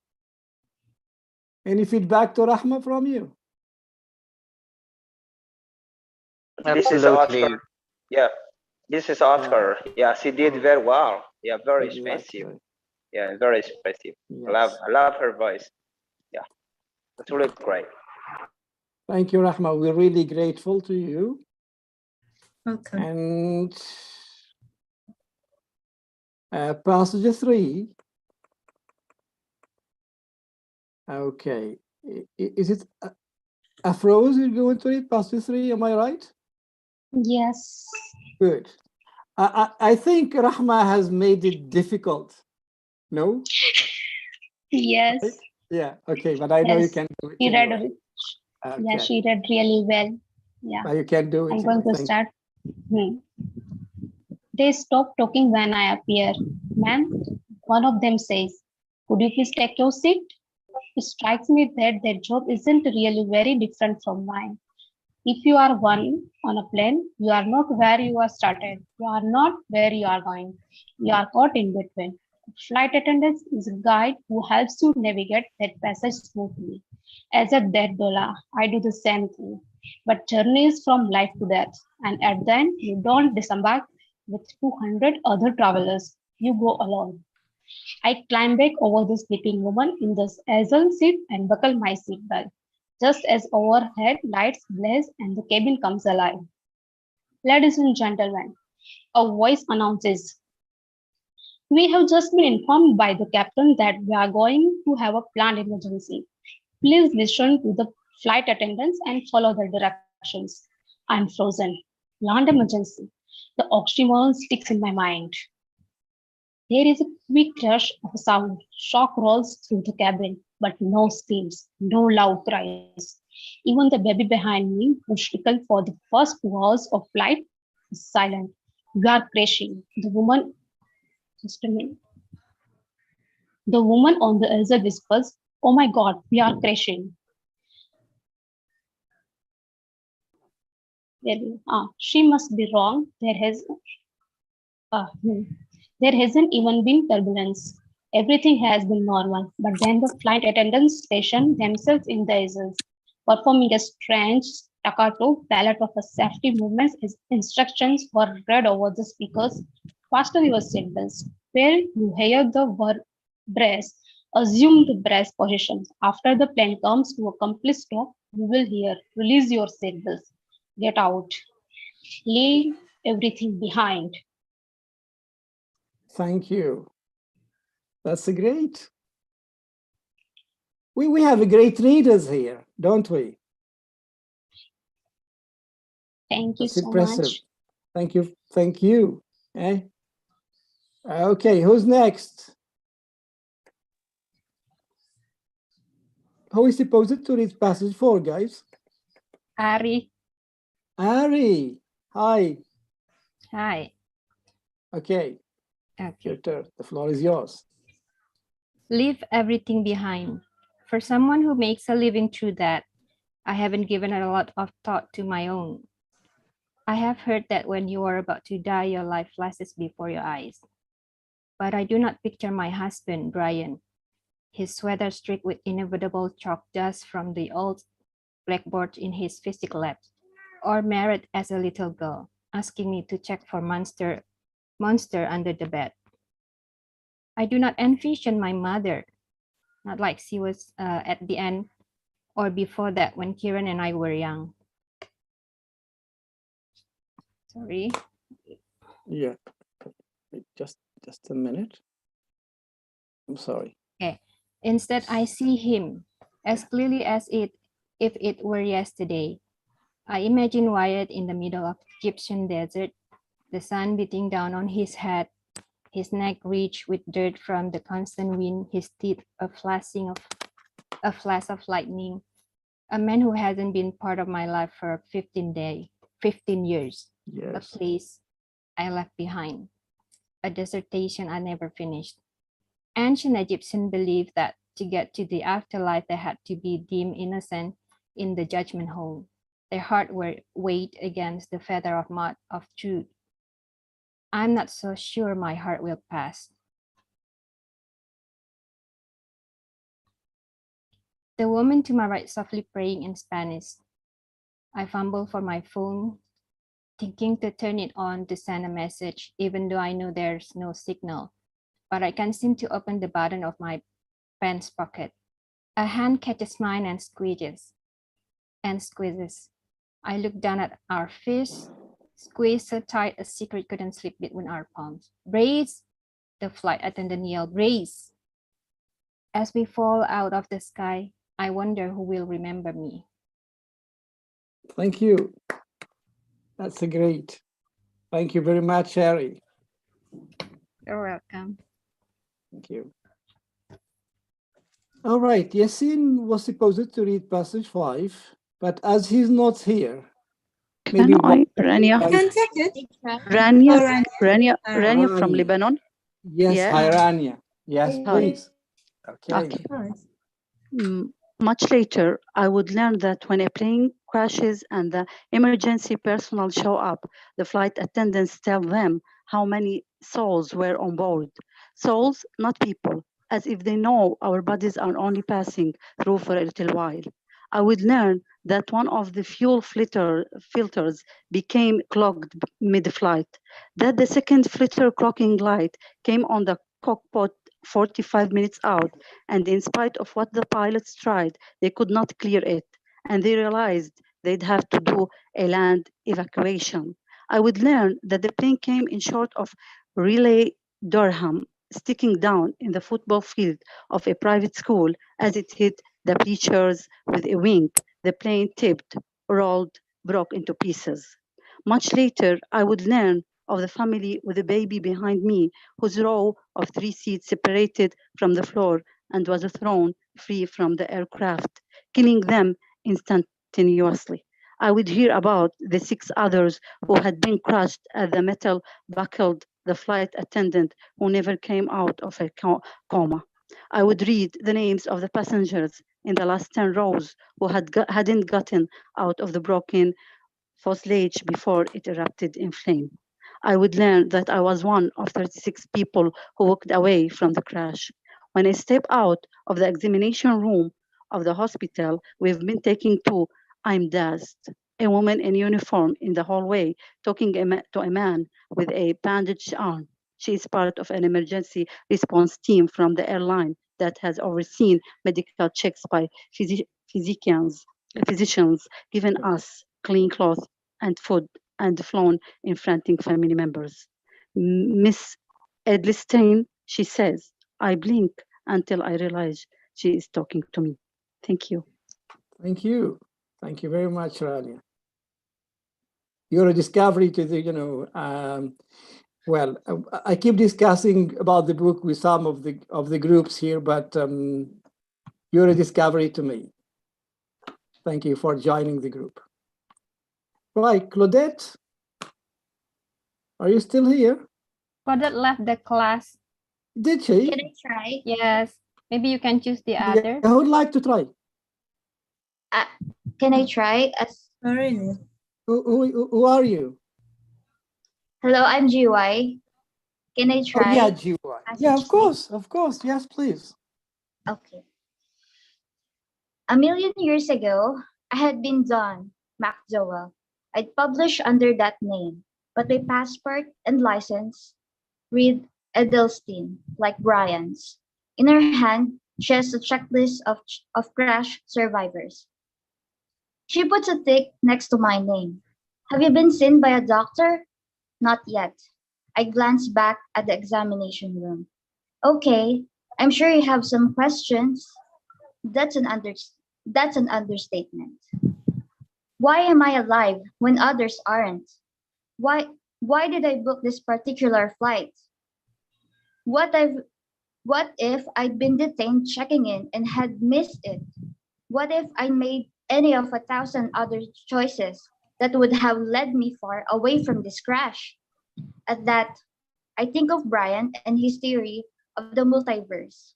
Somewhere in a parallel timeline, there's another me at my own funeral.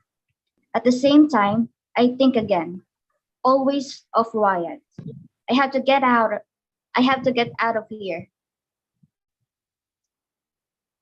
Yes, sorry, it's a bit long. Okay. I don't realize. I don't realize I have said this out loud until the airline representative responds. Once we get to the doctor's paperwork, you're cleared to leave. Is someone coming for you? Or do you need us to make travel arrangements? We, the lucky ones, have been told we can have a plane ticket anywhere we need to go to our destination, back to where the flight originated, even somewhere if necessary. I have already called my husband.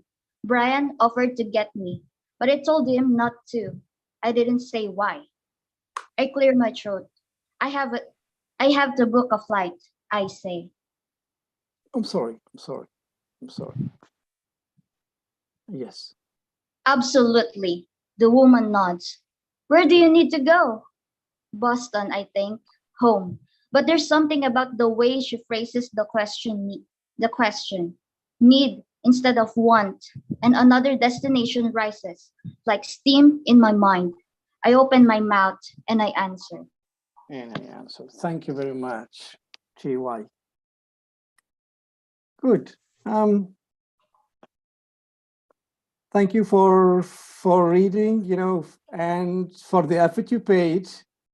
We can feel, a lot of emotion in reading, and I guess if I were listening to you in an audiobook, this is what I would like to listen to. Thank you very much for all of you. If any one of you would like to say something before moving to the next activity, I'd like to hear from you.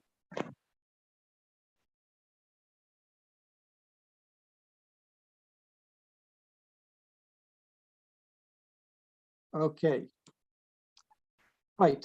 The following activity, we're going to, I'm sharing here the passage as well as a picture. And I'd like you please to guess the word from the passage. And picture one, can you see the picture and the text at the same time, guys? Yes. Good. So Yes, please. here is the picture. Here is the picture. In passage one, we have the word for this picture here. Can you find out the word? I piece it out. Yeah, me too. No. It's a clothing item. It's an item. Yes, please. Cargo pants. Exactly. Oh, the pants. The pants. Yeah, Okay. cargo pants. Cargo pants. Cargo pant is pants or trousers in British English with a lot of pockets, like the one we can see here. And I guess you guys know that in British English they use trousers, right? Yes, sure. Yeah. Instead of pants, and so using pants when talking to a British guy is a bit, can be misunderstood. Right, and next picture.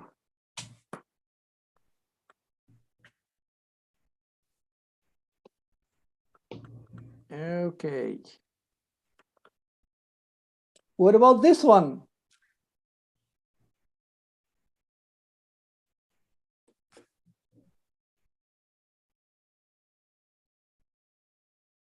An urn. Yes. Who's that? Who's speaking? I'm sorry. Rahma, was that you? GY again. GY, in urn. Yeah, it's here in. Yeah, he said, Alan had proudly showed me the urn he bought for his cremated remains and then joked, I haven't tried it on yet.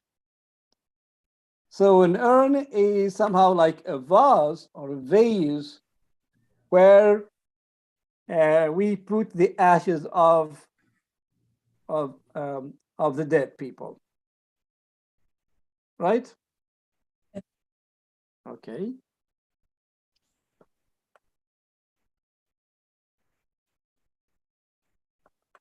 Okay, what about this one? We're still working on passage one. Yeah, gutters. It says here that, speaking about, what's the name of the guy here? Marlon. Marlon, yeah. Yes, Marlon had changed out all the toilets in his house and put in new flooring and cleaning the gutters. Right.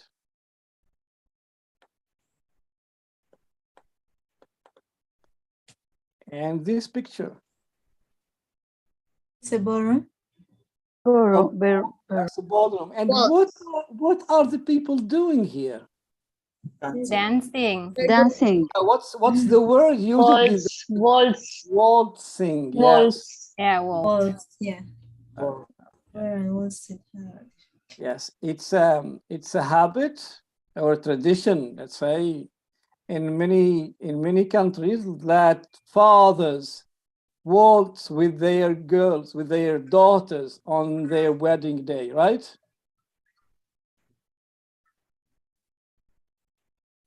Is this common in your country?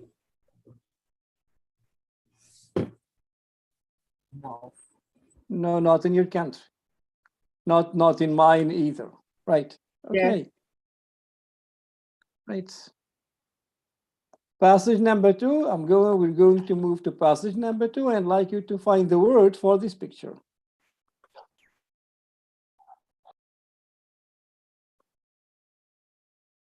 Right. What about this set of chairs? The three of them together on a. I'm sorry? Travel plane. No. Traveler's yoga. No. No. You can see. Line one. It's in line one. The rear of the plane. Row. Yeah, exactly. A row. Row, Yeah. Okay. Okay. Now great. you got it right. Yeah, all right. We have many words related to plane here. Okay. What about this one? Okay. No, the part to the left. Okay, to the left. Hands. That's the rail of the plane. Rail? No, not the rail. There is another word here. It's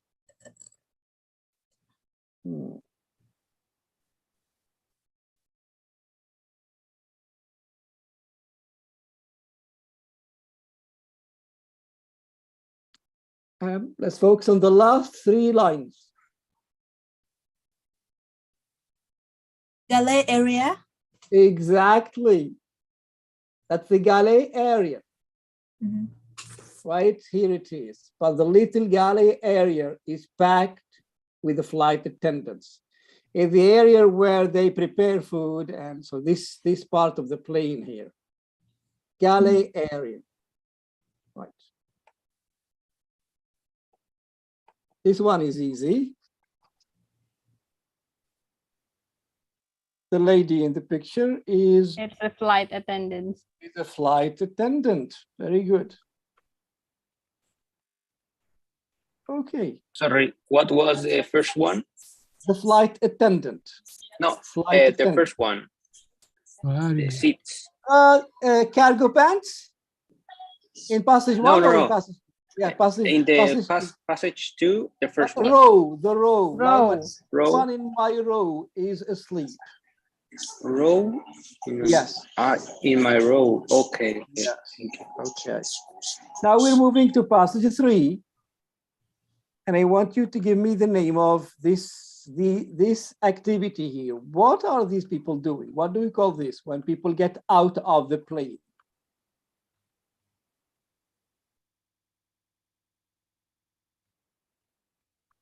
It's in paragraph number 2, passage 3, paragraph 2 here.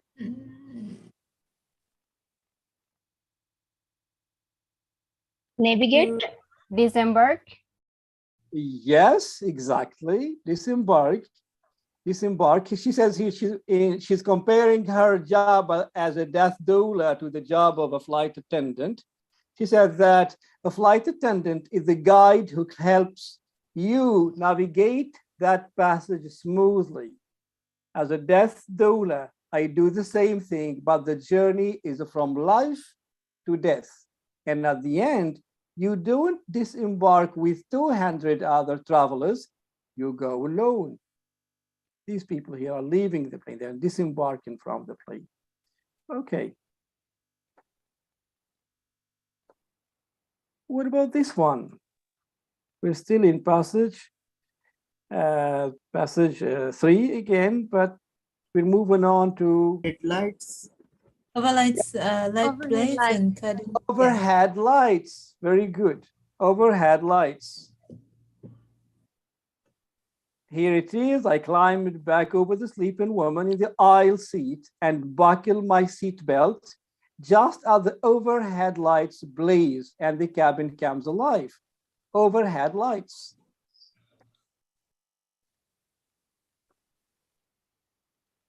Okay. What about this picture? Are we still in passage? Right? Yeah.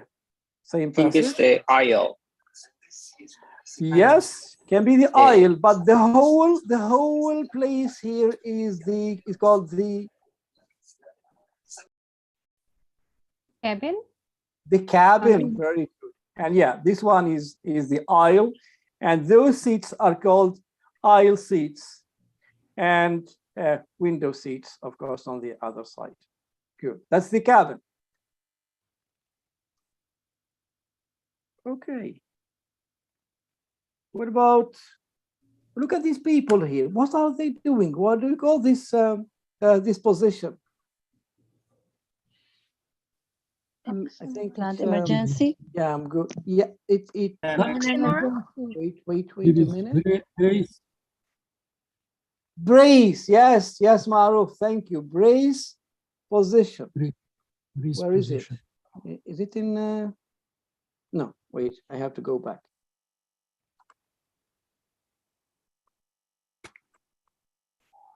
Okay.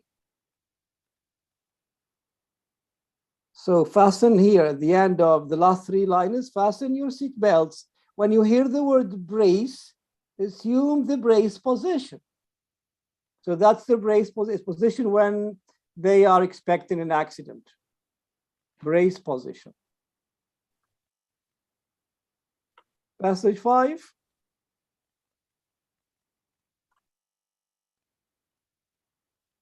Okay, we're going to skip passage 4. Okay, passage 5.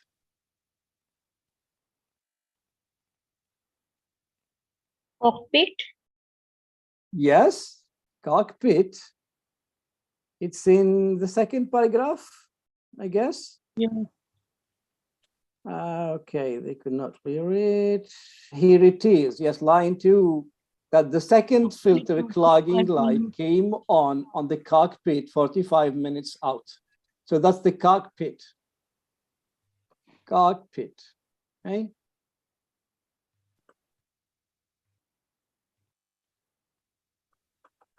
What about this part of the plane? Wings of the plane. The wing, very good. Last sentence in paragraph number 2, as it hit the bleachers with the wing, the plane tipped, rolled, broke into pieces.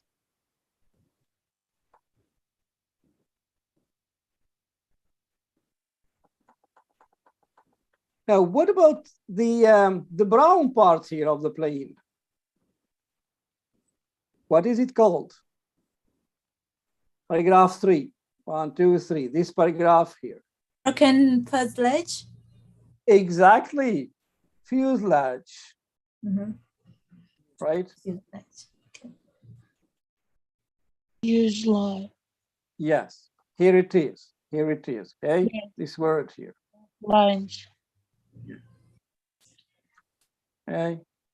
I would read the names of the passengers in the last 10 rows who hadn't gotten out of the broken fuselage before it erupted in flame. Okay, that's it. Now, what if we go back to the pictures one by one and without going back to the passages, a volunteer from you should just give out the names of the pictures. Would like to do that?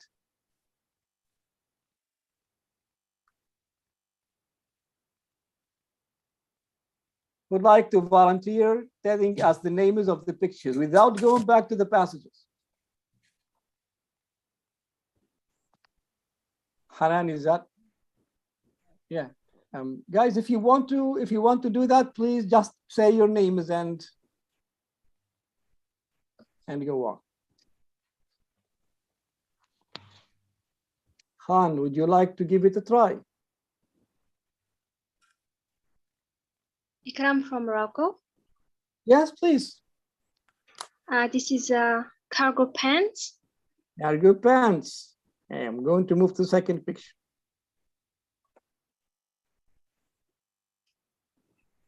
This is a urn. Yes, urn. Urn. Who'd like to? Who can spell it to the group? URN. Yeah, great. URN. Urn.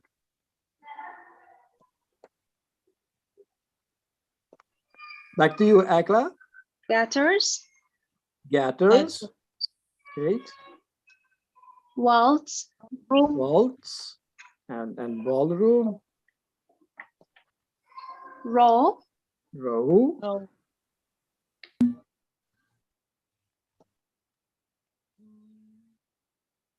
I don't remember this one. Sorry. Yeah, who'd like to help us here? Galley area. Galley area. Very good. The galley area. Great. Okay.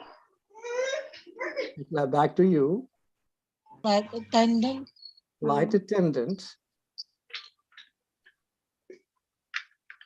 Disembark. Disembark. Great. Overhead light. Overhead lights. Cabin. Cabin. Cabin. Brace. Brace position. And fuselage. Cabin. Now this one is a cockpit. Cockpit. It's cockpit. Yeah. Yes. Wings. Wing. Wing. Fuselage. And It's the body of the plane. and Fuselage. fuselage. Yeah. Fuselage. Great. Okay. The next activity, we're going back to the passages, passage by passage, and there are some highlighted words here that I'd like you to think of synonyms to them. In passage 1, for example, the writer says, when my phone alarm chimes. What do you think chime means here?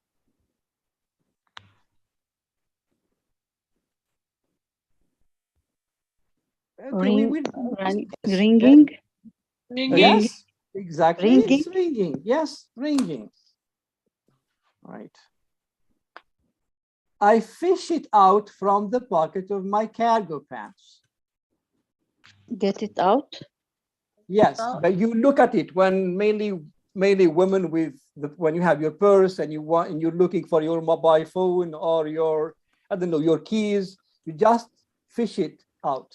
Okay, good. Groggy.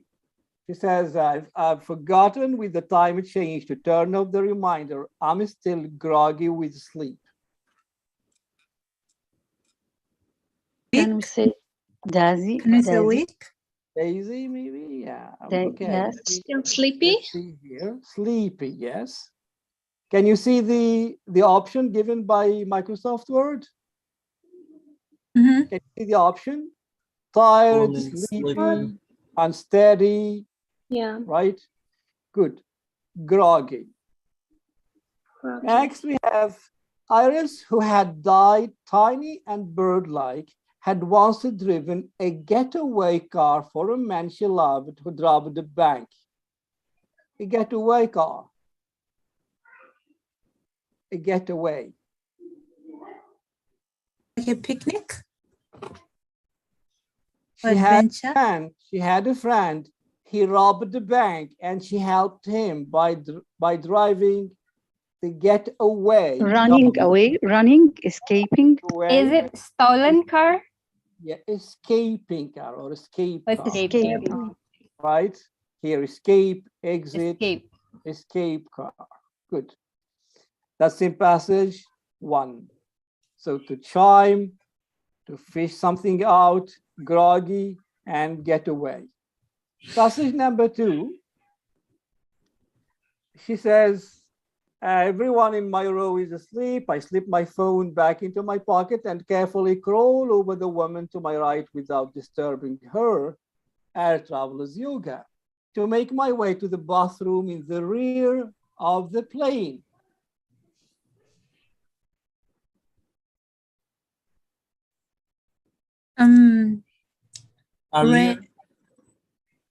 Yeah.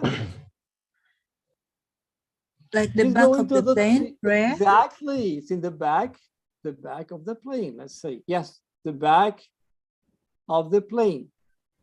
The back of the plane. Toilets are on the back of the plane. There, I blow my nose and look in the mirror. I'm at the age where that's a surprise, where I still think I'm going to see a younger woman rather than the one who blinks back at me. To blink. To look. Any other suggestions? It's like a quick shutting of your eyes. The eyes, a movement. of the Yeah, eyes. like it's opening and closing one's eyes. Right here. I mean, if we were to blink. Okay, to wink, to flash, to wink, to twinkle, right? So, who blinks back at me? Lines fan from the corners of my eyes, like the creases of a familiar map.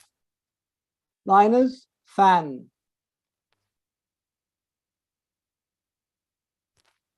From the corners of my eyes because of age. Liners fan. Wrinkles.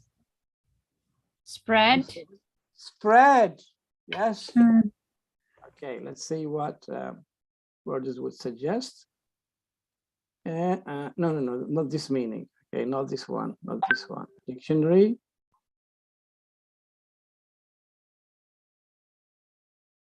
Here. To stimulate, stir up, provoke, increase, encourage, generate, ferment. It's to spread, actually. Yeah, it's to spread. Okay. They fan like a fan. They spread like that. Okay, in different directions. Lines fan from the corners of my eyes. Okay. If I untangle the braid that lies over my left shoulder, these terrible fluorescent lights would pick up those first gray strands in my hair. If I untangle. Opening? Sorry? Like opening? Oh, yeah, maybe open. Untie, maybe. Let's see what. Untie. Untie, yeah. Untie, yes. Unravel, untie here, yes. If I untie the braid, a braid, the hair. If I untie the braid, any suggestion for a braid here? Braids could be like something plaited, like hair. You plait your hair, so you untangle, you untie. Yes. Like Actually, there is a word for it. Can you see it? Plait, yeah, plait.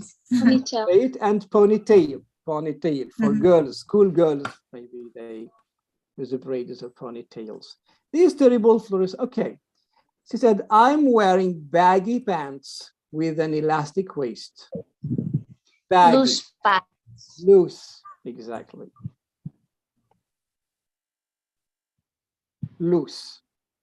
Good. And like every other sensible, nearly 40 woman who knows she's going to be on a plane for a long haul flight. What's a long haul flight?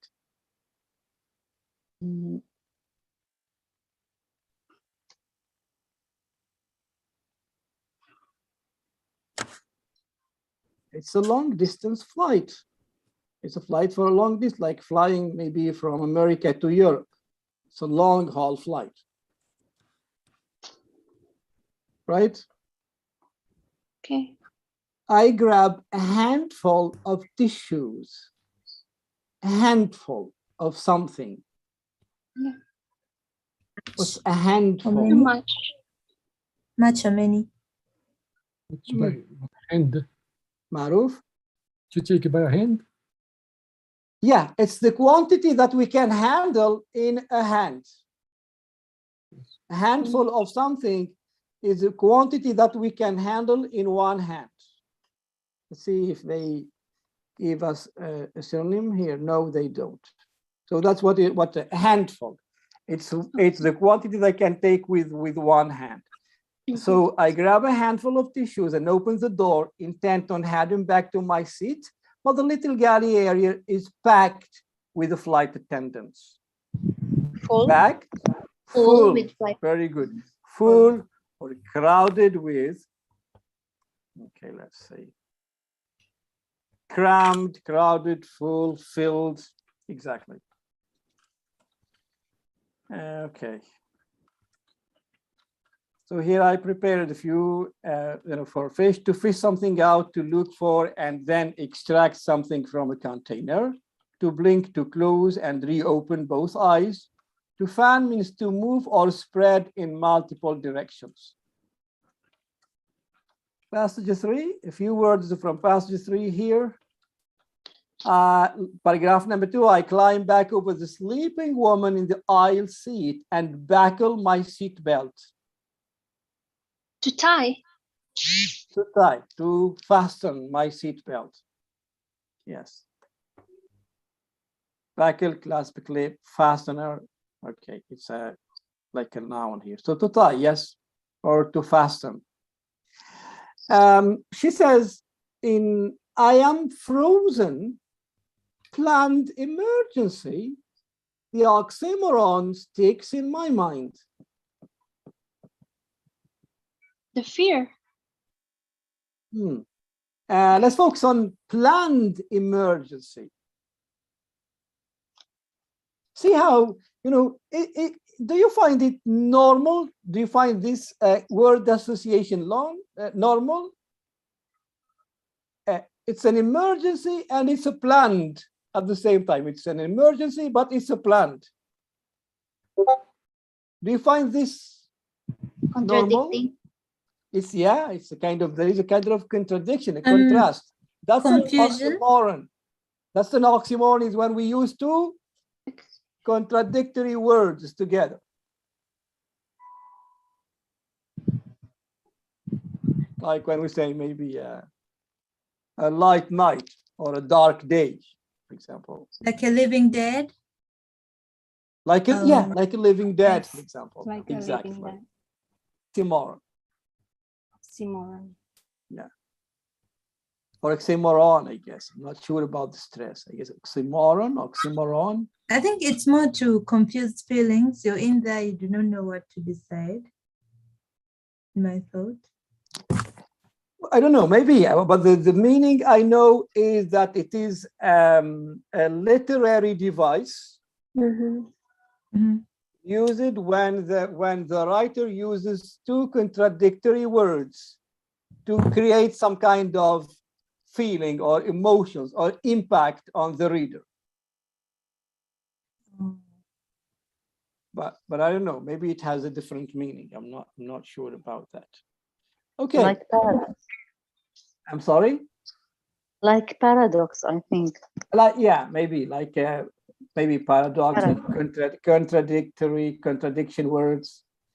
Here in this paragraph, it says, speaking about her family, but I do not picture my husband Brain, his sweater streaked with inevitable chalk dust from the old school blackboards in his physics lab, or Merritt as a little girl asking me to check for monsters under the bed.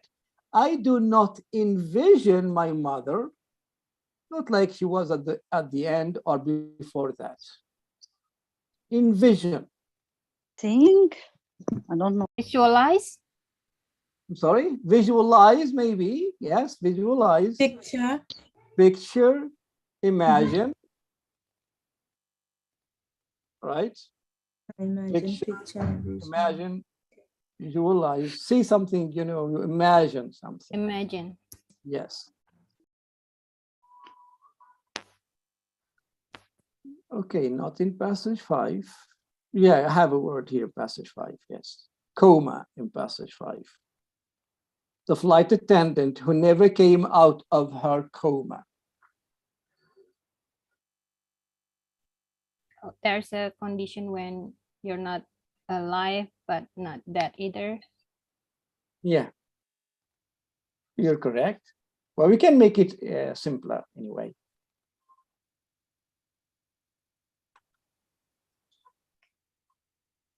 Can you see the? Can you see the synonyms? Unconsciousness, loss of consciousness. Someone is in a coma is unconscious. He's not aware of what is happening around them. Frantic. Panicking. Panicking, very good. Panicking, family members. Frantic, anxious, worried, right? I guess panicking is also correct. Okay. Yeah, time is over. And I still, I'd like you to, I'd like to hear from you, your feedback or reaction to some of the topics, maybe in a couple of minutes. I've chosen 3 topics dealt with in the 6 passages. I'd like to refer you back to the reaction to death and how people react when they learn that they're going to die sometime very soon. Remember in one of the passages, no, not here.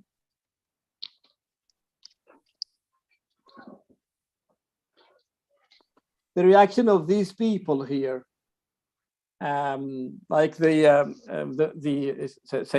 Alan who bought his own urn, Marlon who look after the the detailers and try to keep his memory alive with his children.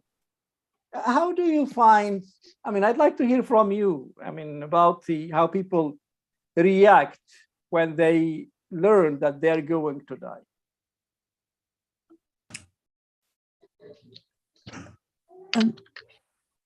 Some of the, like Alan, yeah, he shows us preparation, that he embraced his death. There's a sense of embracement, and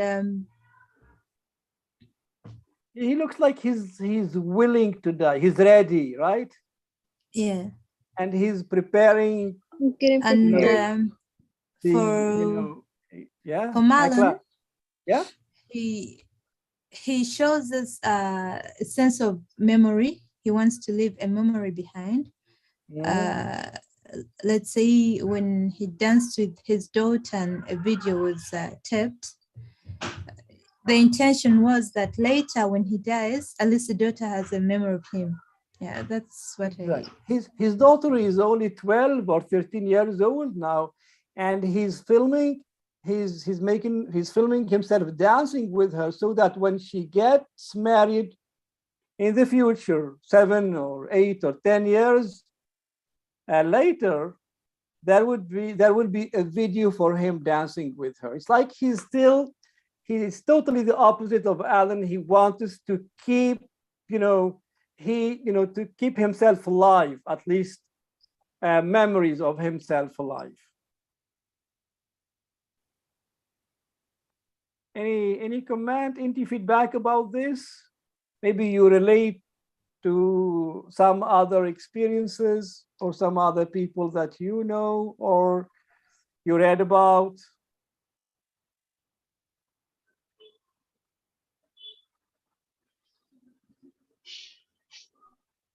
Hello. Hello. My greetings to all. Yeah. So, well, I want to share a few history that I have seen. History of a young man, and he is very wealthy, and he was affected by a cancer, and after a consultation, as a doctor told him that he will die, and he gave us, the timeline, I think. Yeah, exactly. And so after that, he takes this as a chance, because he will, at the end, give all his wealth Yeah. in a charity. To a charity, great. Yeah, he gave all his wealth. He was crying because he kept this as a chance to know that he will die. He wouldn't do Because that he if he told didn't as a know. believer. He What? wouldn't do that if he didn't know about, he didn't learn about the news of his near death. Yeah, Yeah. yeah, yeah. So after that, he were in hospital and waiting for, for just the moment that he will Pass die. away. Yeah. Yeah, he will pass away. Mm-hmm. So I don't have the whole history, but when we check in on YouTube, you can check Ali Yeah. Banat. Yeah. Yeah, you are going to learn a lot about this man. Okay. Yeah. Yeah, thank you for sharing the story with us, Mubak. Rahma, do you want to say You're something? Yeah, I feel still in the first passage, there is a sense of meditation when he's still groggy with sleep, but he's still, he closes his eyes and still, he meditates and remembers the names very well, so he caps them. And also he shows us the narrator, we do not know who is talking. Is it a woman or is it a man? So it's just unknown, it's confusing. It gives you the feel to dig more. What's next? Exactly. That's a different issue here about the style here and the techniques used by the writer. Very great techniques here to keep you turning the pages. Yes, I enjoy reading. I know the different passages that we don't learn about her name till the last passage.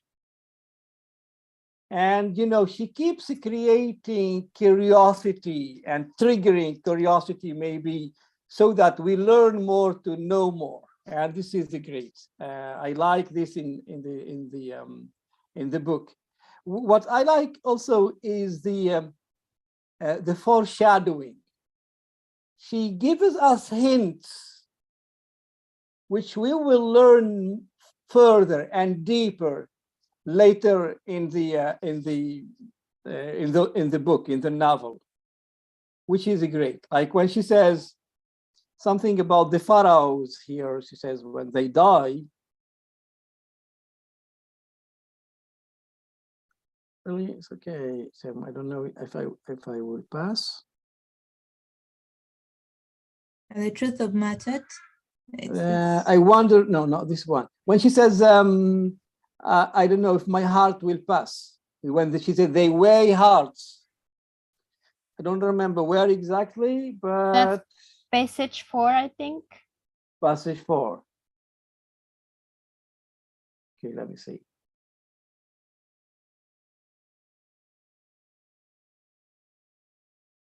Yes, exactly. You're right. Thank you very much. Ancient Egyptians believed that to get to the afterlife, they had to be deemed innocent in the judgment hall. Their hearts were weighed against the feather of math, of the truth.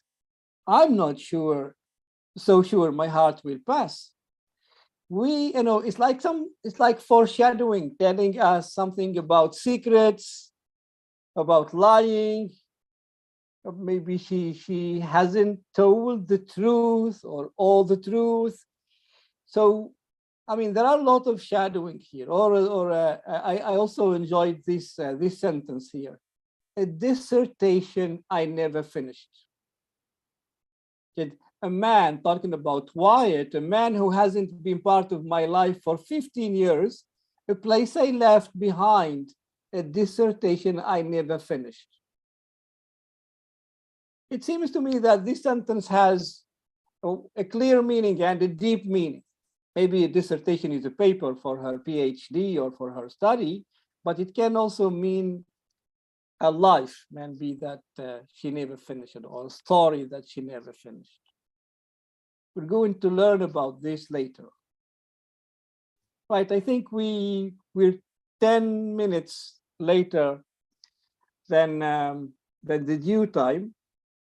I really thank you very much for your participation, for being here and patient, listening to me and listening to your friends. Khan, we didn't hear from you, and Fatima as well. Yeah, you're fine. Gloria. Thank you. I Sir. enjoyed. It was Thank great. you Thank very you so much. Thank you. Sir, Really Sir. fantastic class. Can I say something, But sir? it was Yeah, of course. advanced, difficult for me. Was it? I don't think so. Maybe because you haven't read the passages. That's it. Sir, can I say something? Yeah, Khan, please. For Go on. just 1 minute. Well, I exactly listening you and listening someone exactly that is accelerating from your side, and hopefully I'll join. I'm just facing some mechanical problems. I'm just I just try to fix my desktop, so that's why. And hopefully I'll enjoy with your next class. And today I also enjoy a lot. In the middle of session, you just cast us some picture, and I just try to answer those Thank you. Yeah, you pictures. did. Yeah, you did. Yeah, now I remember. Thank you very much. Yeah, And, thank you. I'll keep sharing the passages in the subgroup, the Book of Two Ways, and we will keep discussing this in the Reading Club subgroup. So you're welcome there too, and I'd love to see your feedback there. Thank you very much. I don't know if James is here or any of the co-hosts. No, I think he left Okay. the group, Then, and I disconnected sometime. I was a host, but I disconnected some Yeah. Okay. 2 or 3 times. Maybe I couldn't because of So my honest I guess this. Thank you, Fahim. I guess this is the last session for today, according to the schedule. Yeah. So I think we should just leave, right? Mohammed Yes. is with Mohammed us. is the host. Muhammad is Ahmed. host, yes. Muhammad Muhammad. Jabbar. Oh, Yeah, I can really? see. Hi. Who made me the host? By the way, I didn't know. Did you made me, Fatima? No, I didn't make you because I Maybe left James. because of my internet, and 3 times I left, and then again I joined, and maybe Oh James. my God. Yes. There must be a magician who made me a host. I was only a It co-host. must have been James, I guess. Oh, Maybe James. maybe, yeah. Maybe. All right, so it's time to say goodbye. Thank you, everyone, for participation. I really enjoyed it, Mukhtar. Thank you so much. Goodbye, everyone. Thank you. See you. Thank you. Thank you. Thank you. Goodbye.